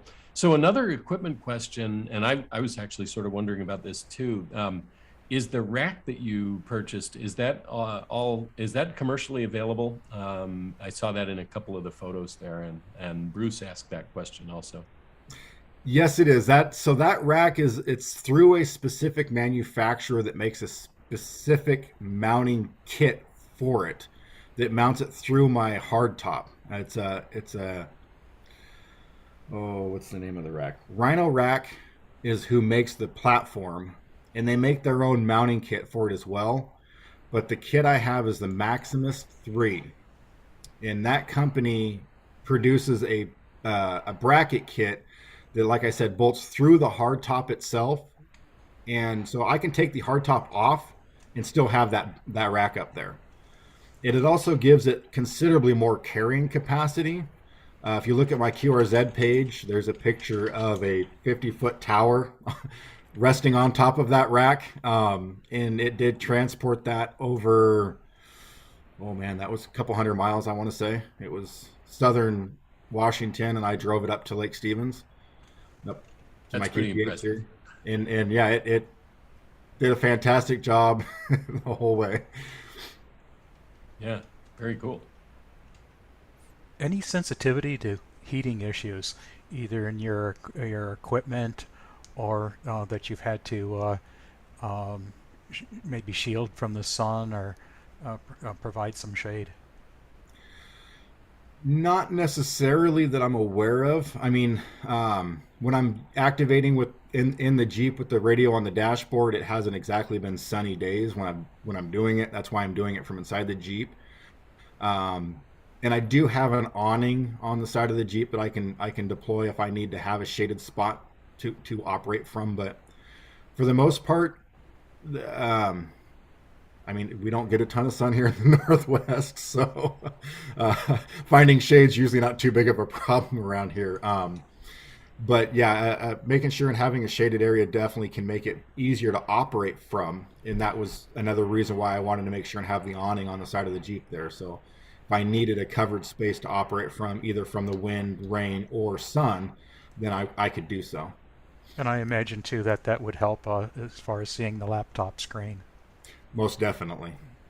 Yeah. And there are commercially available higher end laptops that have really, really bright screens, but I'm just running a used Surface Pro laptop or Surface Pro tablet that I've picked up. It's been phenomenal. It does all the digital needs I've needed it for. It's done all the Zoom work I've needed it to do, and it's been a fantastic device for me. And I keep everything backed up among multiple cloud servers, so that if I do have an issue or I'm out activating and I do lose my device or it becomes damaged, destroyed, or whatever, I'm not out everything. I can go back to those cloud devices, servers, log back in, and re-download all of that information that I had on the device originally.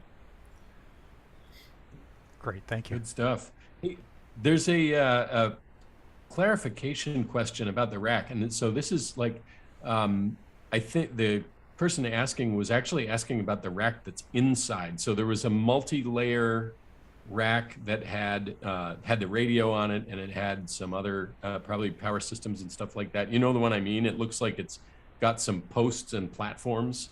Yes, that is a homebrew. That particular rack, I believe, I did not build it. I bought that radio that way from another ham, but it is all thread with just plywood that's been used with double nuts on either side of the plywood to hold it in place. That's kind of what it looked like. I wondered if it was something like that. Yeah, it looks handy. And then of course, the nice thing there is you can easily space the shelves out however you need to for whatever the height is of the different pieces that are inside it. Well, all those devices are mounted to that rack. So when I unhook the cables, I can stuff the rack right inside the box with everything inside of it. And that's kind of that deployment scheme with it, is just pull it out, connect the cables, and away I go. So there was a question, which is fairly general. I mean, in a way, you could almost do a whole presentation just on this, but I think it's an important one, and I'm going to tack on a piece to it. And the question is, what equipment is essential for you operating from the field? I mean, you've obviously talked through a lot of different stuff that you use, but do you have like a checklist or something like that? Do you have your bare bones minimum and then your preferred equipment list? How do you manage knowing that you have all the right things when you're about to, drive away from home for a certain period of time? That I'm learning. I don't have anything at the moment, but I am learning that I do need something like that. Yes, having a full built checklist is very important. I've tried to narrow down my operating equipment. The IC705 is an extremely feature-packed radio, and having its own Wi-Fi, I can use just the radio and my tablet and need nothing else besides those two items and my antenna. So it's at the end of the day, the three items, my tablet, my radio, and my antenna, are all that's really needed. The 705 also having its own battery in it, you don't need a power supply. I generally in my vehicle always keep one of my batteries, and just usually the larger one, so that if I'm ever out somewhere and I need a 12-volt power source, I have it. In my main Go box that I try to keep on me at all times, I have backup chargers for my tablet and power pole connectors. Everything I've got has been converted to power poles, and I've even converted one of the outlets in the back of the Jeep over to power pole. So I have that available for all my gear, all my equipment. If I need to charge anything, I'm good to go. And then if I had it floating around here, I'd show you, but I even made a cigarette lighter adapter for power pole so that I can plug that into any of my batteries. And now I have a cigarette lighter at port that can run any 12-volt accessory. I did that too. Yeah. Yeah. I mean, as far as like making sure I'm not missing anything, sometimes I've found it helpful to kind of picture the electrons going all the way from their source to out in the atmosphere, right? So that takes me from a battery or whatever the power source is through the necessary cabling to the radio, to the feed line, to the antenna. Takes care of that side of things. Obviously, there's a whole lot more to it than that, but that's one sort of shorthand that I've found somewhat helpful in thinking about that and just making sure I don't forget stuff. Yep. I believe you might have mentioned about logging, and I imagine you do that through the laptop. Do you any particular software that you like to use for logging? So I do a lot of my logging. Well, because the majority of what I do is FT8. The logging is done automatically through WSJTX. So at the end of the weekend or the end of the trip, I just I change my operator to my park call sign, and that allows me to go through my log and pull all those contacts out with that operator, and then put those into a new file to submit to the area coordinator. As for logging on for phone and voice contacts, I have been playing with an app that has worked for some people and not worked for others. Let's see if I can find it here. Called HamRS. It works great as a initial logging device. It's not great for editing your log. And that's where a lot of people I see that seem to have some of the confusion and problems with it is when they try to go back and edit things. But at the end of the day, a good old-fashioned paper and pencil is or paper and pen is the best way to go. And that has been, and honestly, that's been my downfall to why I haven't done as much voice contacts, is because I fear that logging sequence. And so I've been practicing listening to nets and writing call signs down and trying to put that audio to motion versus putting motion to audio. Talking is a lot easier to do than it is to listen and write. That's always been one of my not downfalls, but shortcomings, and it kind of learned to overcome some of that stuff. So that's one of my biggest lessons I'm starting to learn. Pay attention, you app developers out there, to this. Thank you. That's right. But that's one of the biggest lessons, when we think about the lessons in this for us as emergency communicators, that's a really, really important one, is that, and by the way, what you just mentioned is a fantastic suggestion for folks to, when you're hearing nets, whether or not you're involved in that net directly, it's an opportunity for you to practice copying things down. Copying down call signs, copying down summaries of what was said.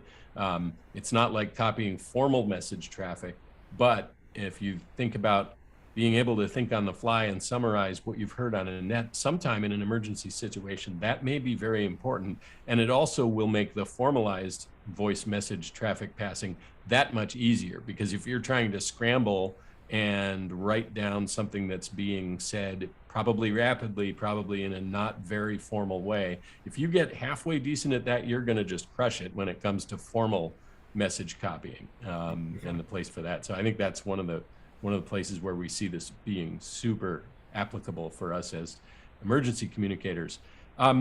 Robert, simple question here: is this available in Canada? Do you know if Canada supports or has a similar Parks on the Air program? Yes, they do. As far as I know, I couldn't tell you the details behind it, but it is a worldwide program. I believe you can go to the same POTA.app website and register just as anywhere. I'm pretty sure it's not specific to any one location. Great. I have a couple of general thoughts about this. These aren't questions, but just some other thoughts I wanted to share and bounce off of you a little bit. But one of them is just, before you operate in one of the parks, you've got to get your gear there. And sometimes you're operating, it looked like right next to the vehicle, but not always. And when I think back to like some of the pictures that Scott Dakers shared with the aftermath of Hurricane Maria in Puerto Rico, like when the infrastructure really gets damaged so severely, everything becomes nature in a sense, because the pathways through to wherever you have to set up and operate, you can't count on just being able to drive your vehicle up and setting up your stuff right next to it. And so that's another good lesson, thinking about what is human packable, human portable for when you're not right next to the vehicle. That's something we got to think about as emergency communicators. And it's not necessarily because we're going to be way out in the wilderness. It may be hard to travel 5 blocks after a big earthquake or something like that. And you may have a need or a request to operate portable in that kind of situation. So this is another place where I think this is just really good practice for some of the things that we might have to do in an emergency. Definitely. And there are certain parks that you do have to hike into. Pilchuck, Mount Pilchuck is one of those particular parks where it's approximately, I think, a half a mile hike from the parking lot to get within park bounds. The parking lot itself is not actually within the Pilchuck Mount Pilchuck Park. Cool. That kind of crosses into a soda. There is a soda there too. That's and that's where if you decide to go even further, and most definitely, you can get all the way up there and do a soda and a POTA at the same time, and your one contact can count for both systems, and that's the beauty of a lot of this stuff. So that's pretty cool. I didn't know that one. Mm-hmm. There's a lot of parks. And the one thing I had mistakenly spoken, it's not just state parks. There's a lot of wildlife refuges and wildlife areas and such that are also part of that system. And I stress to everybody, even if you've got no intentions on activating, go check out that POTA.app website and view the map. It's real easy, real simple, and all those little yellow dots are all the different parks that you can activate. Or that people can go to and be activating from. And doing park to park is another special type of award system that's out there. So if you and your friends are doing it, instead of everyone going to one park, try getting out to different parks. And that's also going to stress on that MCOM of getting out in different locations and communicating with each other. Creating those scheduled times to say, hey, at 10 o'clock on this day, let's all try to be on this frequency. From these parks and make games out of it and have fun, because that's what we're really trying to do, is learn and have fun, and then be prepared for those times where it's not fun anymore, but we need to do it and it needs to be done, but we know that we can rely on so and so to get to a certain point and make that communication, because we've done it 100 times before. So let's get it done and let's make these communications and help people out. For sure. So one other equipment question. So there's the expression 2 is 1 and 1 is none. So are there common issues that you've encountered as far as needing spares? How do you decide what to carry spares of? And maybe in your experience, are there certain things that you've had to have a spare of more often than others? USB cables. With the digital work that I was doing, that was the biggest thing that I first learned, was trying to find spares and making sure that some of the bugs were worked out of those. Outside of that, power, just making sure you've got backup power. If you've got one battery you use all the time, make sure you have a secondary to rely on in case that one's dead or fails in some sort. Extra connectors, cables, power cords, stuff like that can always be helpful and redundant for if you lose one, break one, or God forbid the dog chews on one. And then just antennas, having more than one antenna, I have found has been the biggest thing. And potentially an antenna tuner or an antenna analyzer to make sure that your antenna is where it needs to be. That's another one of the key tools that I try to always have when I'm activating, is to make sure that, with the QRP game, a resonant antenna is everything. They tell you a properly resonant antenna is going to do more on low power. Even with a high power rig, you don't need to crank up the power because you're not doing anything extra with 100 watts than I can with my watts on a resonant antenna. So, and when I learned that the very first time, just making I had the wire thrown up in the shop inside my cinder block shop. And I made a contact with a guy in California, 5 watts. I wasn't plugged in external power. And he heard me, said 5x9. Wait a minute. You can hear me perfectly clear. My piece of wire is inside my shop and you're in California and you can hear me like we're on a phone call, it blew my mind on how well that worked. And he was running massive power, and that was the funny part. Is we heard each other the same, and I was low power and he was high power. But those are some of the kinds of contacts that really stick with you. And so that wire that you're talking about, I'm assuming, was resonant. You had cut that right to resonance. Well, that was the EARC. Oh, yeah. Yep. And that antenna in is its most compact. I mean, it's that big of a package. It all fits into a small Ziploc bag. I can toss it in with. I use a. I actually have it right here. A small Apache ammo can. Oh, you can't see it because my. Never mind. The background's gonna block it out, but I just use an Apache 3800 plastic box, and that fits the 705, an MFJ analyzer, 25 feet of coax, the antenna, and the 20 amp hour battery, as well as some minor accessories, and that all fits in that one box. And then I carry a backpack that usually has another piece of coax in it and my tablet, and I'm ready to rock and roll. Very cool. Well, Robert, thank you so much for sharing this about Parks on the Air. I think you've probably inspired a lot of interest in among the folks in doing this. So thank you for coming to Comm Academy 22. We appreciate it. Thanks for having me. I really enjoyed presenting, and yeah, I hope a lot of people do get out and you know, if you don't want to get out and activate, hey, at least respond to some of those CQs that you may have been afraid to respond because you didn't understand before. Absolutely. Okay. Well,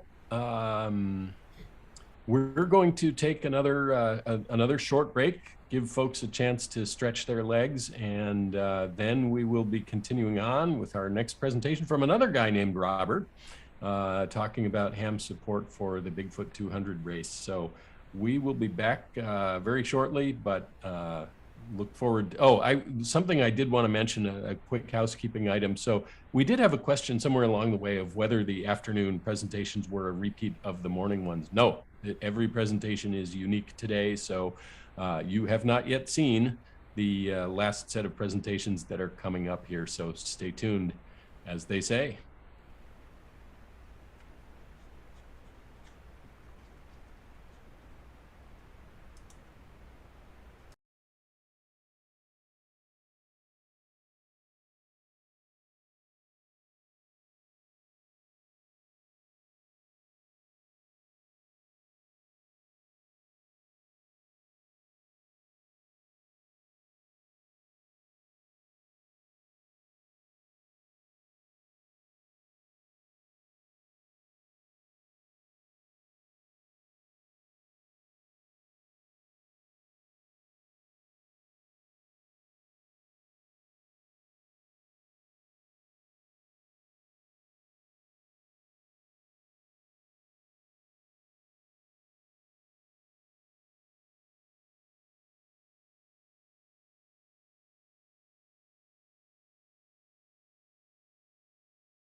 Well, welcome back to everybody who was out stretching their legs, maybe grabbing a quick something to drink or a snack, and is ready to come back for some more content. So I would like to welcome another Robert Grinnell. He's just getting connected up right now, and will be joining us to talk about ham support for the Bigfoot 200. I'm really curious about this. This is going to have some similarities to what we just heard from the other Robert, in the sense that it's not an emergency thing per se, but well, that doesn't mean that emergencies couldn't crop up during it, but it's not about supporting a disaster, but it does have a lot of potential learnings and lessons for us when we think about doing that kind of response ourselves. So Alan, would you like to introduce our next Robert? Sure. Robert Grinnell, KD7WNV, has been active in supporting public service events soon after becoming licensed in 2003. He soon joined the Mike and Key Amateur Radio Club, in which he currently remains a member, having served as its secretary, president, and chairman of its public service committee. For a number of years, he was active as the ESCARA, that's the Emergency Services Coordinating Agency, the RACES organization there, as training officer. That Emergency Services Coordinating Agency served cities in South Snohomish County and North King County until it was disbanded in 2015. He later joined the Snohomish County ACS and also helped to form the core of their RACES unit for the newly established NEMCO. That's the North Shore Emergency Management Coalition, where he continues as a member of its leadership team. Robert has taught numerous licensing classes for both ESCA and NEMCO. Robert currently holds an amateur radio extra class license. I mentioned Robert being the chairman of the Mike and Key Club's Public Service Committee. In that role, he is responsible for publishing the annual K7 LED information booklet that many of us pick up during the club's annual Puyallup Swap Meet. Notably, in 2016, Robert received the Mike and Key Pop Brown Award, which is the club's highest honor. In addition to Mike and Key, he is also a member of the Western Washington DX Club and the Edmonds Woodway Amateur Radio Club. I've heard of the amazing and arduous Bigfoot event for a number of years. Robert has been the coordinator for the ham radio teams in that event. Robert's talk on ham support for Bigfoot 200, the Bigfoot 200 endurance race, should be very fascinating and inspiring. It's all yours, Robert. Okay, thank you, Alan.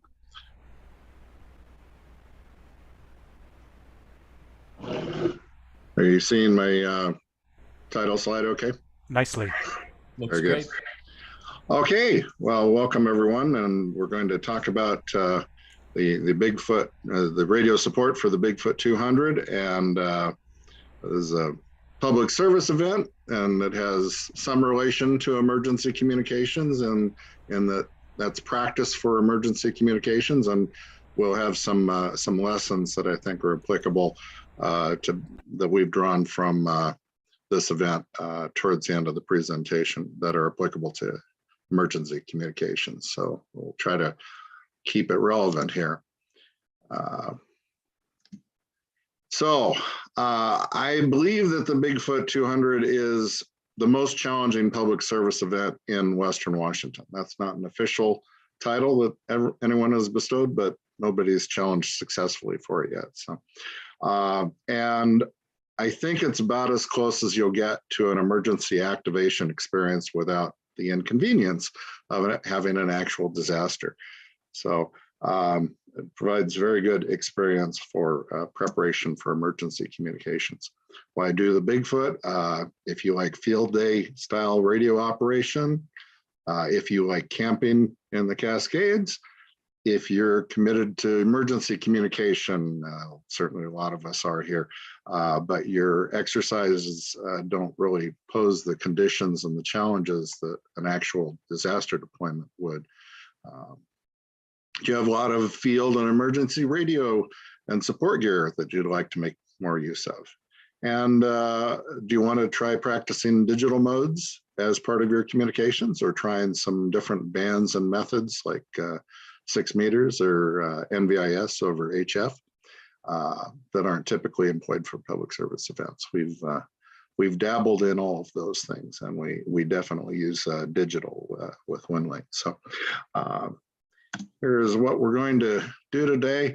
I've got a 5-minute video that I'm going to show you. Jason Martin, who was one of our new hams with Bigfoot this past year, did both the shorter events in July and then the 200 with us in August, was so taken that he offered to put together a video afterward and collected photos and video snippets from the hams and did a great job. And that's on YouTube, and I'm going to show it as kind of an introduction here. Well, then we'll go over what the Bigfoot event entails. We'll talk about the communications support structure and operations. Then we'll go back through some of the history of how we got here. It's an interesting story. It has some other lessons along the way, a lot of lessons for operating public service events and organizing them. And then finally, lessons and takeaways. So let's go to the video right now.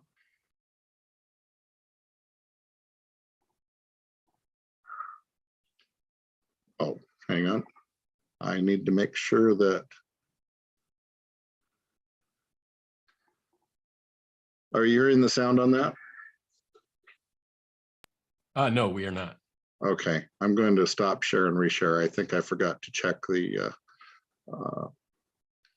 yeah, I forgot to check the share sound box. A great test of a ham's capabilities. Is that okay now? It's great. Hearing sound? Okay. Unlike the cozy Radio Shack with its central heating and utility power, operating deep in the forest and circling the blast zone of Mount St. Helens will exercise all aspects of radio communications and preparations. The Bigfoot is an endurance race. Hardy runners take 50 to 100 hours to complete the 200-mile course through dense forest, rocky terrain, running streams, while dodging fallen trees and tumbled rocks along the way. Exhaustion, heat, cold, and losing the trail are all braved by the runners. Aid stations support the runners along the route. The runners stop at these waypoints for light medical care, food, water, and to pick up their cached gear.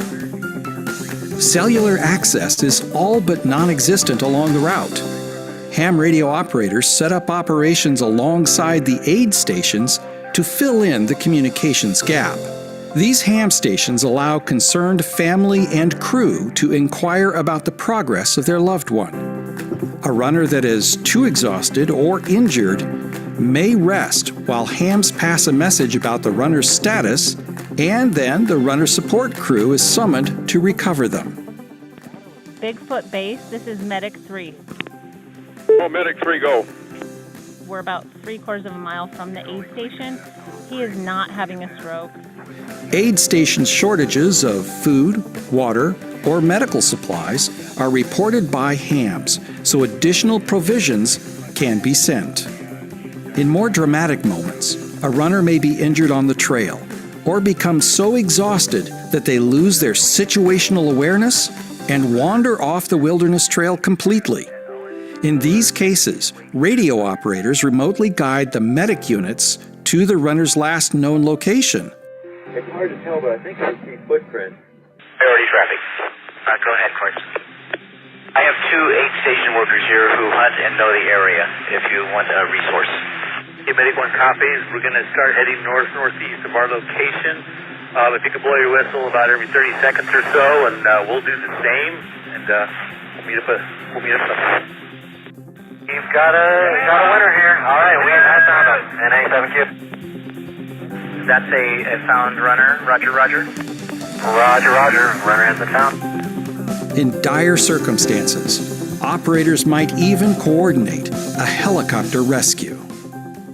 A rest station received information that there was a runner sick on the trail and he could not proceed. The medic was at our aid station and he was going to go find the runner. I gave the medic one of our ham radios and instructions how to use it. He found the runner, and the runner could not be moved and could not be transported with a conventional stretcher system. Race headquarters went to the process of getting search and rescue to summon a helicopter, and ultimately an Army helicopter lowered a stretcher through the trees to retrieve the runner. It was a happy ending for everyone, and especially a good use of amateur radio. Operating far from facilities in most cases, the radio operator's self-sufficiency under adverse circumstances is tested. Runners out on the trail had to drop to the ground because of the lightning. Ham teams consist of 2 or more operators for each location. We've had several supplies delivered. 280 amp hour battery is, we haven't found the bottom of that yet. In fact, it hasn't even gone below 13 volts. Weather and geography will test the operator's ability to enable communications. HF is used to pass aid station status information digitally using WinLink. The Bigfoot 200, stretching the skills and adaptability of hams, proving the human impact of amateur radio. It's just a great privilege to be part of something that contributes to runner safety.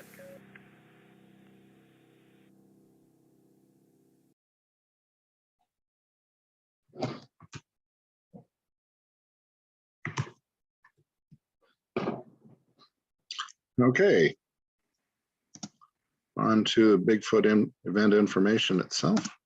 Some of this you'll have already heard in the video. Quick facts about the run.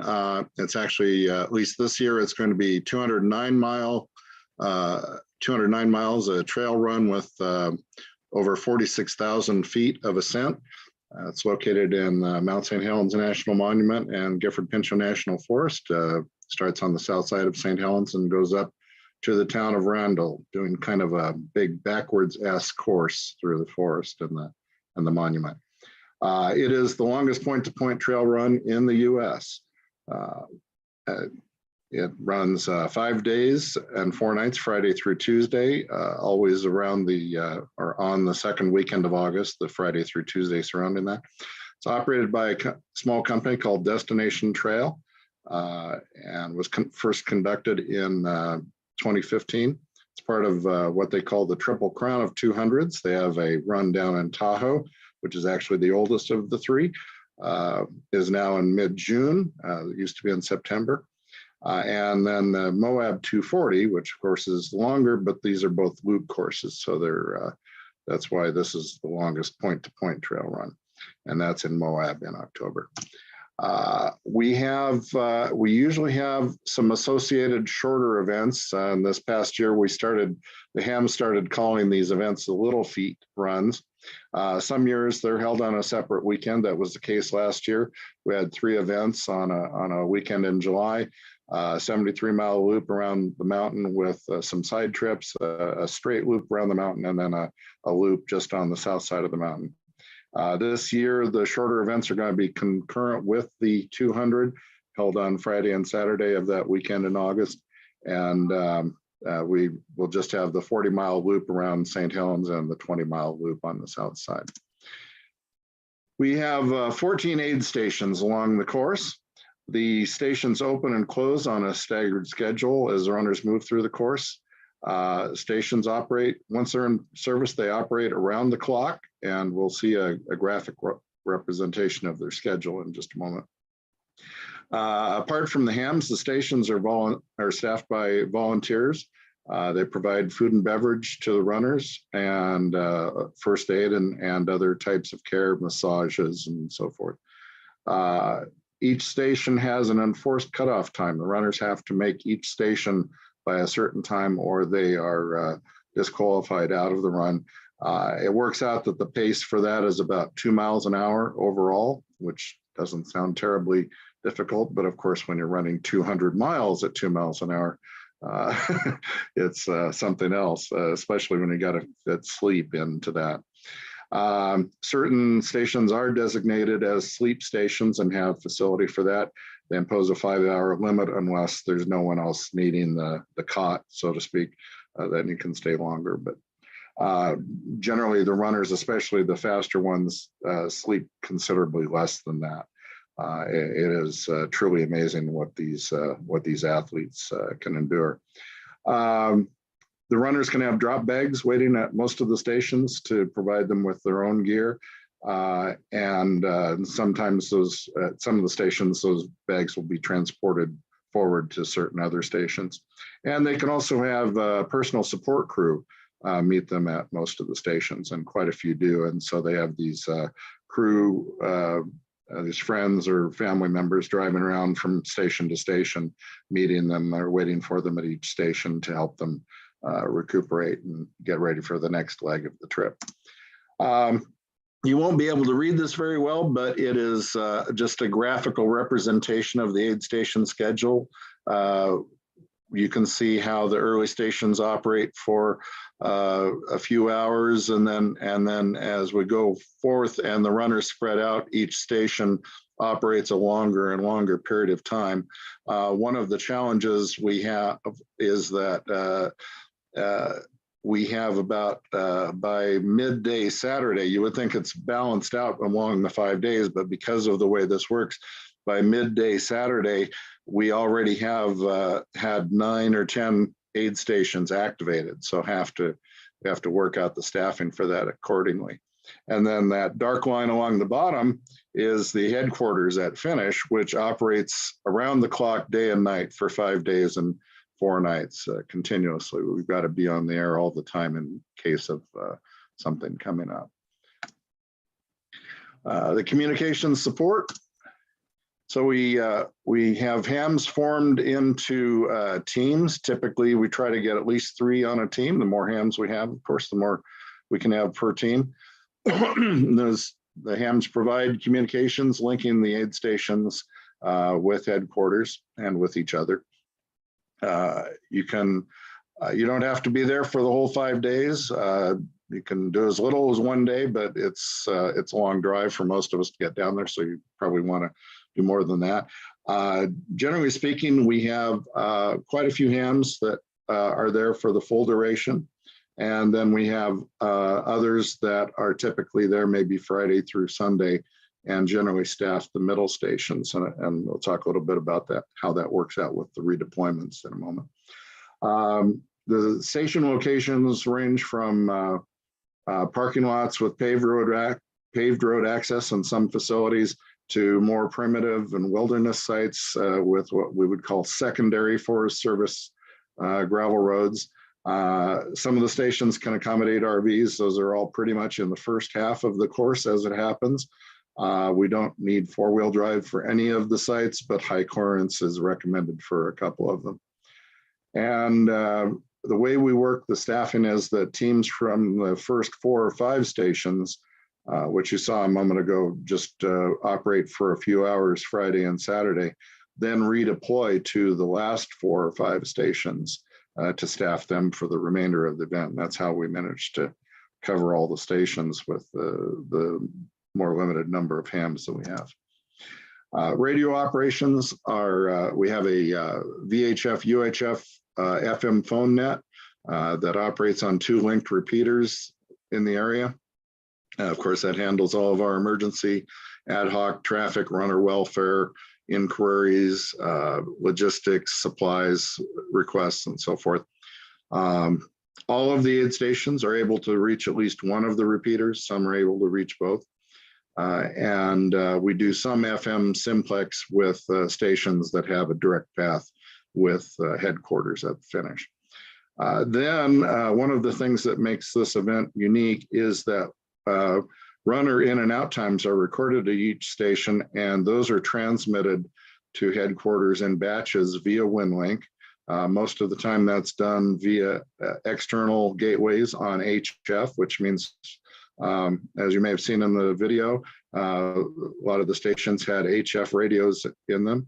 And so they have an HF setup to be able to reach out to the WinLink gateways and pass that traffic. And then we're able to pull that down and aggregate it at finish. We do some peer-to-peer with stations that have a direct path to headquarters. And we have also experimented with 6 meters and HF and VIS. We don't rely on either of those at this point because we do have the repeaters, but we like to dabble in those just to keep them as options if we need them in the future. There's a sample of the runner data very quickly. It can be passed in plain text with comma separation or tab delimitation, or even just space delimiters. This is what it looks like when you put it in a spreadsheet. But we're passing the bib number, an action, in, out, drop, dropping out of the race, a time and a date, and then a station abbreviation. For example, EP is Elk Pass and SB is Spencer Butte. Volunteering for communications, we need operators. The biggest issue with any of these events is always operators. Any other problem, equipment, logistics can be solved if we have enough operators. So we do need operators regardless of how much personal radio equipment they have. If they have no radio equipment, we can still use them as operators because we do put them into teams. Having a great amount of equipment is helpful, but not required. And what we do is we match up the hams and assemble teams based on who has what in order to form the fully operational station teams. We do have some assignments available at Finish and Randall, and there are motels available there for a nice comfy lifestyle. We can also accommodate RVs there. But other than that, basically the two main requirements of hams are you need to be able to camp in the mountains relatively self-sufficiently, and you need to be able to get there, which means you need to be comfortable driving on forest and mountain roads. And we do take your vehicle type and your level of comfort, your driving comfort into account in making your assignments. And in that case, then if you have some limitations, schedule flexibility helps. Formation of ham teams. So I just mentioned schedule. Of course, schedule and availability is a primary factor, and then the vehicle type and level of driving comfort. I survey all of the hams for their equipment across several aspects, and these are all factored together to make sure that each team has all the elements they need for a complete station. So we match up complementary hams with complementary equipment and so forth. Someone might be bringing the dual band station, someone else might be bringing the HF station, someone else might be bringing the shelter for the station. But we need all of these elements: power, the dual band FM station, HF WinLink. VHF WinLink is not so critical, but it is used for the peer-to-peer. And of course, we need masts and supports for the antennas, shelter for the station, and tables and chairs. And then, of course, hams provide their own shelter, either tent or RV, or sleep in their vehicle, whatever they care to do for their own shelter. How we got here. So there's some interesting aspects to this that I'll just cover. I'm going to breeze through a lot of these slides, but they'll be in the PowerPoint if you want to look at them longer later on. It's funny how things happen. I had no familiarity with this area down around St. Helens prior to 2009. In 2009, I got to help with the Ride Around Washington bike ride. Was a week-long bike ride. And that was managed by Gene and Fran Underwood. Some of you who have been involved in public service and other things in the area for a long time will have known them. They managed that ride, and that year happened to be a volcanoes loop, and it started in Packwood and did a loop down through Gifford Pinchot National Forest, across back around Mount Adams and back up by Rainier and so forth. So we tied together 3 mountains in a loop, and that was my first exposure to the area. I bring this up because if it hadn't been for that, I probably never would have touched doing the Bigfoot or organizing the Bigfoot, because I would have had no knowledge of the area. After that, I realized that that area, particularly Skamania County, which is where Gifford Pinchot National Forest is basically, is a rare county in the salmon run, the Washington State CUSO Party. And I started scouting sites to operate the salmon run from down there. And I did that in 2010 with some ham friends, and so gained a greater familiarity with the area that way. Didn't do anything else down there. And then in 2015, this email arrived. This came into the Mike and Key. I'm not quite sure in what capacity he got it, but it came to Jim Monson, who is now the King County EC, some of you will know. And he forwarded it onto the board, and as public service chairman, I got a copy. And this was the initial request from the Destination Trail folks asking for ham radio support for this event. So I took a look at this. Jim said, "This looks interesting." I'm going, "Yeah, this looks interesting, boy. What is this thing?" So you can't see it real well, but that's the full 200 course. That's St. Helens on the lower right, Mount Adams on the lower left, and Randall is at the top center. The town of Randall is the top center. So I start looking at this. This is the course more in context. That's the state highway map. You can see Portland and Vancouver down at the lower left, Centralia and Chehalis at the upper left. The little dots, yellow dots, are all of the aid stations scattered through the forest there. So it gives you a sense of how big that course is. My initial impressions, which actually were inaccurate in some ways, but scary enough, and this is true, if you kind of put a rubber band around the course, it covers over 700 square miles, or encompasses 700 square miles. There's the 14 aid stations. When I first looked at them, it looked like they were all at the end of four-wheel drive tracks. That's not the case at all, but that's what it looked like initially. And I couldn't find any repeaters inside the course. The nearest repeater appeared to be north of the town of Randall. So it didn't look real promising. I thought, okay, we need like 50 hams out there for 5 days. How am I going to get that? They all need four-wheel drive vehicles. We're going to need field stations with power. We're going to be dry camping in the backwoods. And can we even communicate amongst these sites that are in among all this, difficult terrain in the St. Helens area? Without repeaters, we'd have to do simplex of some type. So I did respond to them, and so did two others, Lee Chambers of the Olympia Amateur Radio Society and Dave Williamson of Snohomish County Hams. And then Destination Trail got us together. Now, I didn't mention it before, that email came out a couple weeks before Field Day in 2015. And so they got us together, and this is this is mid-June. The event is going to be in about 2 months in August, and we've never done it before. So we started talking. We had in the pre-COVID, pre-Zoom world, we did emails and conference phone calls. We had lots of questions and concerns. We were all focused on Field Day, with it coming up in a couple of weeks. We didn't see any chance of pulling together the size of the ham crew needed, especially covering 5 days instead of just 1 or 2 on a weekend. No idea how we could communicate successfully. And ultimately we decided we could not commit to helping them with the 200. It was just too short notice.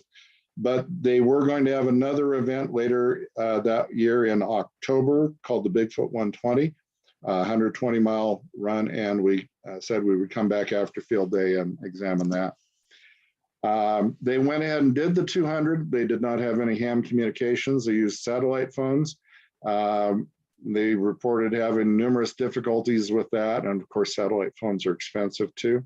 The runners who were there, who have been at subsequent Bigfoots, have expressed great gratitude and comfort at now having reliable ham communications instead of what they experienced with the satellite phones that year. After field day in August, I had been talking about the event with members of the groups that I was in, the Escaraces and the Mike and Key Club. I talked with Dave and Lee. They did ultimately bow out of organizing, but they continued to help in recruiting hams, which was really critical in gathering enough hams. And we've had strong contingents from those areas ever since, especially the Thurston County Olympia guys have been tremendous. And so I took it on and began trying to figure out how we would communicate between the sites. And to do that, I started doing radio coverage modeling on the computer. So this is what the 120 course was, and this is basically just the southern part of the 200 course, but they're critically, as we'll learn in a few minutes, at least in terms of what happened, they're running it in reverse. So they're starting over here on the right in the forest and running towards St. Helens and finishing on the south side of St. Helens over on the left, bottom left, where they would normally start the 200.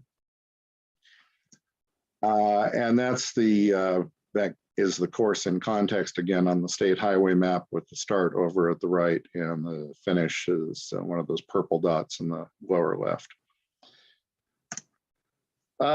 So in talking with Dave and Lee, they said, well, are we not kind of in the same position as before? But fortunately, there were mitigating factors for that.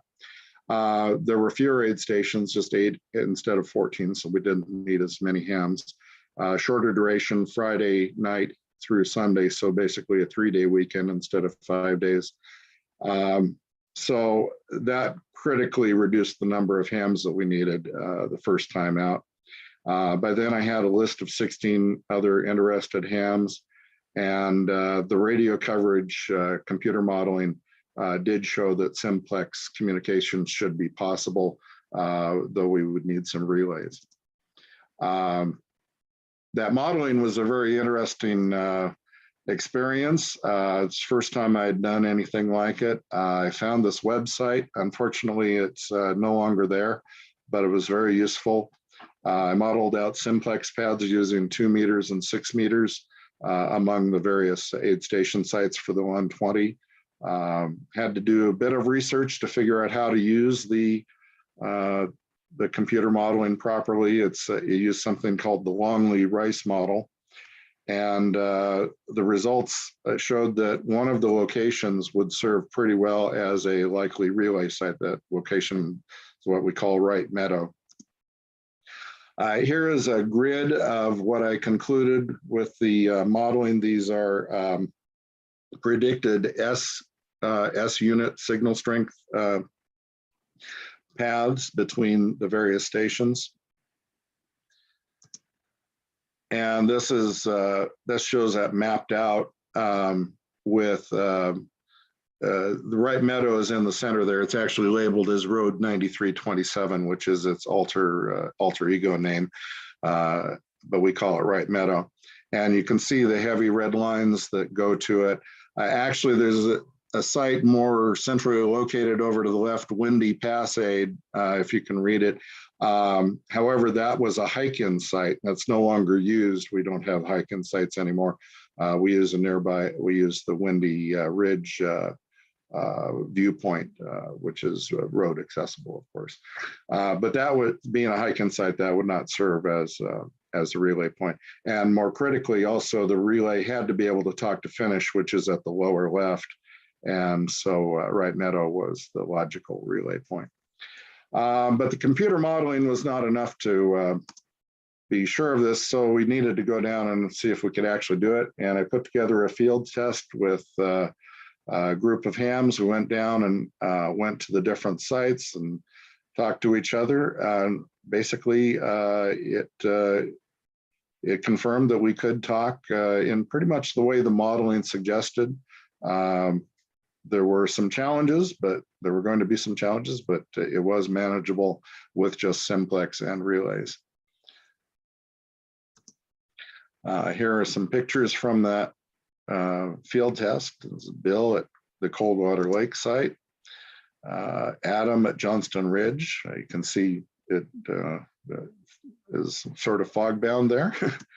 Dan with me at Wright Meadow.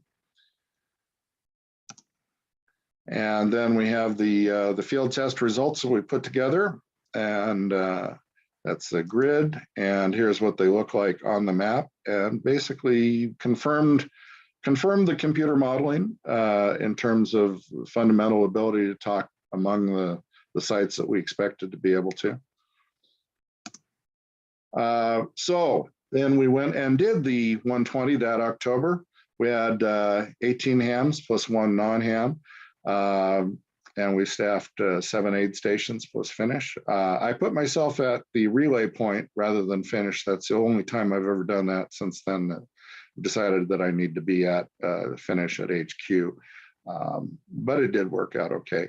And I had a very experienced crew at finish, so they performed admirably. The thing about this, you'll see that grid at the bottom is what the weather forecast was beforehand. That wasn't entirely accurate.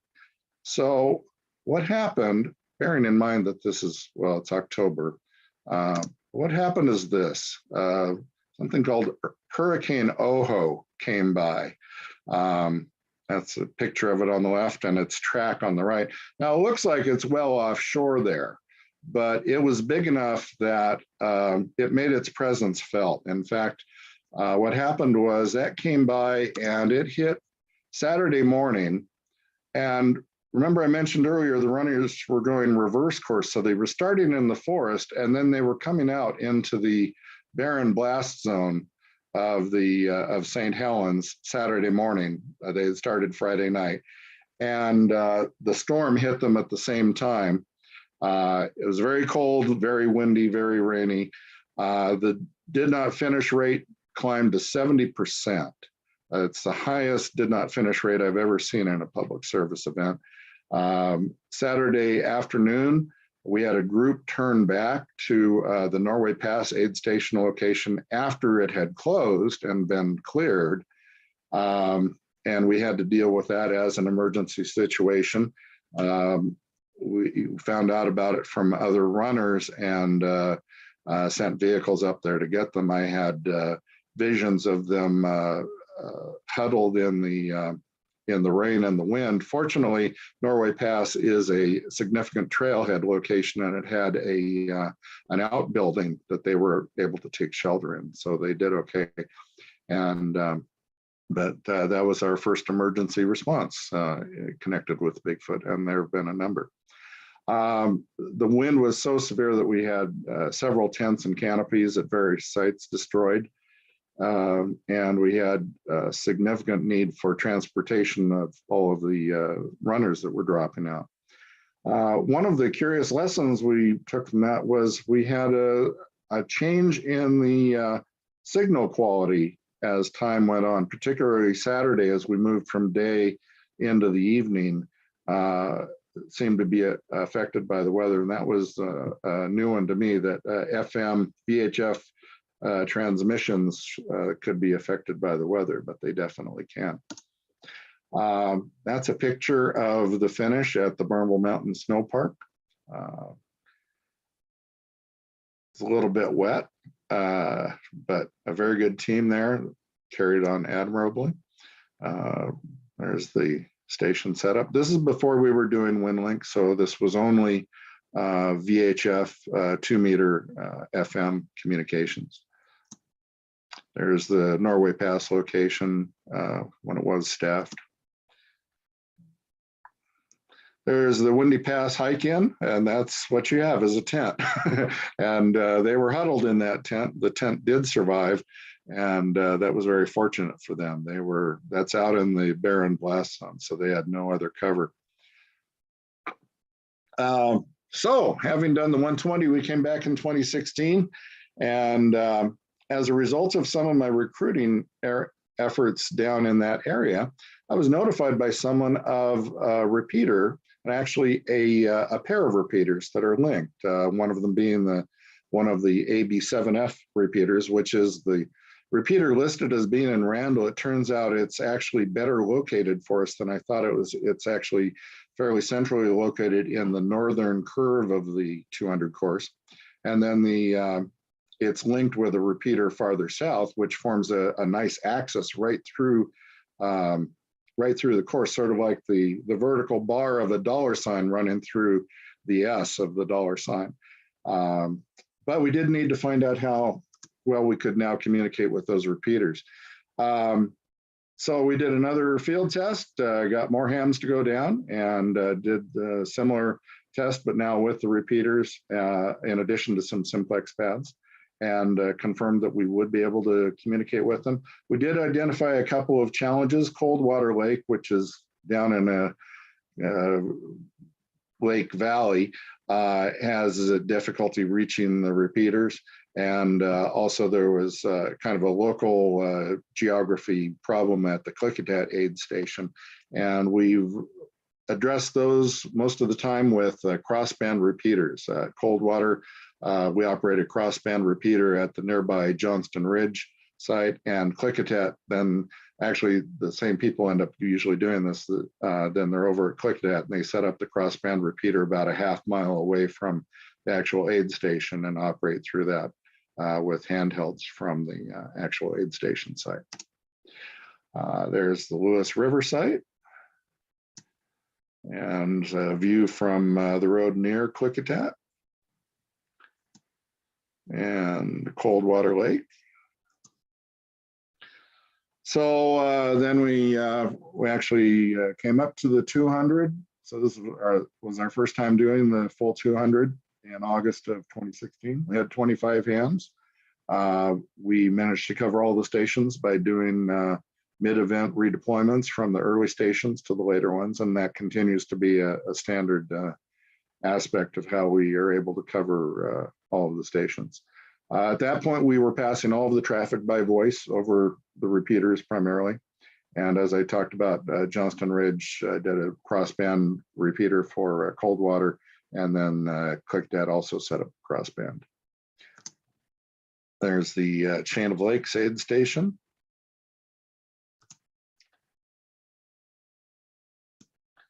And Johnston Ridge, this is at the Johnston Ridge Observatory, which is one of the primary tourist destinations for St. Helens.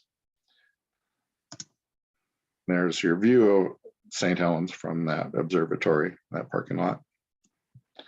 And here's Klickitat. This is not the aid station itself. This is the crossband repeater site up the road from the aid station. And there's Dave Loma operating on a handheld from the actual aid station up through the crossband repeater. That's the wider view of the Klickitat aid station, the actual aid station location. And the radio setup, I think, again, this is back up at the crossband repeater site. Spencer Butte. And Wright Meadow again. The station set up at Wright Meadow. Okay, moving on, the following year, I'm sorry, that fall after the 200, they were doing the 120 again, and we had 18 hams, and we continued to do all of the traffic by voice, had a crossband repeater, again for Coldwater Lake, and it rained again. And it wasn't a hurricane, but it was enough rain and wind. I remember I was operating at Finish down at the snow park at Marble Mountain, and we were stationed under the awning of my RV. So we're outside in the parking lot under the awning. And I remember looking down, and it's a paved parking lot, and there was just a sheet of water moving down the parking lot. It was like being in a very shallow lake. It was raining so much. And after that, Destination Trail gave up on doing October events in the Southern Cascades. So we don't do the 120 in October anymore. There's Norway Pass. And I got Jim to come out and do one of them, Jim Monson, the guy who forwarded the original email. And he was at Norway. Then in the following year, we had a couple of shorter events on a separate weekend. And at that event in July of 2017, we introduced the use of WindLink for passing the runner traffic. Not all of the stations did it, but it was the introduction of it, and we could tell it worked pretty well. So we expanded it from there.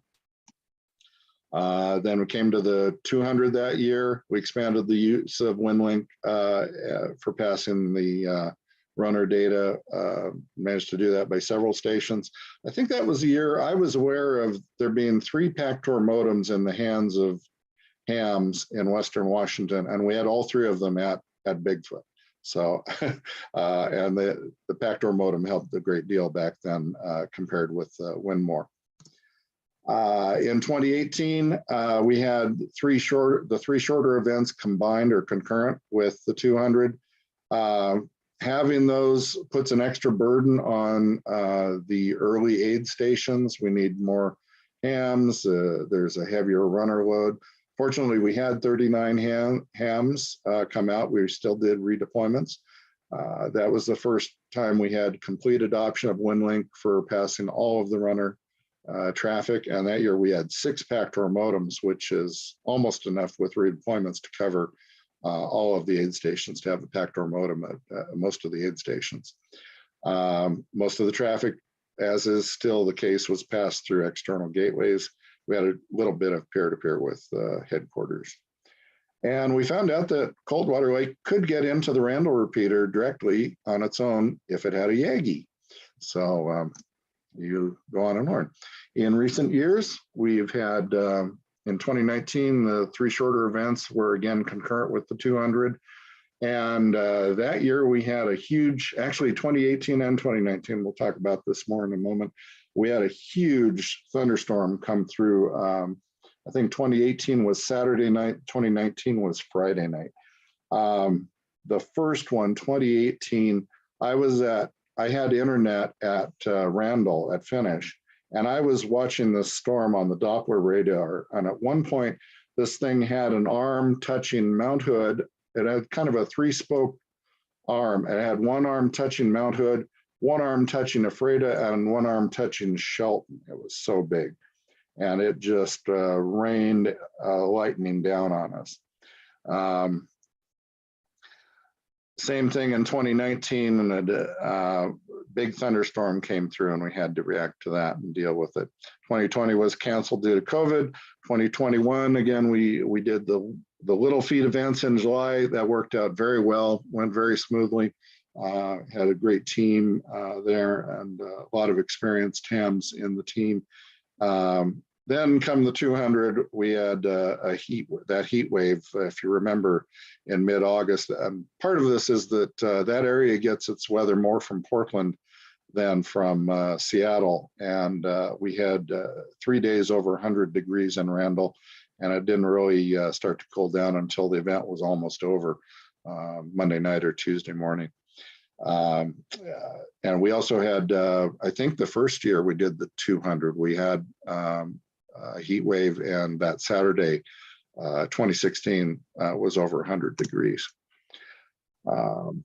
Whoops, moving on. Okay, lessons and takeaways. We've had, we've talked about the hurricane remnant and the heavy rains that we had to deal with. We have still had storms come through in August.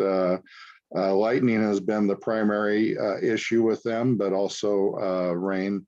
can be significant with those, of course. What we've had to do with the lightning storms is basically everyone shuts down, disconnects, or moves away from their equipment, and those that can get into the repeater with a handheld continue communications that way. But safety is the priority there. So it does have a significant impact on radio operations.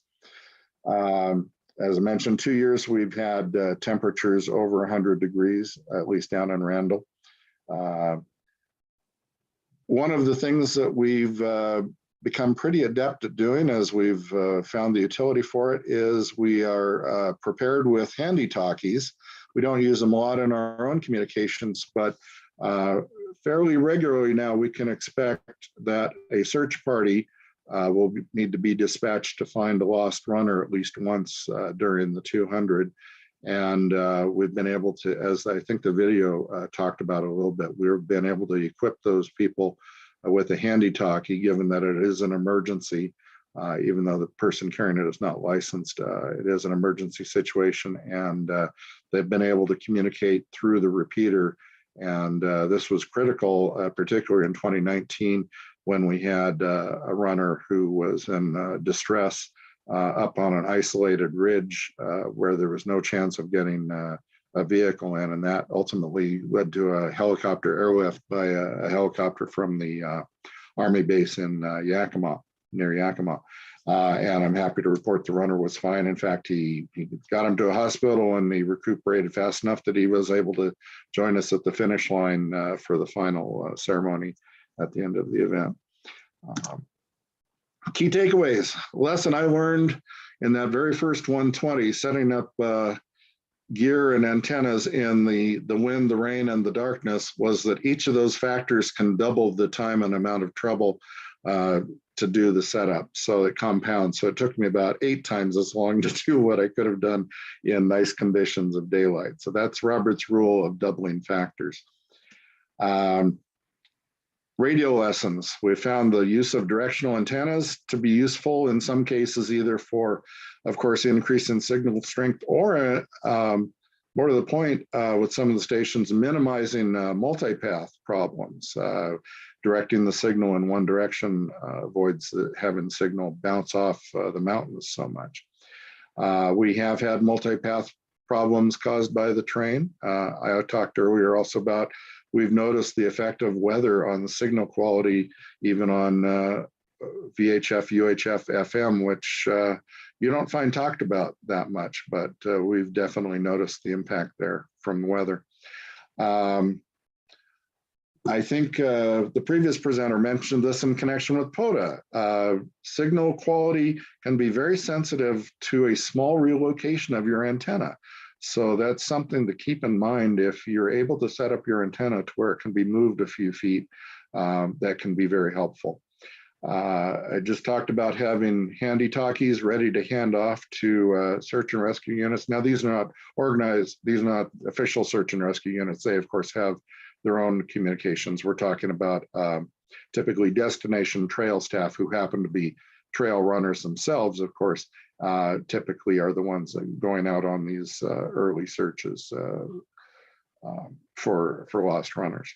And also, this was critical in that very first hurricane situation, having hams able to go mobile when we had to go up and retrieve those runners from Norway Pass. We had one of our hams go with them in his own vehicle to maintain communications with us.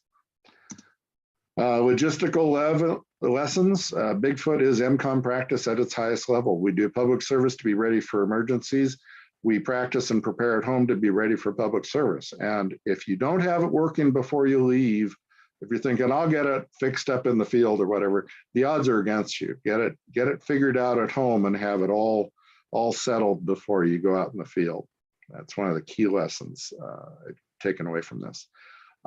Similarly, pre-planning your go kit and your communications kit and personal kits is vital. Having your gear ready to deploy in a way that is as easy as possible to deploy just helps tremendously when you're out there, especially in any kind of adverse condition. You must be prepared for all kinds of weather. Even in a heat wave, the nights can feel very cold. You drop from 100 degrees to 60 degrees at night, and especially if there's a little breeze, all of a sudden you're chilled. Adaptability and perseverance. You've got to perform and maintain the communications in less than perfect conditions. Rain and wind, lightning, heat waves, lack of sleep. Conversely, in terms of your go kit and other gear, you need to learn what you don't need to bring, and a list is your best friend, a carefully considered list. Mental and personality lessons. This is possibly the biggest one, and one of the great experiences you get out of Bigfoot is it requires teamwork and cooperation with strangers. You're being put together with other hams in a team that has to set up a station where quite often you're each bringing different parts of the station that you have to all fit together into a working whole. You're also working with other volunteers at the aid station sites. So really requires you to, and that's exactly what you'll have in an emergency deployment. You're going to be working with strangers all over the place and need to be able to function and cooperate with them. Operators need to be nimble and decisive. You've got to be able to think on your feet. Your radio just dies. What do you do? How do you sort out the problem? What do you do in the meantime? Do you have an alternate communications means? I got to keep going here. Mental readiness. You may be in a fairly relaxed mode, and all of a sudden something happens and you've got to shift into a high tempo critical communication situation. Yet you've got to remain focused and calm. You got to pace yourself to avoid getting exhausted or otherwise degraded in your performance. Try to maintain a good sleep schedule as much as possible with the around the clock operation that we have. Eat and drink regularly and move around periodically to keep alert and keep the blood flowing. Spirit of self-sufficiency and problem solving will serve you well, and common sense is your best tool in your toolbox. If you're interested, you can find out more information about the event itself at the Destination Trail Run website. And to volunteer or just get on my master email list, you can drop me a note at kd7wnv@arrl.net with the ARL email forwarding. And the call for signups for this year's event will go out in May. Questions? That was great, Robert. Thank you so much. It's a mighty impressive public service event. Just amazing. Yeah. Ran a little long, but if there's a question or two, we can handle it real fast. Yeah, not a problem. I think, you were very thorough. So I suspect that a lot of the questions that probably would have come up were already handled in what you showed us. But there are a few questions. So and we're going to have to go real fast with these, honestly. But can you comment on weather information support and whether you were able to get Doppler radar one way or another to keep track of specific areas of precip and whatnot? Yeah, well, we have internet at the high school at Finnish in Randall. So yes, we can get Doppler that way. Of course, if we got a lightning storm and a station has had to go off the air and they're not able to communicate with us via handhelds, we can't get information to them. But yes, we are able to at headquarters. We're able to monitor storms that way and advise stations that are still on the network. Do you use any race tracker form in WinLink for your ins, outs, and drops? We have one that's being developed. The format is really pretty simple, and we're pretty flexible. And again, in terms of the delimiters, it can be done in plain text with even just a space delimiter between the 5 data elements. But yes, actually one of our hams, John Rumsey, has been, actually a few of them, and John's been working on it most recently. I've started developing a form to tie into WinLink for those that want to use it. Do the race committee use any of the information for placement, award placement? Not award placement. All awards are determined by, when you finish. So they're right there when you finish. It's a big deal. Even when everyone finishes, it's a big deal. They ring bells and people come out and cheer and everything, even in the middle of the night at 2 a.m. So yeah, so they're well aware when everyone finishes in terms of awards. Thank you. Something I'll mention that is actually a common question is about food. So all of the aid stations are preparing food, and the question is often, can the hams eat the food? And the answer is yes, but we do encourage hams to bring their own food, especially if they have any special needs, but also because aid stations aren't always in operation. They go through a setup and a takedown, and plus we do redeployments, so sometimes you're between aid stations. So there's times when you may need to eat that you won't have the aid station in operation to provide food. I can't imagine running in during fires and smoke. You mentioned about the hot weather. Did you have issues with fire and smoke as well? Generally, we haven't. There was one year, I think it was it 2019 or 2020? And 2020 was canceled. There was one year when there was a forest fire in the area that was of some concern in advance, but it ultimately didn't cause us much problem. I guess last year, actually, I do remember a little bit of haze from forest fires, but it was the haze that we were all getting in Western Washington from the forest fires. It wasn't anything local to the event. Couple of equipment and technology related questions, and we're going to have to, we only have time for really a couple more so we can stay on schedule here. But was there any use of APRS? And then did you find that any particular radio brands were more reliable than others?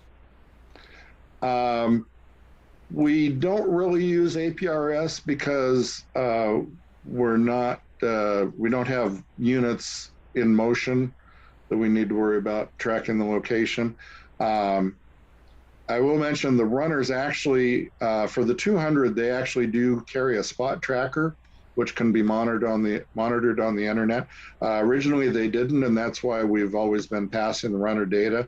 And the trackers have some issues, particularly in the forest. So that's why we've continued to pass the runner data. So the trackers are about as close as it gets to APRS, but that's not our system. That's provided by a commercial vendor. Yeah, it's not like a bike ride where we have mobile units that we want to keep track of. So we don't really need APRS. What was the second part? Brands of radios? Reliability of any particular brand of radios. This is not going to be an endorsement. Yeah, no, I wouldn't say that we've reached any great conclusions on that. Obviously, the hams are supplying their own gear. It's what they're experienced with and what they're comfortable with. I will say, most of the time we're using major Japanese vendor Kenwood, ICOM, Yaesu radios for most of this, certainly. Sure. And because of the repeaters, you're and 2 meters, it's strictly 2 meter FM, no single sideband. Yeah, at this point, yeah, because we're able to use the repeaters, it's all VHF, UHF, FM for the voice traffic, and then HF for the wind link, but that's not sideband, of course. Yeah. Gotcha. Well, yeah, it is kind of, but yes, for voice traffic, it's all FM. Fascinating stuff, and I think you've probably got a lot of people interested in potentially joining down the road. So hopefully this gets you some new recruits. Robert, thank you so much for that presentation. That was fascinating, and I'm certainly hoping on a personal level that I'll be able to volunteer for this one of these years, if not this coming year. It really looks like a great experience. With that, we are going to take a real short break and then come back to Cindy Barker's presentation on the Seattle Emergency Hubs. So, Robert, thanks so much. And then Alan, I guess we're sort of saying farewell to you for the day. Is that right? Do I have that right on the schedule? Yes, good day all. I'm going to continue enjoying the rest of the presentations through until the end at 5. Super. Well, thank you so much. And I really appreciate your hosting this year again. And Robert, there are a few questions we didn't have time for, so if you have an opportunity to get into the YouTube chat, you may be able to answer those. I don't know if that's a possibility for you, but if it is, I'll go see if I can address that. Awesome. All right. Very good. Well, we'll just come back. Let's just give this a short one because of time here. We're going to come back in just about a minute, but give folks a chance to stretch their legs a little bit. Okay.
All right. Well, we are just about ready for our penultimate presentation of the day. Cindy Barker talking about Seattle's emergency communications hub. So Cindy will be joining us in just a moment. And there she is. So welcome, Cindy.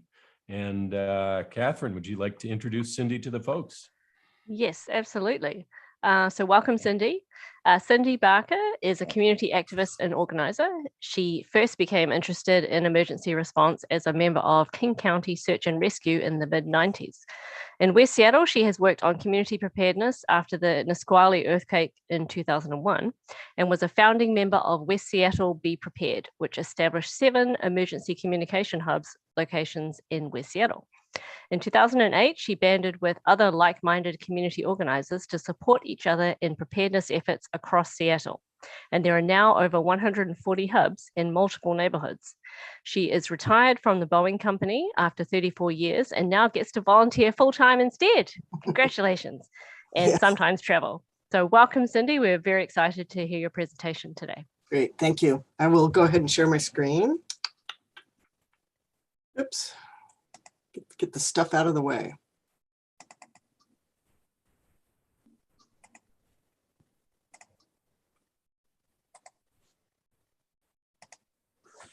All right, I think we should have that. Looks great. Great. Then need to move myself out of the way. This is interesting. So give me a pause. Okay. So what I'm going to talk about today is getting prepared for disasters. You've heard a lot from the speakers already today about what it's like to be a ham radio operator in disaster situations and how to help and how to be prepared to do that. Well, I want to talk to you about what the other side of the equation is what is the community doing if you are in radio MCOMs? And so one of the models I'm going to share with you today is called the Seattle Emergency Communication Hubs. Oh dear. Okay.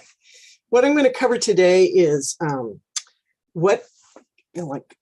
I have got to move this. It's just driving me crazy.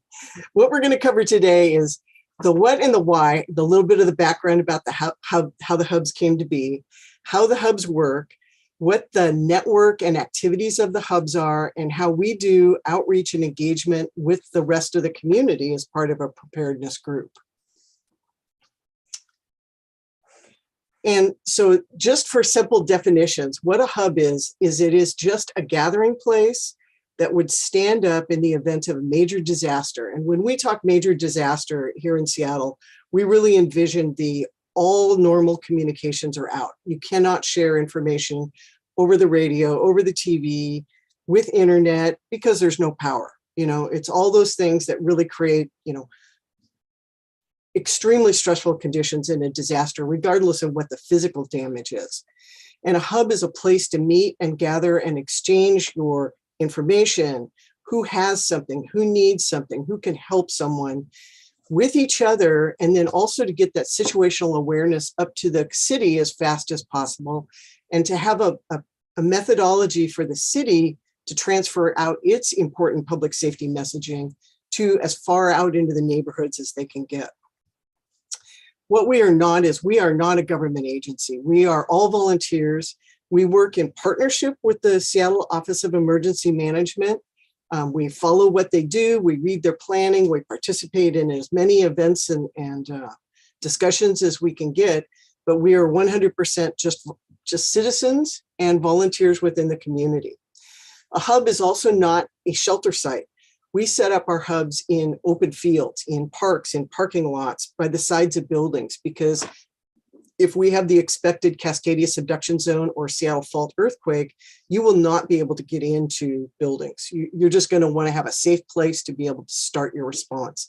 So there is no sheltering that's going to happen at those locations.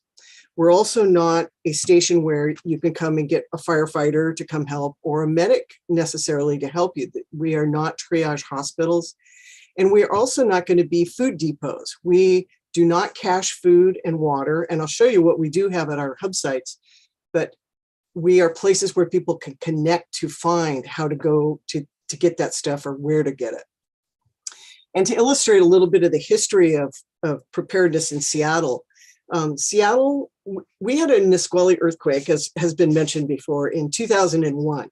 And for those of us out in the communities, we all kind of went, wow, we dodged a bullet, because there was a lot of damage downtown, but mostly out in the neighborhoods and many of the high-rise buildings, there was not a lot of damage. But in our community meetings, we were talking to police and fire going, yeah, what are you guys going to do when this happens next time for real and it's bad? And they're like, you don't understand. There is not enough of us to answer that question for you. We will be doing high priority work, and we definitely have our assignments and our plans, and we will be executing those. But there are currently now 770,000 people in Seattle. And for example, there's like about 210 firefighters on any given shift. And so it's just the order of magnitude kind of woke us up and said, yeah, you're right. And they really were pointed at saying, you community leaders are going to be who get your neighborhoods through, while we spool up the response and work through the priorities. And so if people are just minorly inconvenienced, they're not going to be talking to any official responder for quite a while. So in Seattle, they have always had programs, and I'm going to start at the base of the pyramid. They talk a lot about personal preparedness, that you and your family should be prepared. And the FEMA guidance now is 2 weeks. Be prepared to be on your own for 2 weeks, have your family plan, know how you're going to communicate with each other should there be a disaster, so that you all are safe. And Seattle has what's called SNAP. It's Seattle's Neighborhoods Actively Prepare. It's a program that they have been using since about 2003, which builds on the block level preparedness. So if you and your family are connected with all your neighbors, and you and your neighbors have practiced thinking about what would you do in a disaster, you can be your own little response unit, and you can take care of. Not everybody may know how to shut off their utility valves if they're needed. You might have seniors in your neighborhood who just need some additional help. You might have pets that have gone crazy. You may have elected to store water in somebody's garage, and that's the cache for the neighborhood to use. So it's a block level preparedness. And that exists in many forms in many jurisdictions for those of you who are outside the city. And then at the time of Nisqually, there was no hubs. It just went, you and your neighbors were organized, and it went straight to city services. So when the hubs started, it was in a response to Nisqually. It was hearing that we needed to be cognizant of what we're going to have to do in our communities. And so the hubs was really designed around that community level. So most of us live in neighborhoods. Seattle is really known as a city of neighborhoods. There's like at least 39 distinct neighborhoods here. And my neighborhood, for example, is about 5,000 people. So our hub would be that gathering place for, a lot of people who may come from organized blocks, come to the hub, get what they need, and go back to their neighbors and share it. And that all helps support the city services at the top, which are the rare and scarce, but professional services. And we're going to depend on to really help facilitate starting response and starting recovery. Outside of Seattle, I just did want to recognize that there are very similar models out there. All over America, there are the Citizen Emergency Response Teams, the CERT teams. There are, in Seattle, I know of several Be Prepared coalitions. We have Vashon Be Prepared and Bainbridge Prepares, and they kind of do a combination of what the hubs do and what the CERT teams do. CERT teams are really focused on the search and rescue and the highly skilled, they go through a certification process, highly skilled response activities. And in the more preparedness or hub model, it's more like just help people who just don't know what to do or are trying to get information. So that combination of a coalition is really effective. Map Your Neighborhood is a Washington State program that was similar to the SNAP program. It's block level preparedness. They deal with everywhere in the state, people who are trying to organize small rural neighborhoods, for example, or block level. And it is transitioning. That's the last bullet on there. It's called 2 weeks ready, be 2 weeks ready. So it's the same thing. They're just kind of rebranding the information. So a few more words about the hubs, and I'll pause for some questions. So when I talk about the places that we're going to gather, we do not have a lot of stuff stashed there. We had originally started with backpacks, and when we realized, well, if the hub captain's not home and the disaster happens and the backpack is in their basement, that's probably not a great idea. So we went to a model where we get these job boxes, which are about 4 by 5 feet or 3 by 5 smaller boxes. And they sit kind of inconspicuously in our parks or the parking lots because they look like parks equipment. It looks like it's got gardening stuff in there generally. And you can see from the picture, all that's in it is tables, chairs, a pop-up tent, whiteboards, and the writing equipment. So it is really around the communications and the connections for people. And that is our main commodity of information. All these pictures I'm showing you are going to be from our exercises that we do. We've done a yearly exercise for only 10 years. And it's passing the information from the city down, which is where ham radio comes in, collecting it from the neighborhood, who knows what's broken, who knows what's open, who knows where a shelter has been set up. And so it's practicing and managing that. And you can see that it takes various forms when you do that. And that's because there is no one size fits all hub. Every hub is different. We all live in different neighborhoods. Some are single family, some are really heavily multifamily. Some have high language variability. We've got one neighborhood where 39 languages are spoken. Your topography is different. Your volunteers are different. And the volunteers at each hub are the ones who kind of have to know what their neighborhood's like, kind of can predict based on what we work with the Seattle to learn about, as TJ pointed out, what are our hazards, what are our risks, what are our vulnerabilities, how do we figure out how our hub is going to run. And even if we're not all using the same procedures and forms, the general idea of matching people and getting them information is something you practice and you build in muscle memory, and you may not execute it exactly the same, but you're trying to bring order to chaos much earlier in the process. And then the other thing we do is outreach. And so when we outreach around what is a hub and where is your hub, we do a lot more outreach around you should be personally prepared, and here's why. And the differences in the populations are, can we communicate in language? Do we have access and functional needs to consider? And do we have population differences? And we find when we do outreach in Seattle, we have new Americans who have moved here and they didn't even have earthquakes in their country. So we have to start at a level where we're really educating people on some of the basics. Relative to you guys, some hubs will have ham radio operators, but many will not. And that's because ham radio operators are really a valued resource in the city of Seattle. And when we do exercises and we talk to people and people get interested in the hubs, we often have people who go, I'm going to go work with the auxiliary communication service team. And so we've grown people who know about hubs and the city and can work in both of those. But you are the major pipeline as a radio between what the city is trying to get out to the citizens and how will it get out to 780,000 citizens. You know, maybe they don't have crank radios. What are we going to do?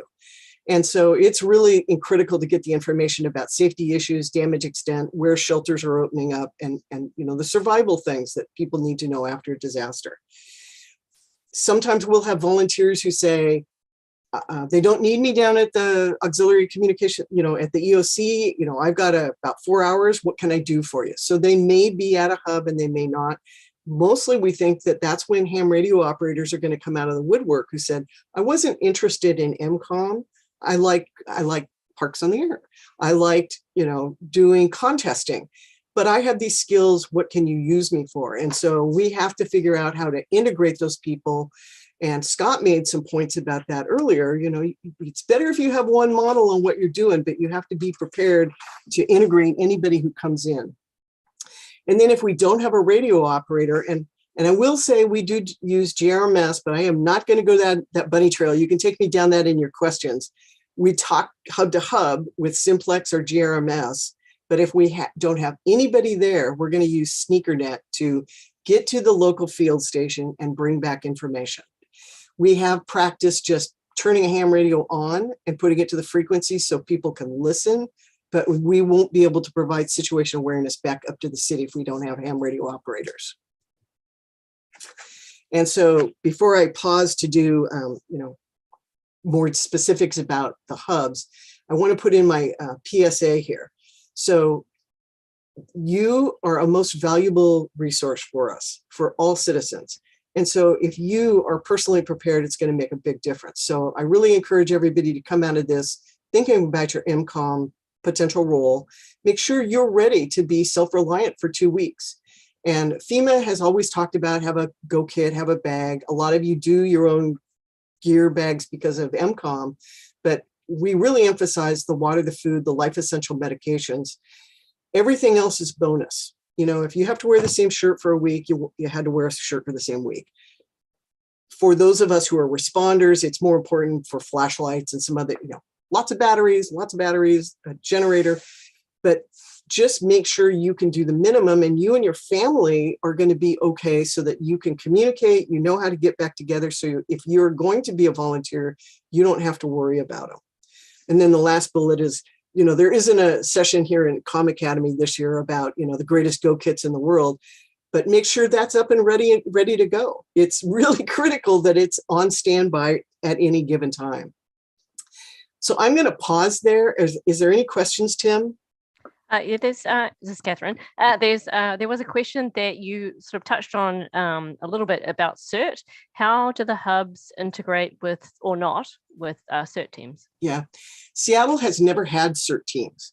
That is a decision the Office of Emergency Management made. They have taught CERT classes a couple of years, but they have never committed to sponsoring or managing a CERT team. So what I showed you on the pyramid is all we have in Seattle, which is SNAP neighborhood groups. And the city actually doesn't even register them. They just give people the training and say, go out and be ready. And then the hubs and then city personnel. So no CERT within Seattle. Okay, and there's one other question about the role of hubs relationship with fire stations.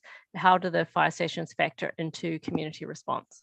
We have been working with the fire station. I mean, and the Auxiliary Communications Service has been too. They have had windshield survey plans, you know, the situation awareness collecting. We've put the hubs on their maps so that, you know, if they're driving around and they have time to also include a stop at a hub, but usually within the first 30 minutes, there's no hubs up and running yet. And so windshield surveys are going to happen. Then they're going to prioritize what they need to be working on, whether it's fires or medical. They know of the hubs, and we're going to try and make sure information can flow to our fire stations. Most of us have met our battalion chiefs and had discussion with them, but it's kind of hard because we have a lot of rotation of personnel. And so, you know, we just sort of know each other, but we have not actually done an actual exercise together yet. Great, thank you. And there's just one small one, kind of a fun one for our viewers who are not able to access the chat. Could you just clarify what a sneaker net is, please? Well, a sneaker net is when you put a kid in tennis shoes and say, go 2 miles down the road and talk to these people. So it's tennis shoes, sneakers. So it's the, not radio net, sneaker net. Sorry. Okay, anything else? Not at the moment. If you want to carry on, I'll capture them as they pop up. Yeah, I'll have another break. I'll stop. So I'm going to talk a little bit about now the actual hubs and how we run. So when we activate, we were really designed for the major disasters. It is for when all communications has failed, which is typically going to be an earthquake or maybe a winter storm. And we had Nisqually in 2001, and then in Seattle we had a windstorm in 2005. And here, where I live in West Seattle, it took out power for 2 weeks, and that was really what we saw. The hubs formed after that because we saw people were gathering at the grocery stores trying to figure out, buy the batteries that weren't on the shelves anymore. They were trying to exchange information about what restaurants might have opened in the rest of West Seattle. Everybody was trying to get the information they needed, because you couldn't get it anywhere else. You couldn't get on the West Seattle blog and find out what was going on. So that model of that social, people are going to want to come together, get that information, but really you don't want to stand up in a snowstorm when everybody can sit at home and get all the information they need over the internet. So we have not activated ever because we have not had another major disaster at that level.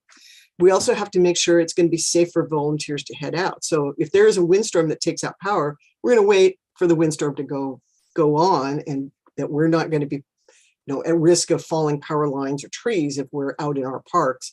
And we also have to make sure our volunteers have made sure that their family is safe and that they're going to be okay to activate. This is a map. This is a printed version of the online interactive map we've got. Every one of these little icons will tell you there's 143 places where you can gather, and some of those have active teams. Not all of them do.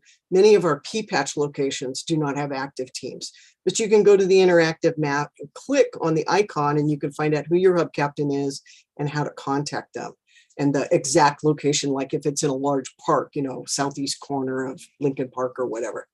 So you can look that up, and we manage that information.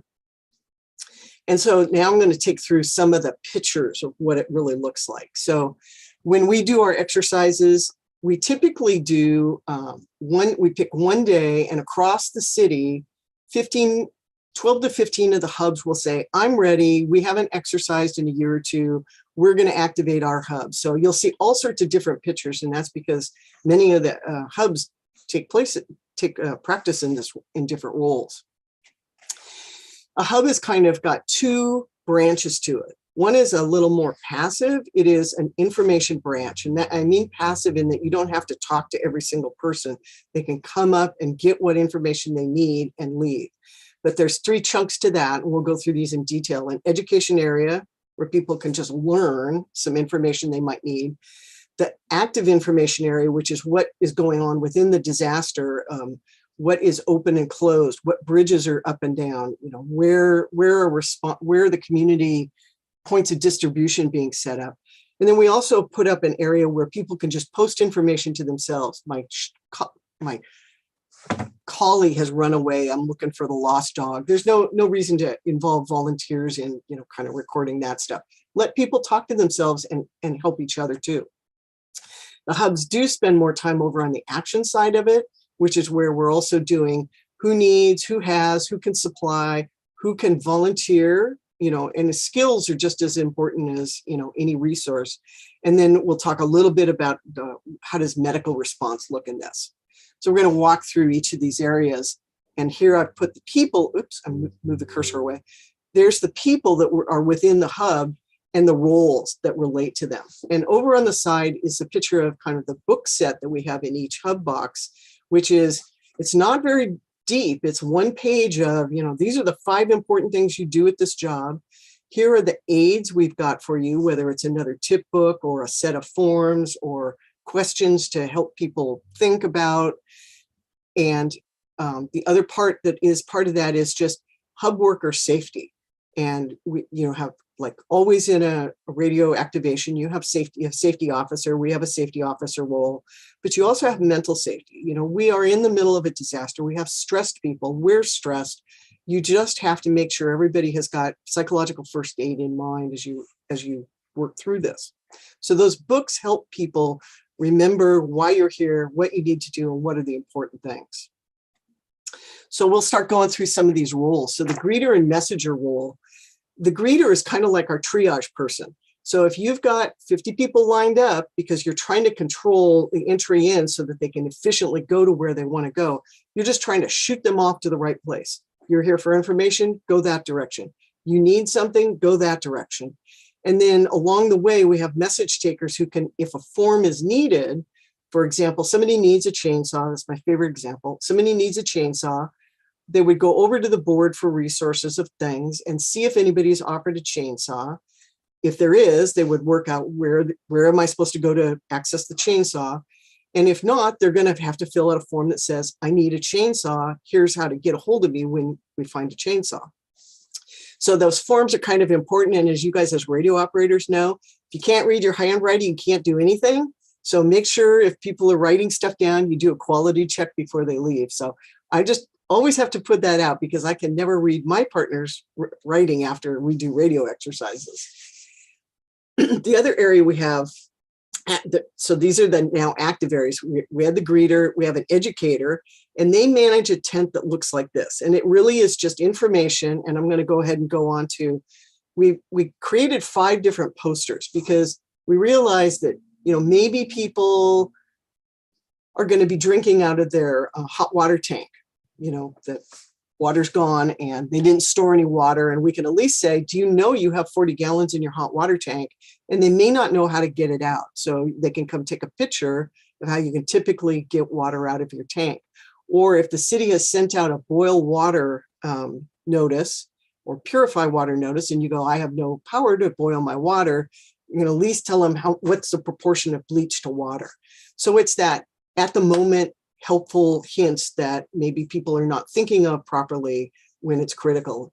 Food is, you know, food and sanitation, you know, those things that can start to trigger health problems if we don't manage what's going on. Those are the sort of things we addressed. Okay. This is pictures of what it looks like where we have information areas. We have whiteboards, we have hanging sheets of laminated white paper, we have, you know, Post-it things, and it's just trying to keep track. And as information comes through the radio system or through the neighborhood system, what are we hearing? What are people telling? Keeping it updated, making sure it's right, making sure you're putting up information that comes from trusted people. I mean, you know, this is the problem of somebody comes up and says, well, I heard that this happened, and you're like, where did you hear it? How do we know? Can we confirm that before we put it up so that we're not spreading bad information? And that you can also, besides what's written, you can use maps to help illustrate. There are going to be a lot of people who are going, my kid is on Mercer Island, and can I get to Mercer Island? And you can help them with the maps of, here's what the damage looks like. And you saw some of the damage from Puerto Rico in the hurricanes. We do not know what the damage is going to look like here in Seattle with the trees and stuff, but we know the bridges are going to be at high risk for damage. And the planning work done by Cascadia Rising exercises is like not looking good. You know, the bridges are going to be closed for at least a couple of weeks, and they won't all be able to be repaired right away. So being able to tell people what the right route, you know, what the most effective, or you won't have to turn around route is to get to hospitals, that's really going to be important. So that's a key area for us. So that was kind of the information side. I didn't show you the, you know, people where people could self-post, but over on the activity side where we're doing matching, you know, these are kind of the topics we think people are going to be most interested in. Food and water, obviously, resources, the things, you know, I need tarps for my roof, whatever it is. Shelter, we do not know what to expect. We know that people don't like to leave their house. They don't like to go into shelters. But if you're in earthquake country and you're having aftershocks, there are going to be a lot of people who are going to be afraid to go back in their houses. And we have high rises that have been built to, you know, new earthquake standards that may not deter people from going. I'm just afraid to go back in my 22-story building. And we do have a lot of unreinforced masonry buildings in Seattle, which are at high risk. And then just the being ready to answer the questions of what's going on with medical. Are we just having to send everybody to the local hospital? Has the fire station opened the back of the Medic 1 and they're doing a triage tent? You know, we in West Seattle, we don't even have direct access to a hospital. We have to go over bridges. So we're like, okay, 20 miles to Highline Hospital, how are we going to be able to get there? So we may be looking for doctors and nurses to be able to be at a hub and stabilize so that we can transport. At the needs and resources tent, I mean, it takes all sorts of forms. Some hubs organized by file folders. Some have made this little pocket holder thing. Oops. Some just use the wall that they're attached to and tape it up. But it's all around trying to have a reasonably quick and efficient way to do the matching of needs and resources. In our volunteer area, we know people will want to help. And even if they've come and they're looking for that chainsaw and nobody's got a chainsaw and they're going to have to put it up and wait, you ask them, do they have a skill that they can offer? Because we're going to have to staff this hub, not just for one shift, but for multiple shifts. And we probably won't operate at night, and the city will probably issue out a curfew, but you cannot do, unlike radio, you know, typically radio teams work in 12-hour shifts. You could not run a volunteer in a public facing operation like this for 12 shifts. We're like thinking 4 is going to wipe you out. So we need lots of volunteers to come in, pick up that handy book and integrate right in with some on-the-job training. But for actual response, we're going to need people with trade skills. We need people with translators. Think of Boy Scouts as kind of being the epitome. Anybody who has camped and has preparedness skills and knows how to put up a tarp that doesn't collect water, you know, those are important things. Organizational skills, you can see how this is really dependent on being able to keep the data coordinated and organized and up to date. So people who can do that kind of innately. And we need preachers, we need counselors, we need school teachers who can show up and know how to calm people. Just keeping the people from going into stress is going to be really important.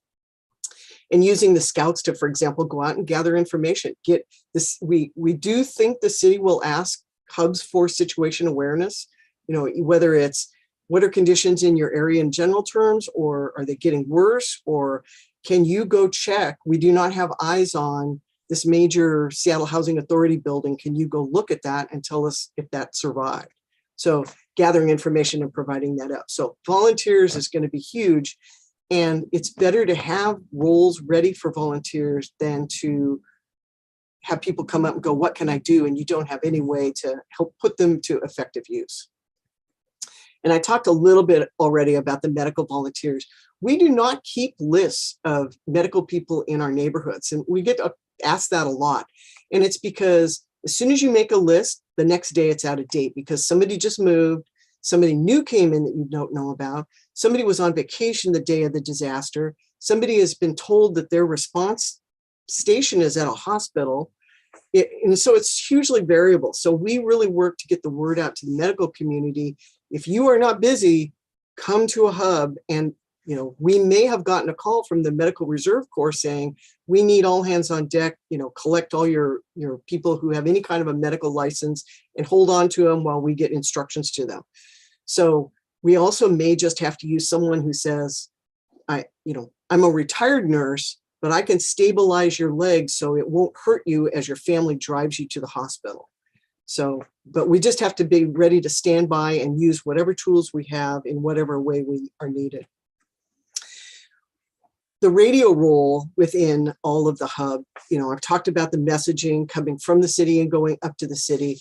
The safe and well messaging is going to be a really, really important role. And we are still working on that. We spend years figuring out how certain procedures work. And we finally got this year to the safe and well messaging. Safe and Well is a website run by the American Red Cross. It is typically set up after a disaster in the disaster area at a shelter where they have power and internet. And so people can come say, I'm okay. They fill out a form and it goes out over the internet into a database so that your Aunt Louise in Kansas City can, you know, go on and say, I'm looking for Cindy in Seattle and here's her email, here's her address. and they get a match so that they can go, okay, she's okay. If we don't have internet and we don't have power, we are going to be back to using ham radio. The radiogram was the old way of doing that. The AARL is looking at digitizing it. So this goes back to the first presentation today for FL Digi. How can we do that effectively? What are the methodologies we're going to do that? How would you do that in Seattle, where the first shelter won't be set up for 4 days? That is the goal of Seattle, to have their first shelter set up on day 4. And that does not necessarily guarantee internet. They probably will have power because they'll have brought in a generator, but it does not guarantee internet. And so we've got people for 4 days trying to get messaging out to their families out of town. We always encourage people to have a point of contact so they can, as they come out of the earthquake, and they can get the text out that says, I'm okay, getting with kids before everything goes down. But 4 days of stressed families trying to get their information out is going to be a really big project for us to work this year. And this is what a kind of a sample hub looks like. This is actually a hub layout for Victory Heights up in Northeast Seattle. They have a park. Their hub box is outside the tennis court.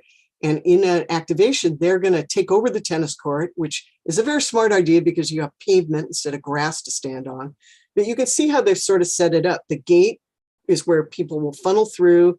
The information areas are right at the front. So all the, I just need info can take place before you get back into the hub, where they're trying to actively manage information and people. And so you've got a place where the volunteers can collect and we can do reunification. And then way over in the corner is the radio area. Because there's a fence around tennis courts, if you put the radio outside, you're going to have to run around every time you want to pass a message. So we're going to practice that one at the end of this month and see if we've gotten enough space between the radio area and where the rest of the hub is operating. So I'm going to pause there for some questions around just what a hub is and how they operate, because the next thing I'll talk about is how we all connect together. Right, Cindy, I'll grab you a couple of questions here. So it sounds like there is a role for all people at the hub, different skills, etc. Can you talk about what sort of commitment the volunteers are making to be involved ahead of time in a hub? It'll come up a little bit when I talk in the network, but really we just practice, and we have bi-monthly meetings where we just figure out what we're doing and making sure our procedures work. So your commitment to be a really super active volunteer is every other month attend a meeting. Every month we offer a deep dive on a specific topic, so attend those if you're interested. And once a year, go out and exercise. Get to either activate your own hub and do an exercise, or go to somebody else's exercise to make sure you're building your muscle memory and you're thinking about, what you would do in your own hub. And if you don't want to be a hub captain, that's a hub captain level volunteers. It's just go to the exercise and practice and be prepared yourself. Okay, great. Thank you. One other question we had is, what is a realistic timeline for the hubs actually standing up? Is there information from other jurisdictions with similar programs that have experienced a disaster? We have not found anybody who had pre-standing hubs. I don't think I mentioned Portland. Portland's got teams. They have kind of a CERT kind of team called Nets, and they have a radio team called Beacons. And everybody seems to agree. It's like, check on yourself, see what you're, make sure you're okay. So we think it's somewhere between 30 minutes to 2 hours before a hub would really get set up. And people are going to trickle in. Hopefully the hub captain has got it so that they're going to be one of the first people to show up. But in West Seattle, we've issued the keys so that, multiple people can open the hub boxes. For sure. Yes, with the islanding that's anticipated for Seattle, that's super important. We have some other questions, but I think they can wait until the end. Yeah. Okay. Thanks. Yeah, I've only got about 10 more slides, so I'll go pretty quick. So as I mentioned, we got about 66 of those hubs that are actively kind of thinking about how to do this. They really are figuring out, where are they going to do it? How is it going to be laid out? What are businesses that they can use to, connect into to find out if they're going to be opened or closed or what their business plans are. And all that is connected by the individual groups are connected by a network, which is, it's all us volunteers. And we just do this just like sort of ACS works. You know, you have a couple of people who are in a leadership role. And what we do is that mutual support so that people can think about their area, but not reinvent the wheel every time. So how did somebody do in another neighborhood? I've got a lot of high-rise buildings. What are you doing? So we do training around topics that people say I need help with. We do exercises to practice stuff. We created generic outreach material, which is translated into multiple languages so that you can use it to do preparedness messaging as well as what's a hub and where's your hub. When we get new people coming in, they have new ideas and new improvements. So every, you know, it's like the collaboratives, you know, you always get improvements because people see things differently. We stay connected together with, we have a website that's kind of generic and public facing, a newsletter that goes to about 1,900 people who come to the exercises to help us practice. And then we have an email where all the hub captains can talk directly to each other. And then the other thing that the network does is there are a lot of meetings that go around emergency preparedness. There are a lot of groups out there, and you'll see this in a second, and not everybody has to go to every meeting. So we have a couple of people who like meetings or they like a topic, and so they act as a representative and bring back information for the hubs. And it is just all volunteers. This is kind of that picture of who are those partnerships. And so that top level is really the big, giant national, you know, Red Cross and non-government organizations that do focus on disaster response. In the middle is, you know, things like your city departments or your Reserve Corps or food banks or ecumenical councils or school systems, which are, they're kind of in all our neighborhoods, but they often operate out of a central organization or facility. And so that's a place where we usually have a hub person represent the hubs and do, you know, get information flow going between the two. Hub captains focus really on that bottom layer because they're also in every neighborhood, but they're much more unique. You know, you have private schools that are there. You may not even have a funeral home, you know, to have the discussion of what do you do with deceased people. But we all have churches, and churches are fantastic ad hoc shelters. You know, talking with your neighbor actively prepared groups, doing presentations with them to make sure that they're all prepared and ready to go. So that bottom layer is what a hub captain really focuses on. And the network also helps make connections too. Big goal for the hub network is keeping people trained and engaged. There's nothing worse than a government that launches some really cool program and you get a lot of training, and then the guy who was really invested in that gets transferred or moves, and the training falls off, or the budget is cut by the city council. So we really made a commitment to keep people trained and engaged. And because we're all volunteer, it's easy. You know, we don't have to worry about budgets. But we really emphasize doing the field exercises and engaging everybody that you can reach in your community to participate in those. We do on a regular basis and on request workshops on specific topics. We have this thing called Hub 101, which is where you get this kind of presentation of what is a hub and what do these different stations do. And then we go, okay, we set the room up and it's like a hub. And so who wants to be the greeter and who's going to be the information coordinator? And we put people into kind of like a tabletop exercise where they can go, you know, how do you resolve this question that's come to the hub? So it's a real hands-on practice. And those are how we work out kinks. We problem solve with specific topics in tabletop exercises. We were not happy with how we were managing our volunteers. The form seemed clunky and it seemed like we weren't being very efficient. So we did a tabletop where we broke up into 7 groups and figured out 7 different ways to manage it and then picked the one that seemed to work best for everybody. While we've been off on COVID here, we wrote pandemic instructions so that we think that we can safely operate a hub should we have to activate in the middle of a big pandemic.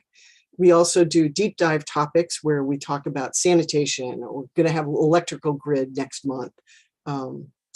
very specific topics so that new people to the system, not everybody has been around for all these years. New people can come in and learn the information, and that's how they grow their resilience, is because we just add to their knowledge base. And then we fill gaps that we think are occurring. We do tip sheets, like, for example, on how to do a quick shelter, an ad hoc shelter. So we can give it to a church before they open and go check and make sure that whether you've got ADA, or whether, if you've got your toilets are still working, you've got enough toilet paper for people. It's things that you might want to think of before you work. And I'm going to touch on this really lightly. Engaging the whole community is really important when you are doing outreach, to tell people why there's even a hub. People go, why is this? Well, we live in earthquake country, but you have to be able to do that and get people to think of it in all the dimensions. What are the cultural dimensions? Can you have a shelter where you can have men and women together? Maybe, maybe not. Depends on what your neighborhood is made up of. How many languages are you going to have to deal with? And what kind of accessibility? Are you going to have people who are stranded in their homes and who may not be part of a neighborhood network? How do you make sure that somebody is encouraged to go look in on those people in all those languages and in all those demographics? And lastly, we know that the resource sharing is really important, because we have very large parts of our city that do not have high economic advantage. Where COVID has made it even worse. Everybody's stressed, and we all now realize what the supply chain does. When it gets stressed, it completely breaks. So just thinking through all those things and engaging everybody on those problems. So my final slide is really, I do this work and I talk to folks like you guys who are already mostly knowledgeable about response, because it is going to be about the community. I think it was Scott who said every disaster is local. It is going to be local to all the people in your communities. You may be helping in the role you've already picked. And if you don't already have a role, find out what's going on in your community. Are there CERT teams? Are there coalitions? Where's your closest hub? What is in your community that you may not actively be prepared to do on a daily basis, but you can take some steps to plug into in the end when you have to do something with your skills and talent to help in a disaster. And then taking those steps to be personally prepared. That's really important too. I did not say at the beginning, but the hubs are all the people. It's, the hubs is kind of a thing, right? It is all these people within Seattle who've taken their time to build the system, who've made the commitment to be ready in a disaster when you'd rather be at home, hunkered down and trying to be safe, to go out and help your neighbors. And so all these people you see, there's hundreds of people who have helped build this over the years. And so I'm really proud to be able to represent them and tell you about what the hubs do. Thank you for your attention today. And I think we got 5 minutes left for Q&A. Thank you, Cindy. That was fantastic. Cindy. Yeah, great stuff. And I'll toot your horn a little bit for folks who aren't from this area or aren't familiar with the hubs. Cindy has been just a force of nature in all the best possible ways in Seattle in getting the hubs not just off the ground, but really helping keep things moving and developing constantly. And, it's something we know as radio operators, that there's no standing still. I mean, it's just got to be a constant forward motion of improving skills and capabilities and practicing. And, as soon as you've reached thing 10 on your list, it's time to go back to thing 1 and refresh on that, because it's been a while since you worked on it. It's never ending. And I know that process for the hubs is a huge amount of work. It's a big deal. So anyway. Or better yet, you have a COVID pandemic and you figure out what your role in that is too. Yeah. Yeah, that's right. That's right. Just throw that on top of the heap along with everything else. Yeah. So let's see if we have any remaining questions. I have a few, yes. Yeah. There are a couple. Let's see, here's a non-technical one. And this is something that's been touched on a couple of times in different ways, but the equity issue with preparedness, thoughts about how we can address that and how is the city helping? I'm thinking that's probably its own whole presentation, but Any quick thoughts on Yeah. that? So when we developed the hubs, it was really, we weren't building a network. We really just said, oh, I'm doing this in West Seattle. You want to learn about it? Sure, I'll come out and tell you. So it was organically growing. And so that means it grows in places where you have retired people who have time to do this sort of stuff. There are exceptions, but generally it was kind of like a very homogeneous population doing this. And so the city is very highly aware of that. And we have learned that that is important too. So even in each of our communities, we have different populations. And I've done presentations in Min and Chinese and Vietnamese, and that is a big equity thing. And that is why I covered that whole community. FEMA is not kidding. Your whole community is really different. And language is one thing, cultural is another thing.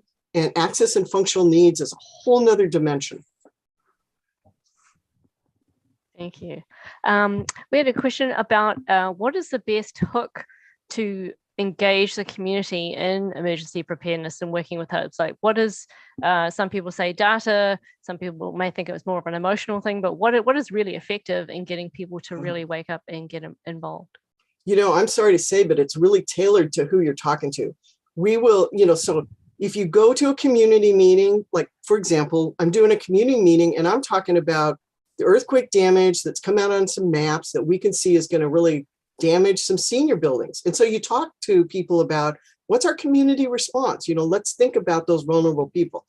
If I'm doing an outreach table, it is just people management. If you're doing an outreach table and somebody walks up to you with a dog, that is probably your hook for that person, is to say, do you have a preparedness kit for your dog? So, the FEMA community goes back and forth. Do you scare the crap out of people, or do you, tell them how important this is? We are all fighting people's divided attention, their limited resources. There are so many other fun things to do. There is just not a good right answer, but it's the sincerity of, there are people who are doing this and you will be affected. You're likely to come through this. So rather than be a helpless victim, don't think you're going to die and the problem's going to get solved. You will come through this. At least have food and water, would you? Do that for us, would you? I have how you go to Costco and you buy those giant things of toilet paper?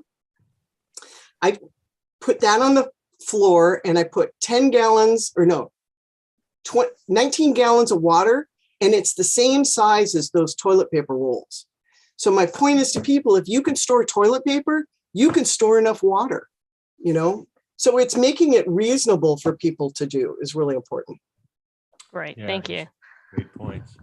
So we'll close out with just a couple more questions related to kind of communication and technology. So one of these is that questioner says, it sounds like the Seattle hubs are planning to use all forms of communication available, amateur radio, GMRS, FRS, and SneakerNet, as you mentioned that. So how do you train for that? That's such a big spectrum, if you'll forgive the pun, of different kinds of communications. So we train the SneakerNet people, that's just, we've done bike exercises actually, where we use cargo bikes to move stuff around.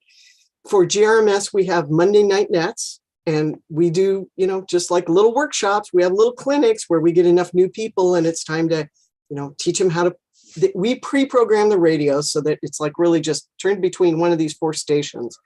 But, it's really more than that. And so we do, some coaching, onboarding of new hub captains. And then I got to put a plug in for the ACS team.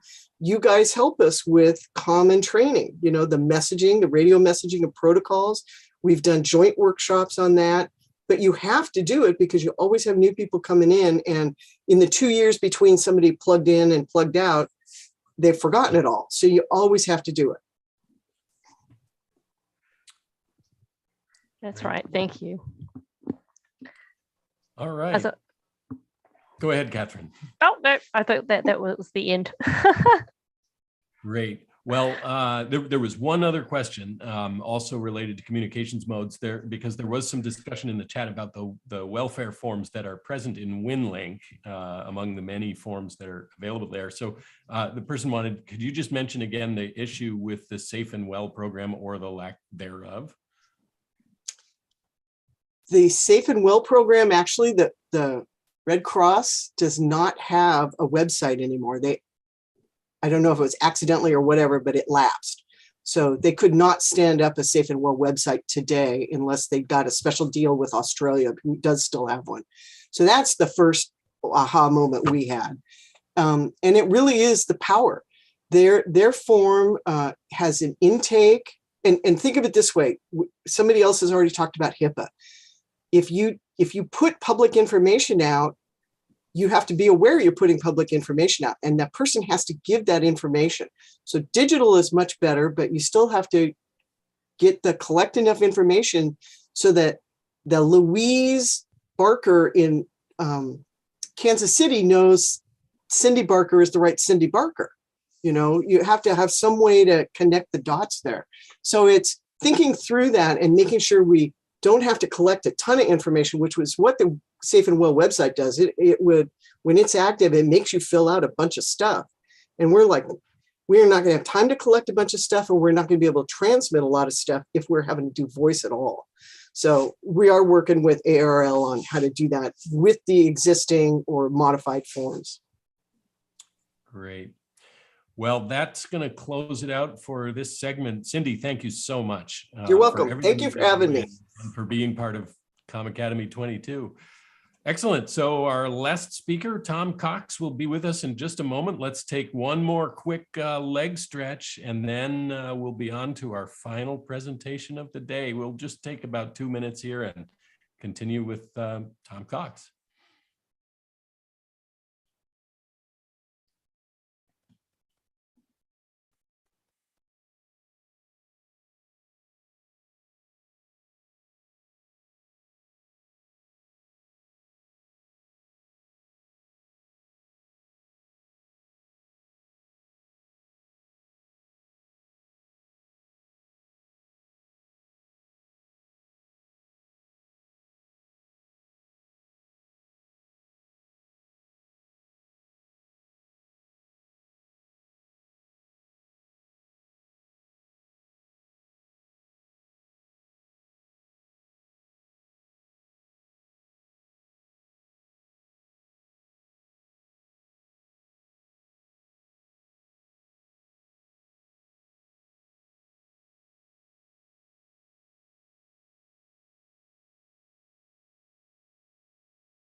Well, if you are still with us, and we certainly hope you are, we've got one speaker left for the day, Mr. Tom Cox. So very excited for our final presentation of the day. Tom is batting cleanup, so to speak, in this year's Comm Academy, just as he did last year. And so, Tom, welcome. I will tell the folks a few things about you. So Tom Cox is one of the most experienced ICS instructors in Canada. And as a trainer instructor, he's taught over 500 other instructors across North America, as well as written several papers on incident command, which are publicly posted on the icscanada.ca website, if you're curious. With 15 years experience with the Alberta Emergency Management Agency and a further 10 years as a volunteer in ARES, first aid, and emergency social services and evacuations, Tom brings considerable knowledge, experience, and passion to his presentations. He's presented at numerous conferences on a variety of topics, including communications failures, incident command, public warning, lessons learned, and specific Canadian disasters. Tom lives in Edmonton, Alberta, Canada, with his dog Austin, KFOD, that's Killer Fangs of Death, and was formerly a wine expert. Now, I don't know, so not anymore. Anyway, Tom is the senior ICS consultant with the Alberta Emergency Management Agency. So Tom, thanks so much for being with us. Welcome, Tom. Thank you very much. Great to be with you again. I've had the pleasure of presenting a number of times at Comm Academy and have thoroughly enjoyed it. And it's actually been a huge advantage for me to develop my skills and my understanding of emergency management by doing presentations and just, you know, it's one thing to have opinions about something, but to put it together into a full presentation and make an argument or provide education to people is a real treat. So I've enjoyed doing it. So let me just pull up my slides here, share a screen, and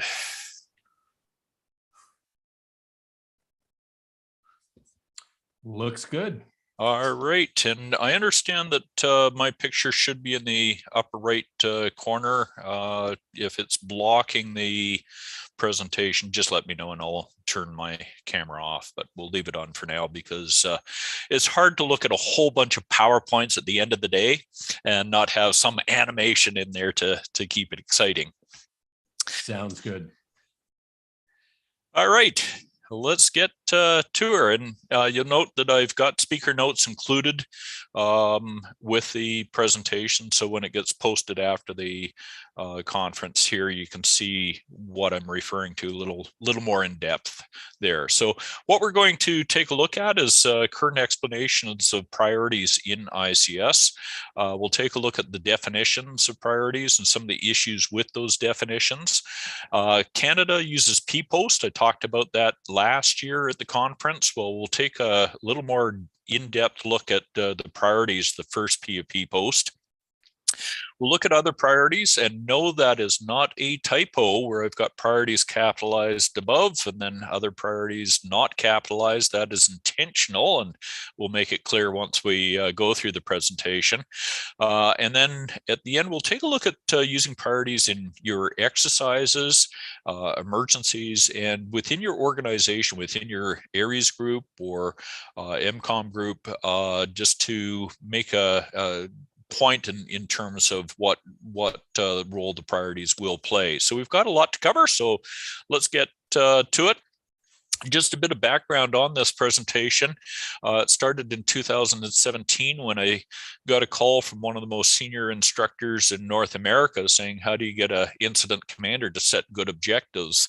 And it was a little bit shocking because this person is a curriculum developer, has been training for 30 years, and yet had just witnessed a exercise where the incident commander with ICS 400 had real troubles setting objectives. And so that was a bit of a challenge to me. And one of the things taking a look at the research is that less than 10% of the objectives set on incidents are actually what we would consider good objectives. This is from S420 course in the United States for type 2, type 1 teams. As part of the pre-readings, they looked at all the incidents from 2014 and 2015, looked at the objectives and said that less than 10% by the best of the best incident command teams in the United States were good objectives. And if you think that's bad, another study took a look at 900 and I think it was 27 different incidents in Australia, several thousand objectives by multiple organizations, and not a single objective was considered a good objective. So we've got a real problem here. Now, one of the things I want to be very careful about pointing out is just because we've got poorly written objectives doesn't mean that we're responding poorly. We resolve incidents all the time. We do it without even thinking. So what we're seeing here is a mismatch between what we say and what we do. And the danger of that is it's introducing a poor understanding and risks having a poor response or less effective response, if I can put it that way. And so I've been looking at this for a number of years. Two years ago, I had a very frustrating Christmas trying to figure out where we're going wrong. And as I say, I've been working on this for about 5 years. And all of a sudden, I had a bit of a aha moment. And on the last day of the Christmas holidays, so January 2nd, I think it was, I suddenly said, I'm going to write about priorities, and wrote all day long until 3 in the morning and sent that off to ICS Canada. And they came back and they said, this is it, isn't it? It's the missing piece of why we're having problems setting good objectives. So the question is it a missing piece or is it the missing piece? And I'm going to argue in this presentation that the priorities provide the framework for understanding all aspects of emergency response, and yet we barely mention it in the training materials. All right, so let's take a little look at wording here, and I just want to go through priorities, and prioritization, because they are used interchangeably, but they're actually 3 different things. So we'll just start off with the small p priority, which is the general plain language. What does the average person think of this? And so it's a fact or condition of being regarded or treated as something more important, a thing that is regarded as more important than others, the right to precedence or proceed before others. And right away, this is one of the problems with plain language, is each of those definitions is slightly different. And so that means it opens things up to interpretation. The next definition is prioritization. And whereas priority is a noun, this is a verb. This is the process. It's an action. And it's the action or process of deciding the relative importance or urgency of a thing or things.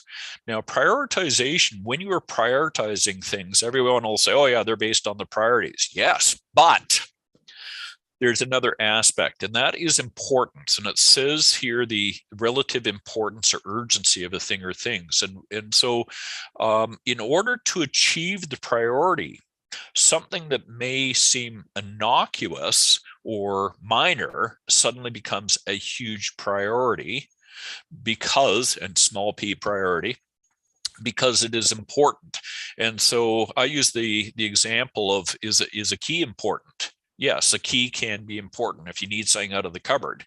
But is it a priority? Well, no, it's not the same as a priority for an emergency response organization to have a key. It's not necessary on every incident. But the example that I would give is the January 6th attack on the Capitol. The Capitol Police didn't have a key for the bus with all their riot gear. And so because they didn't have the riot gear immediately available, that led to being unable to achieve some of their priorities there. So priorities are what is important. The prioritization is putting it first. And then we come to setting the priorities. And this is how quickly the curriculum and incident command can throw people off. It says here, step 2, the initial response efforts. You do a size up and you're looking at the hazards, and it implies the incident commander sets the initial priorities, sort of the middle bullet there, the initial priorities. Well, what they're talking about here is not setting the priorities of ICS. They're not saying, well, we arrive on scene and today our priority is going to be economy and business reputation. What they're saying is what has to be done first, what is important to meet the priorities. So what they're actually talking about is the verb of prioritization. And that is different than the priorities. So already we can see some confusion coming in the curriculum. The incident commander is not setting the priorities, the ICS priorities. They're prioritizing based on the ICS priorities. But for someone new to ICS, that can be a little confusing to say the least. All right. So the prioritization depends on the priorities and importance. Two separate things are required there. All right, so let's take a look at a proper noun here. And a proper noun is a name for an individual person, place, or organization spelled with an initial capital letter, a noun that designates a particular being or thing, usually capitalized. Okay, so what we're looking at here is we can have a flag or we can have Old Glory. That is also a flag, but now it's got a specific name and it's capitalized to say it's the flag here. The Statue of Liberty is not just a statue, it is the Statue of Liberty there. And so that is a proper noun. And the reason I bring that up is because when we're talking about the three priorities of ICS, they are not plain language priorities, what comes first. They are the priorities. They are the three that you have to know in order to understand emergency response. And that's why the proper noun is important. All right, so let's take a look at the three priorities of ICS. And you've probably seen these slides before if you've gone through any of the ICS training. Overall priorities throughout the incident, objectives are established based on the following priorities. And even before we get to the three priorities, I want to bring your attention to objectives are established based on the following priorities. That is one of the clues that tells you how to set objectives, but it is not clear. It just simply says objectives are based. It doesn't say how they're based on the priorities or why they're based on the priorities or when they're based on the priorities. It just says they're based on the priorities. Well, that's not going to be too helpful. So what is the connection? What is the relationship between the priorities and the objectives? So let's take a little further look at. So I love this slide here. This is the same slide. It's got the overall priorities, the three incident priorities there. And there is the entire explanation for the students on what the priorities do. It says word for word what is on the PowerPoint slide already. It doesn't add a single word to explain anything further. So the students are going, okay, on to the next slide. Now I want to just bring your attention. Priority 3 on the FEMA slide here, property presentation. If I look at this slide, which is another American slide, it says priority 3 is property and environmental conservation. So already we've got property preservation and environmental conservation, two different priorities, all within the American curriculum. So which one is correct? And you find half of them say property preservation and the other half are saying property and environmental conservation.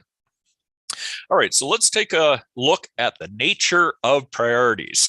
And this is the fun thing with the priorities is taking a look and getting a little beyond just saying the priorities are 1, 2, 3. This doesn't explain where they come from or what their role is or how to apply them, how to use them. And it's the equivalent of saying, okay, the three priorities are 1, 2, 3. That's the same as saying, well, this is a brick. It doesn't tell you what a brick is used for or where you find it or how it best fits in or anything. It just says it's a brick. And so the first thing to understand about the nature of priorities is that they are based on conflict. If there are sufficient resources, you don't need priorities if you have sufficient time and there's no conflict. So priorities are required anytime you've got a conflict in two priorities because of resource shortages. And at that point, one comes before the other, whether you like it or not. And that has some pretty important implications there.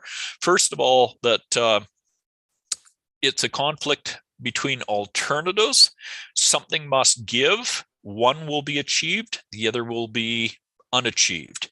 And some of the things to understand, especially with incident command, is that one of the limited resources is time.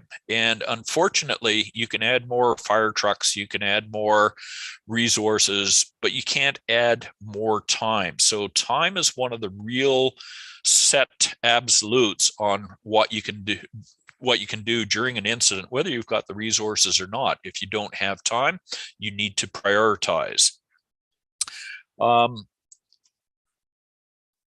So the other aspect of priorities is conflict and achievement. And what this means is you may have two priorities with both having sufficient resources to do, but the achievement of one blocks the achievement of the other. Sometimes there's a conflict between how both can be done at the same time and the same place. So we've got flooding in a town, and the town power grid is still on, so the wires are live. Here you've got a situation where the conflict is we want to save lives, but if we send responders into a situation with live wire, then the responders will be injured. So now we've got a conflict. Which one comes first? And so you find sometimes the priorities will be conflicting, even though you have adequate resources. All right, so fundamental to understanding priorities, and no one ever says this in any course, is prioritization means someone or something loses. If you're successful with one priority because you had to prioritize, then something else you wanted to do is not done as well, not done as quickly, or cannot be done. It loses out. And that is important. Prioritization means other priorities always lose. So here's a question. And I don't know, Catherine, do we have the chat function available today? We do in the YouTube, and I can see that. The problem is there is a delay, so Okay. they'll be answering the question after you probably want to answer it. Okay, I'll just continue on then. We might try it a little later if we've got time. All right, so the issue for ICS is who sets the priorities. And I love asking this during an instructor course, because right away people will say, well, it's set by FEMA. You know, FEMA obviously set the three priorities, or the priorities were set by our fire department or the organization. And the more you push people to figure out who set the ICS priorities, finally someone will come up and say, society. And this is really important because it is not ICS who ever set the priorities. The priorities are set by the society that you live in. So society sets the priorities, and this is not a conscious decision by anyone. It's not a vote or a plebiscite where you vote what will be the priorities this year. It's been set through history. It's arrived organically. No one ever thinks about it. And one of the key things, though, is that as society changes, so do the priorities. You think that the priorities are cast in stone. Oh, you know, 1, 2, 3, and they never change. Well, they never change once an incident starts. But in the time before any particular incident starts, they're always changing. And what this is one of the things that I found is looking at different countries on incident command, they have slightly different priorities. It's just like having property preservation versus property and environment conservation. you will find the different societies have got different priorities. So just a quick example, in other jurisdictions, we will have protect the tools and looms. So the incident commander will try to save people, they'll try to stabilize the incident, try to protect property, and then they will try to protect any tools and looms so people can support themselves because the government is unable to do so.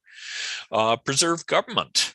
That may seem a little strange, but we just have to take a look at what happened in Hurricane Katrina with New Orleans, with the lack of leadership at the local level in New Orleans, the state level in Louisiana, and even the federal level, with all three pointing fingers at one another.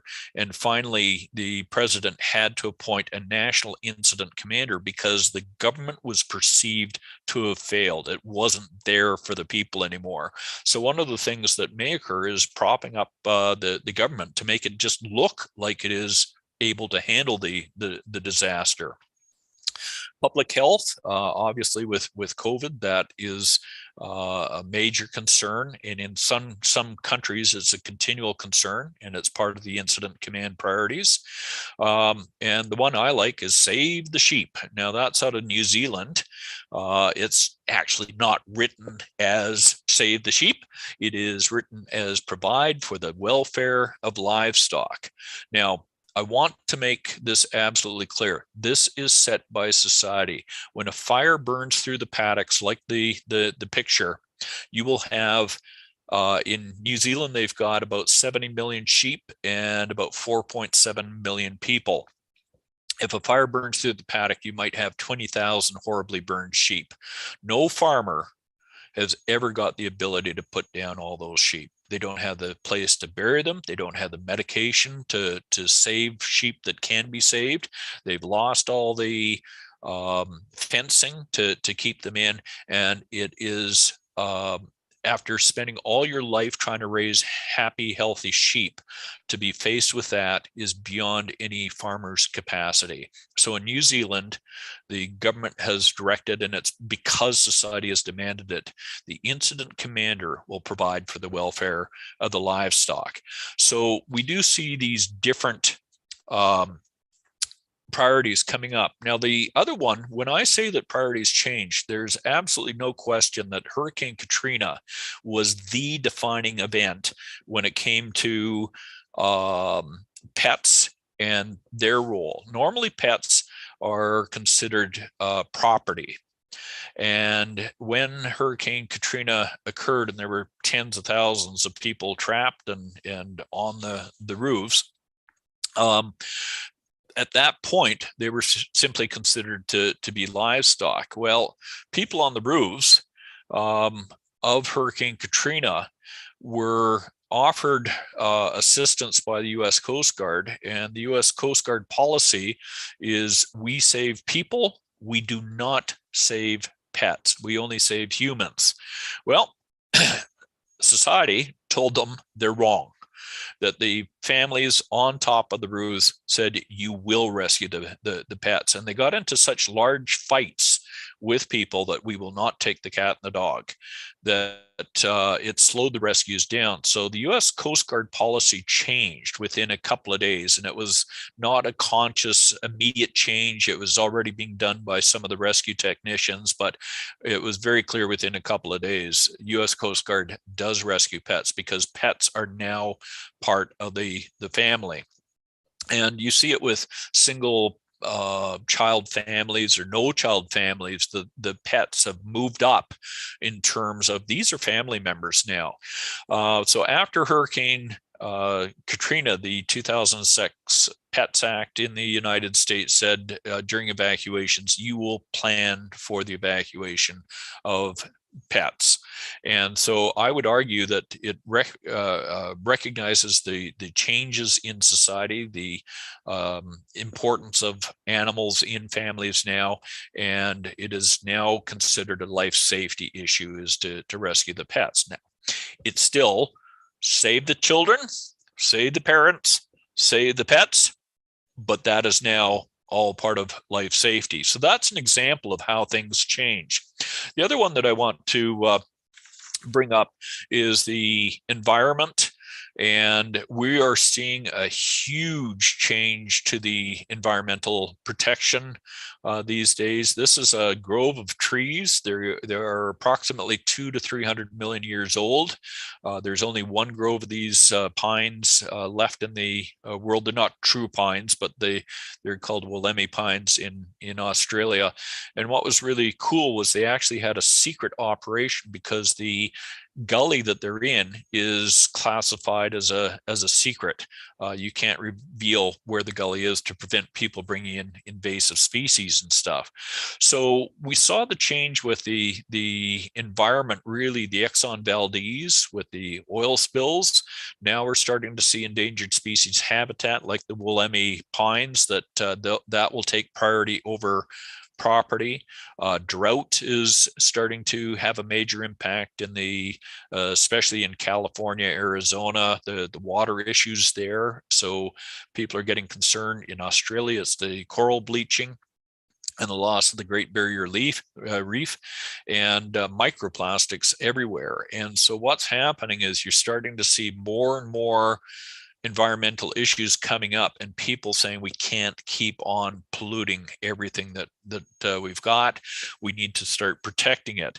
And so we're going to have a very big increase in the emphasis on the environment in the next few years. So I expect the environment will actually move up ahead of other priorities. And just as an example, the environment used to be a definite fourth priority after property. It is now equal with the property. And in the oil and gas industry, it is already stated to be ahead of property. You can replace property, you can't replace environment. When it gets polluted with oil, it lasts for decades or centuries. And so you will protect the environment before you protect houses. So I expect in the next few years, and it's coming a lot faster than I expected, I expect that environment will be put ahead of property, either within the ICS or legally. You'll start to see lawsuits pushing it ahead. All right, now let's take a quick look at a definition of an incident. And it says an incident is an occurrence, natural or man-made, that necessitates a response to protect life or property. And I get such a kick out of this because that implies that the Exxon Valdez oil spill was not an incident. And when I bring this up with instructors, they go, the Exxon Valdez was a defining incident for the U.S. Coast Guard. That's the one that made them go to ICS. How can you say? And I said, take a look at the FEMA definition. It says it's only protecting life or property. So right within the definition of an incident, we already start to see how the priorities are implied, but they're never explicit. It doesn't make the direct connection.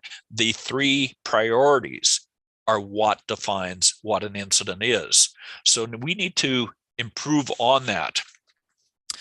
So, okay, so let's take a look at the three priorities in detail then, and we'll start to get a better understanding. So that definition from FEMA says that when something happens to property or lives, you must respond. So the society is putting those priorities in place. Well, why do we respond? Society demands it. And this is really key. The priorities exist at all times. So when do you need to have a response? When there is an impending threat to one or more of the three ICS priorities. As soon as the threat is impending, then you have a response required. Society demands it. So now we have a conflict between saving lives and responder safety. And that's because saving lives is one priority and responder safety is another. They are two completely different things. And this is where it's a little bit dangerous when we say our first priority is life safety, is you're conflating or you're confusing two different things at the same time. So we need to understand that we need to treat them as two separate priorities, but both of them are demanded by society. Save lives and keep the responders safe. Now, when society sets the priorities, then we have social license to do the things we do during a response. Okay, so the three priorities, there they are actually 5 different priorities. Life and safety are 2 different priorities: incident stabilization, property, and environment. Let's take a quick look here. So this is Amira Sanchez Garzon. In Colombia, 1985, they had a volcano and a lahar, a mudslide. The ice cap melts and rushes downhill, and she was trapped in the lahar debris. So saving lives is an absolute. Little Amira needs rescue. You can't ignore it. Society says you must respond. And there are 2 choices. It's either remove the threat from Amira or remove Amira from the threat. So 2 objectives are going to be possible. Both of them are going to be an objective, and both of them will be given to the operations section. I'm going to be blunt here. Amira did not survive. She was trapped for about 6 days, and it was either hypothermia or sepsis took her life. And at no point did anyone turn around and say, well, we tried for a day, let's leave, or we tried for 3 days, let's leave. This is an absolute. If a life is at risk, you do everything you can to try to help out. Now, the responder safety is different because you can never keep responders safe when you are consciously, knowingly, and deliberately sending them into danger. We know we are making them less safe. And so this is a different thing that we have to take a look at. So safety exists before, during, and after any incident. It exists at all times. Safety exists right now. Are you safe? Crossing the street. You can never be completely safe. So when you're crossing the street, is it a quiet street, a residential street during the day, or is it a freeway at night? What are you trying to cross? Well, that depends on the changing conditions. And one of the things to understand is that safety is always changing. It goes up and down throughout every incident, but it goes up and down before the incident and after the incident as well. So responder safety is not confined to the incident. If you ignore the safety of the responders at the fire hall or on the way to the incident, driving through red lights, or after the incident when they're tired, then you're putting responder safety at risk, and it has nothing to do with whether there's an incident or not. You cannot treat responder safety as an absolute. You can never keep responders 100% safe. And this is one of the fallacies of the statement, you know, safety is our number one objective or number one priority, is you can never keep responders entirely safe. The only way to keep responders safe is to keep them in the hall, never respond. So again, getting back to the point, we are consciously, deliberately, and knowingly sending them into unsafe conditions. So the way to handle safety is not by an objective, it must be mitigated. Mitigate the risk down to an acceptable level. Incident stabilization. Now, I bet you've never heard this before in any ICS course or any discussion aside from it's the number 2 priority. It doesn't tell you anything about what incident stabilization is. We need to expand on this because we gloss over it as if it's nothing. Save lives, save property, incident stabilization. Let's take a specific look at what is required to stabilize an incident. First of all, it's never explained to any student, so they never understand how to build this into an incident response. It starts off with stop the source of the threat. If we've got a fire put the fire out. If we've got a pipeline that is broken, stop the pumping into the pipeline so that it stops the source of the hazard. Second of all, even if you stop pumping into the pipeline, the pipe is already broken, the oil is still leaking out. And so if you don't stop the spread away from the break, then it will continue to pollute. Critical infrastructure is stopping impacts of the incident on things like communications or roads or hospitals. So if we lose the hospital for a community, things will get worse. Continuity of emergency management is not as high a priority, and it's quite frankly not the incident commander's worry. It should be the community or the organization's worry. But unfortunately, the incident commander may be the only person who realizes that they've taken every ambulance and fire truck for hundreds of miles around. And looking at all those vehicles, they should be saying, what are we doing for the next routine incident that will occur? This actually occurred in Alberta, where we had a tornado touchdown at Pine Lake. Virtually every ambulance and fire truck from all the surrounding counties arrived.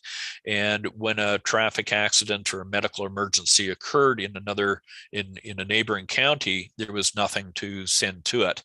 And a deputy fire chief was fired, because you have to look at business continuity. And the last one is unique. It's incident management. And this is just simply saying having the right amount of incident command management on an incident will make it better. Having the wrong amount, too little or too much, will also make the situation worse. Too little management, you never get the response legs under you. But the issue with the too much management is people get bored and they start freelancing or start micromanaging, and that can have very negative effects on a response. So there are 5 different things that should be considered with incident stabilization. For new students, I would put them all together under the statement, stop new impending threats to the ICS priorities.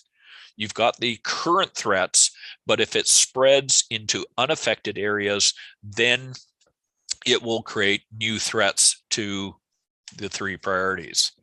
All right, let's take a quick look at P-Post here.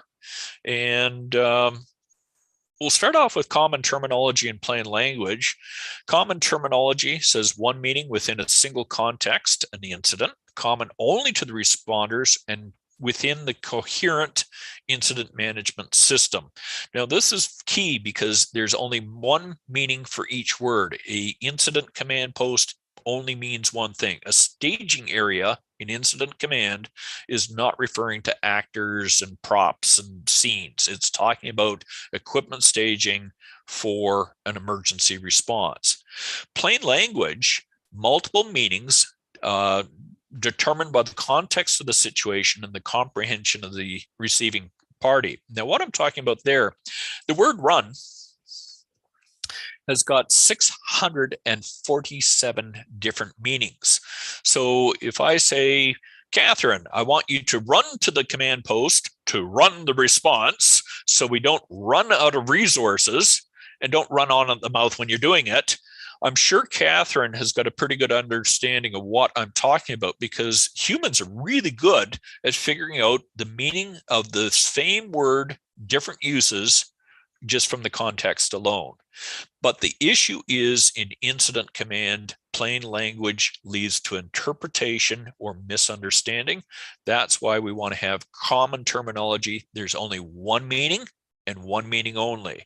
And so this is fairly important, because your work supervisor is not, your daily work is not the same as an incident command division supervisor. They are completely different things. And this is where we start to come in with this issue of priorities are not incident priorities. We need to capitalize the 3 ICS priorities to distinguish them from all other priorities that exist. Now, within the curriculum in Canada, we've got P-Post, and it talks about there are the 3 priorities and the problems of what you know and observe of the incident, et cetera, et cetera. This was introduced by Dean Montre, and I want to give credit to Dean because I think this is one of the biggest improvements in incident command in 50 years. It explains everything about ICS and why we respond and how to set objectives. It's just the Dean didn't realize it needed common terminology, not plain language. What you see here is plain language. So I've been working with ICS Canada on coming up with single common terminology definitions and meanings that apply to the P-Post acronym. So we'll start off with the priorities are set by society.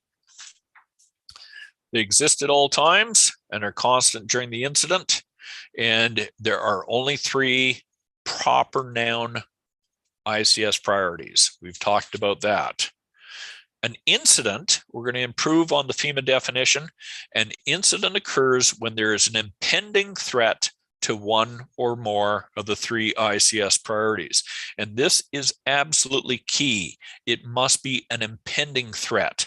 The threat must be occurring or about to occur. So ICS, or incident response, does not apply to cumulative threats, potential threats, or long-term threats. It is not designed for that. It is only designed for impending threats where you have run out of time. If there's time, then you should be consulting, you should be engaging, you should be looking at best practices, lessons learned, you should be looking at alternatives, cost-benefit analysis, project management, et cetera, et cetera. So ICS is not meant for when you have time. It is meant for the situation where the threat is impending.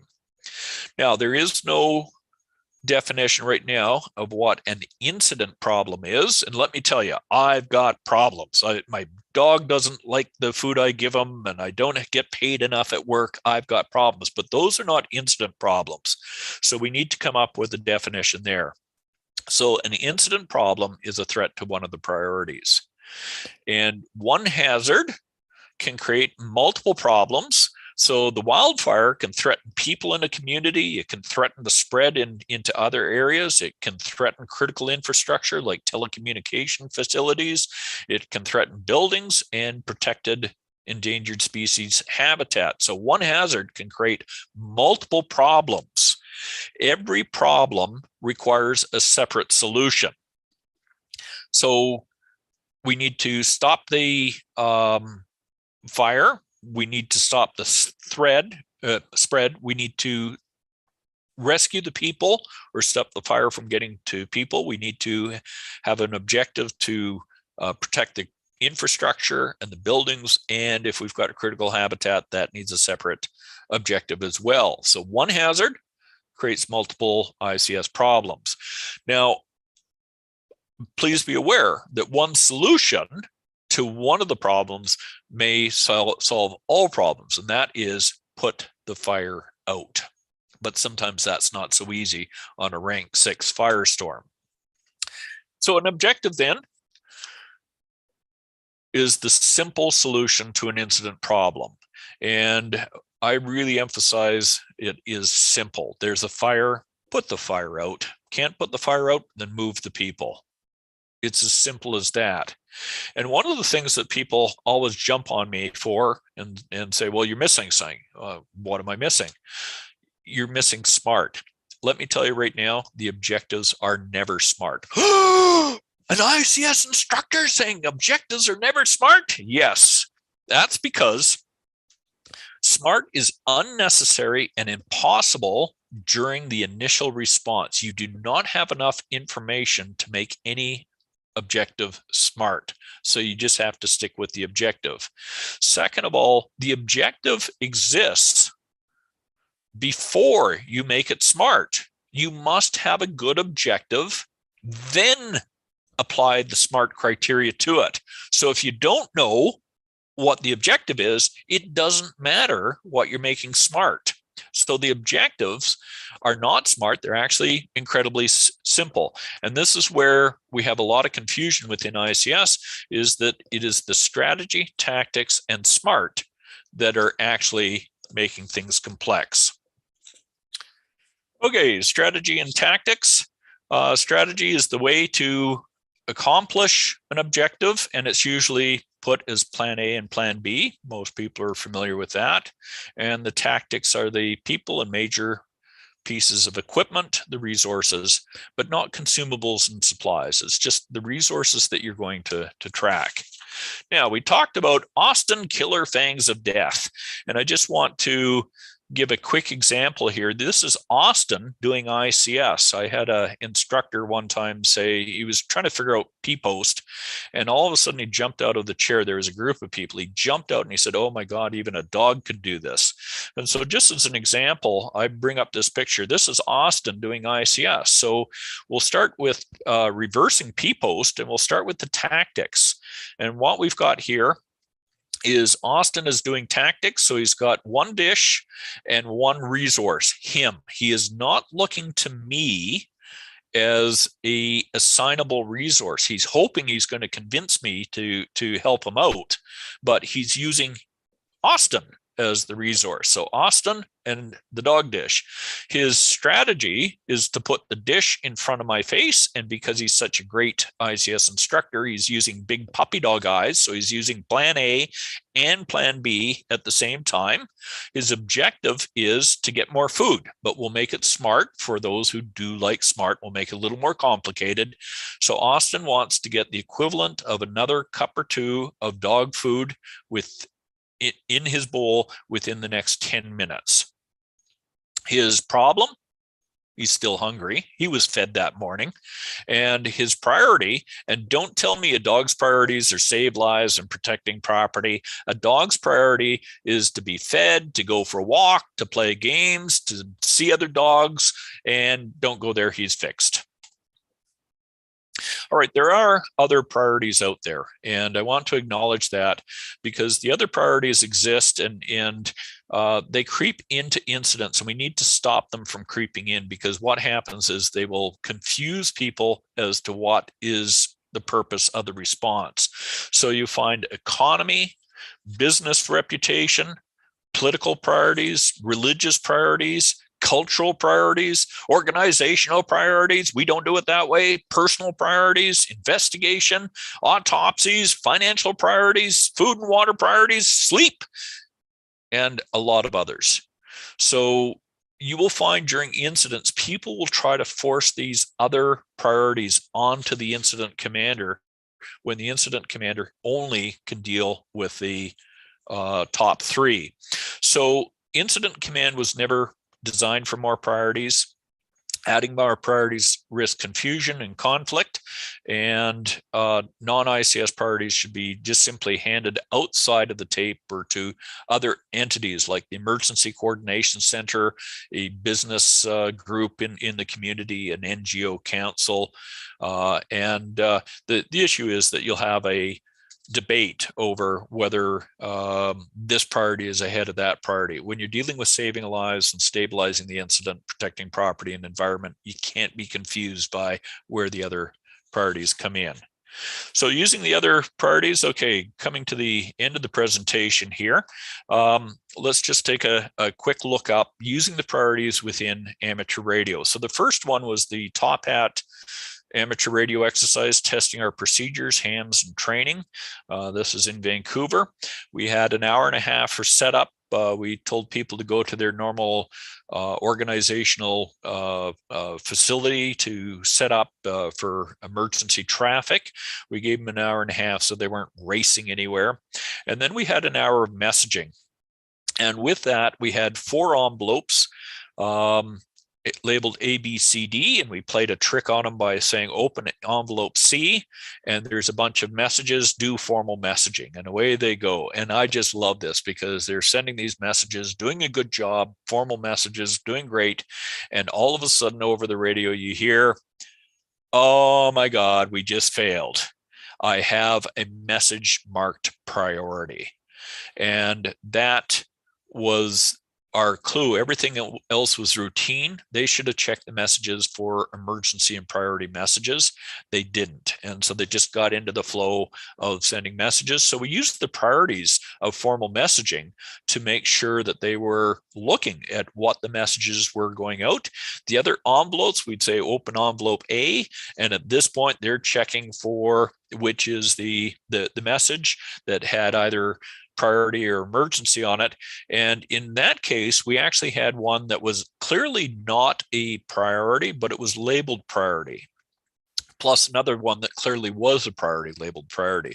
And so we just had them thinking about what should we be doing when sending these messages. They're both labeled priority, so we send them both, but still using a bit of judgment. This one is clearly priority, send that. And then the other one we'll send with a note saying we're questioning the priority on this one. And then we had an hour to get to remote location. So we had a lot of fun with that. Now, when it comes to actual emergencies, this is the Foothills Amateur Radio Club in High River 2013. This was Canada's costless flood disaster, and we had no communications. Even the satellite phones would not work there because the downlink for the satellite phones we were using was in High River, in the middle of the disaster. So when you're taking a look at amateur radio is a scarce resource. You cannot handle all communication failures. You can only handle a handful. So you'd better prioritize where you're going to be. Obviously, the number one location is usually your emergency coordination center. I always take a look at what is the nature of the disaster. If it is an evacuation, then I want to get to the reception center, the evacuation center. That's where the people are. That's where the communications will fail. If it is a mass casualty incident, then I go to the hospital and set up in the parking lot. And you go to the parking lot, well, the hospitals keep on claiming that they've got all sorts of communication. But when you've got a flood of people coming into a hospital, they're not all coming by ambulances. So they're showing up in the parking lot. All of a sudden you start to see the family and relatives showing up. They show up in the parking lot. The media, the press, the off-duty workers are showing up. And all of a sudden it's the parking lot that needs the communications, not the hospital. So that's thinking ahead, using your knowledge of emergencies and other locations. And this one I've always had fun with. Breweries. During California earthquakes, the breweries will switch to from making beer to making water. And so if you're short of water, then the brewery would be a good place to set up emergency communications to make sure that they are getting the information required to distribute the water properly. The last one is within your own organization. This is the Surrey Emergency Program Amateur Radio Field Day picture. Within your group, what are your priorities? And you have limited resources. You can't do everything.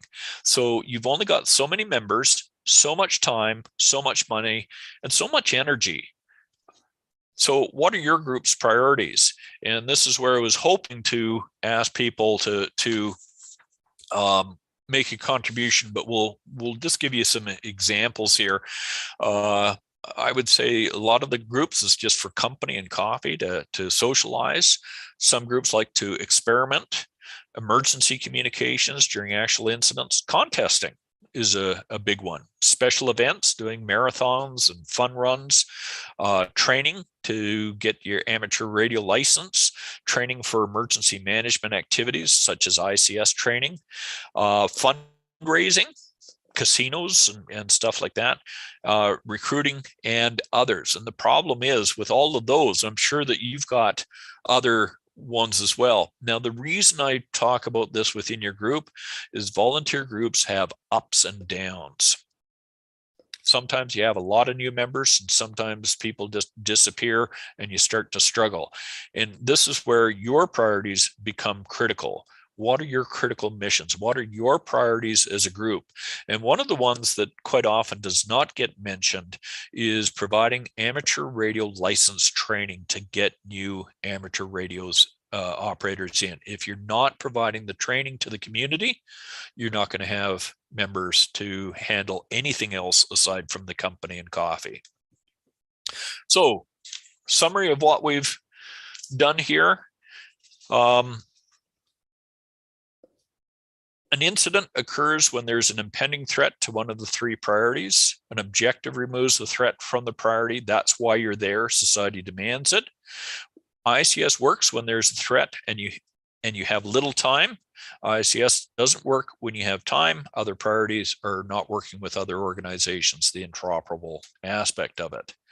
Why do we respond? Society demands it. It is society's priorities. When do we respond? When there's an impending threat. What do? We are there to remove the threat. That's what you're there for. When you've removed the threat from the priority, you have a successful response. And when can you go home? When there are no impending threats to the three ICS priorities. So what is the definition? The explanation of a priority, an objective, and incident stabilization in the FEMA doctrine. There isn't a single word on anything that I've talked about today. Priorities tell you everything. I think we need to make the priorities a bit more of a priority. If you want a little more information, I've got a reference tab on the ICS Canada site. There are some talks, tips, and AEMA instructor video playlist for more on ICS. The Surrey Emergency Program Amateur Radio has the communicator. I've got a link here that you can sign up. This is a 100-page document, comes out 6 times a year. It's a great resource on all aspects of amateur radio if you haven't signed up. And then finally, I just want to make a note. Comm Academy cannot run without donations. You haven't had to travel this year. You haven't paid for hotel rooms. You haven't paid the high price of gas. So please go to the tab and donate, $10, $20 to help make sure that we have a Comm Academy next year. Please do that today. I do have an email. It's not regularly checked, but if you wait a week, I will come back with a response. And with that, we'll turn it over to Catherine and question and answer and wind up the conference. Awesome. Thank you, Tom. All right. Tom, I would say that, it seemed that you covered the material so well that we had several comments, but we didn't have really questions per se. I think you probably answered along the way most of the questions that folks would have had, but you definitely stirred up some thoughts, as you always do. So really appreciate that. I mean, these are, some of these concepts seem fairly simple on the face of them, but when you're in the heat of battle, boy, it's a whole different matter if you haven't nailed this down ahead of time really well. And it's sure clear that there are huge gaps in how we teach this, that as soon as you say there's no definition of what a priority is, it tells you we got a problem right from the start. So yeah, and there have got to be countless situations where folks thought they had this fairly well settled going into it, and then it turned out to be another thing. I mean, the example you gave of the pets in Katrina was a perfect example of that. All right, well, turn off my video. Thank you very much for having me again this year. I always enjoy presenting, and hope it was a good wind up to the year. And thank you very much. Well, thank you, Tom. Actually, we did have I don't know if you're still listening, we did have one question about Austin. There was a lot of love for Austin, and did he achieve his objective? Did you feed him some more? Austin, I laughed so hard when he put the bowl on my lap that he definitely got one more bowl of dog food, and that's why I use him as a ICS instructor. He qualifies. Brilliant. Thank you, Tom. The ICS Wonder Dog. Fantastic. All right. Well, that has been the end of our set of presentations today. So Tim and I are going to wrap it up here.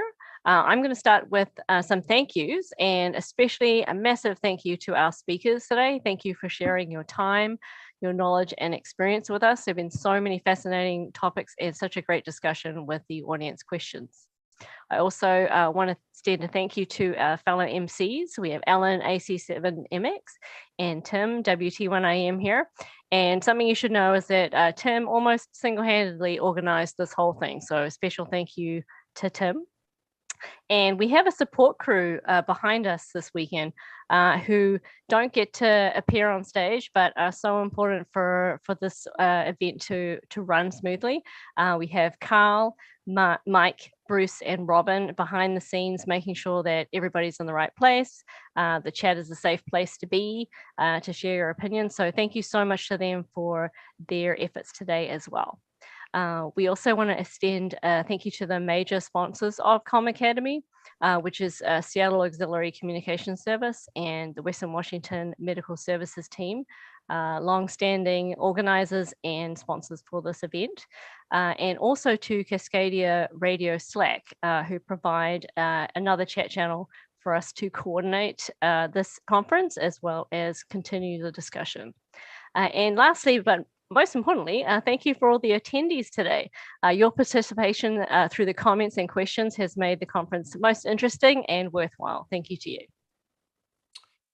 Yeah, I just want to echo that. So glad everybody could be with us today. Some of you will be seeing this on video after the fact on YouTube, and so that means your questions weren't part of the show, but I certainly expect that you will have gotten a lot of great information from all of our speakers today. So I, in turn, want to thank Catherine so much for all of your help. You gave me, relatively speaking, too much credit. You have been a massive help in getting Comm Academy 22 presented here. So thank you, Catherine, so much for that. And Alan, very much appreciated having you on as an MC. And again, the behind the scenes staff. It's easy to forget that there aren't everybody that is helping this happen in real time isn't always in front of the camera or the microphone. So I really want to echo those thanks. I also want to give the shout out to a couple more of the sponsors that we have. We've had several really great sponsors over the years, very consistently. And so I just want to acknowledge that. And say that Snohomish County ACS, the ARRL, of course, we couldn't do a lot of what we do as amateur radio writ large without the support of ARRL. Here more locally, Puget Sound Energy and AdCom Engineering have been very steadfast in supporting Comm Academy. And that, again, is really very much appreciated. I thank those businesses. And then Sales Group and the Western Washington Regional Interference Committee also making contributions to Comm Academy. So I really want to thank all of those groups. And I want to echo, even though Catherine mentioned them, I really want to emphasize the shout out to Western Washington Medical Services team. This was their baby, really. They started Comm Academy working with Mark Shepard from Seattle ACS, who we all miss very, very greatly. So we couldn't have done any of this without them, and greatly appreciate their support. So thank you everyone for being with us. A couple of housekeeping items that I want to mention. So I did make reference to the videos being up archived after the fact. That will happen within probably a few days. It takes a bit of an editing process. Unlike last year, we didn't record, as you saw, we did this live today. So there'll be a bit of an editing process, and then we'll get the individual presentation videos up on the YouTube channel so that you'll be able to access those in the future. So if you don't see them right away, don't panic. They will be there. Don't come back tomorrow. This year, Comm Academy is one day only. That's different from years past. So just want to make sure you probably saw that information, but because habits die hard, I just want to make sure folks are aware of that. And so let's see, am I forgetting anything? I think I'm covering all of this. I appreciate Tom's request for donations, but I also want to put out the call for volunteers. So you can contact us. There's various ways to get in touch with Comm Academy. You can find all of that at commacademy.org. But we would love to add more folks to our volunteer corps for Comm Academy 23. I will say kind of the same thing I said last year, which is we sincerely hope that and expect that we'll be able to be in person again next year. But if we've learned anything throughout the pandemic, it's that it's hard to predict very far in advance what's going to be safe to do. So that is absolutely our hope and intention, but we will, we'll keep you informed. At any rate, we are really excited to have put on Comm Academy 22. We are looking forward very much to Comm Academy 23 next year. So with that, I just want to, on behalf of all of the staff, I want to say thank you to everyone. Thanks for coming. Thanks for your questions, your chats. Great to see folks weighing in right at the beginning, all the shout outs from the different locations represented today. And we will see you all next year. Thank you all.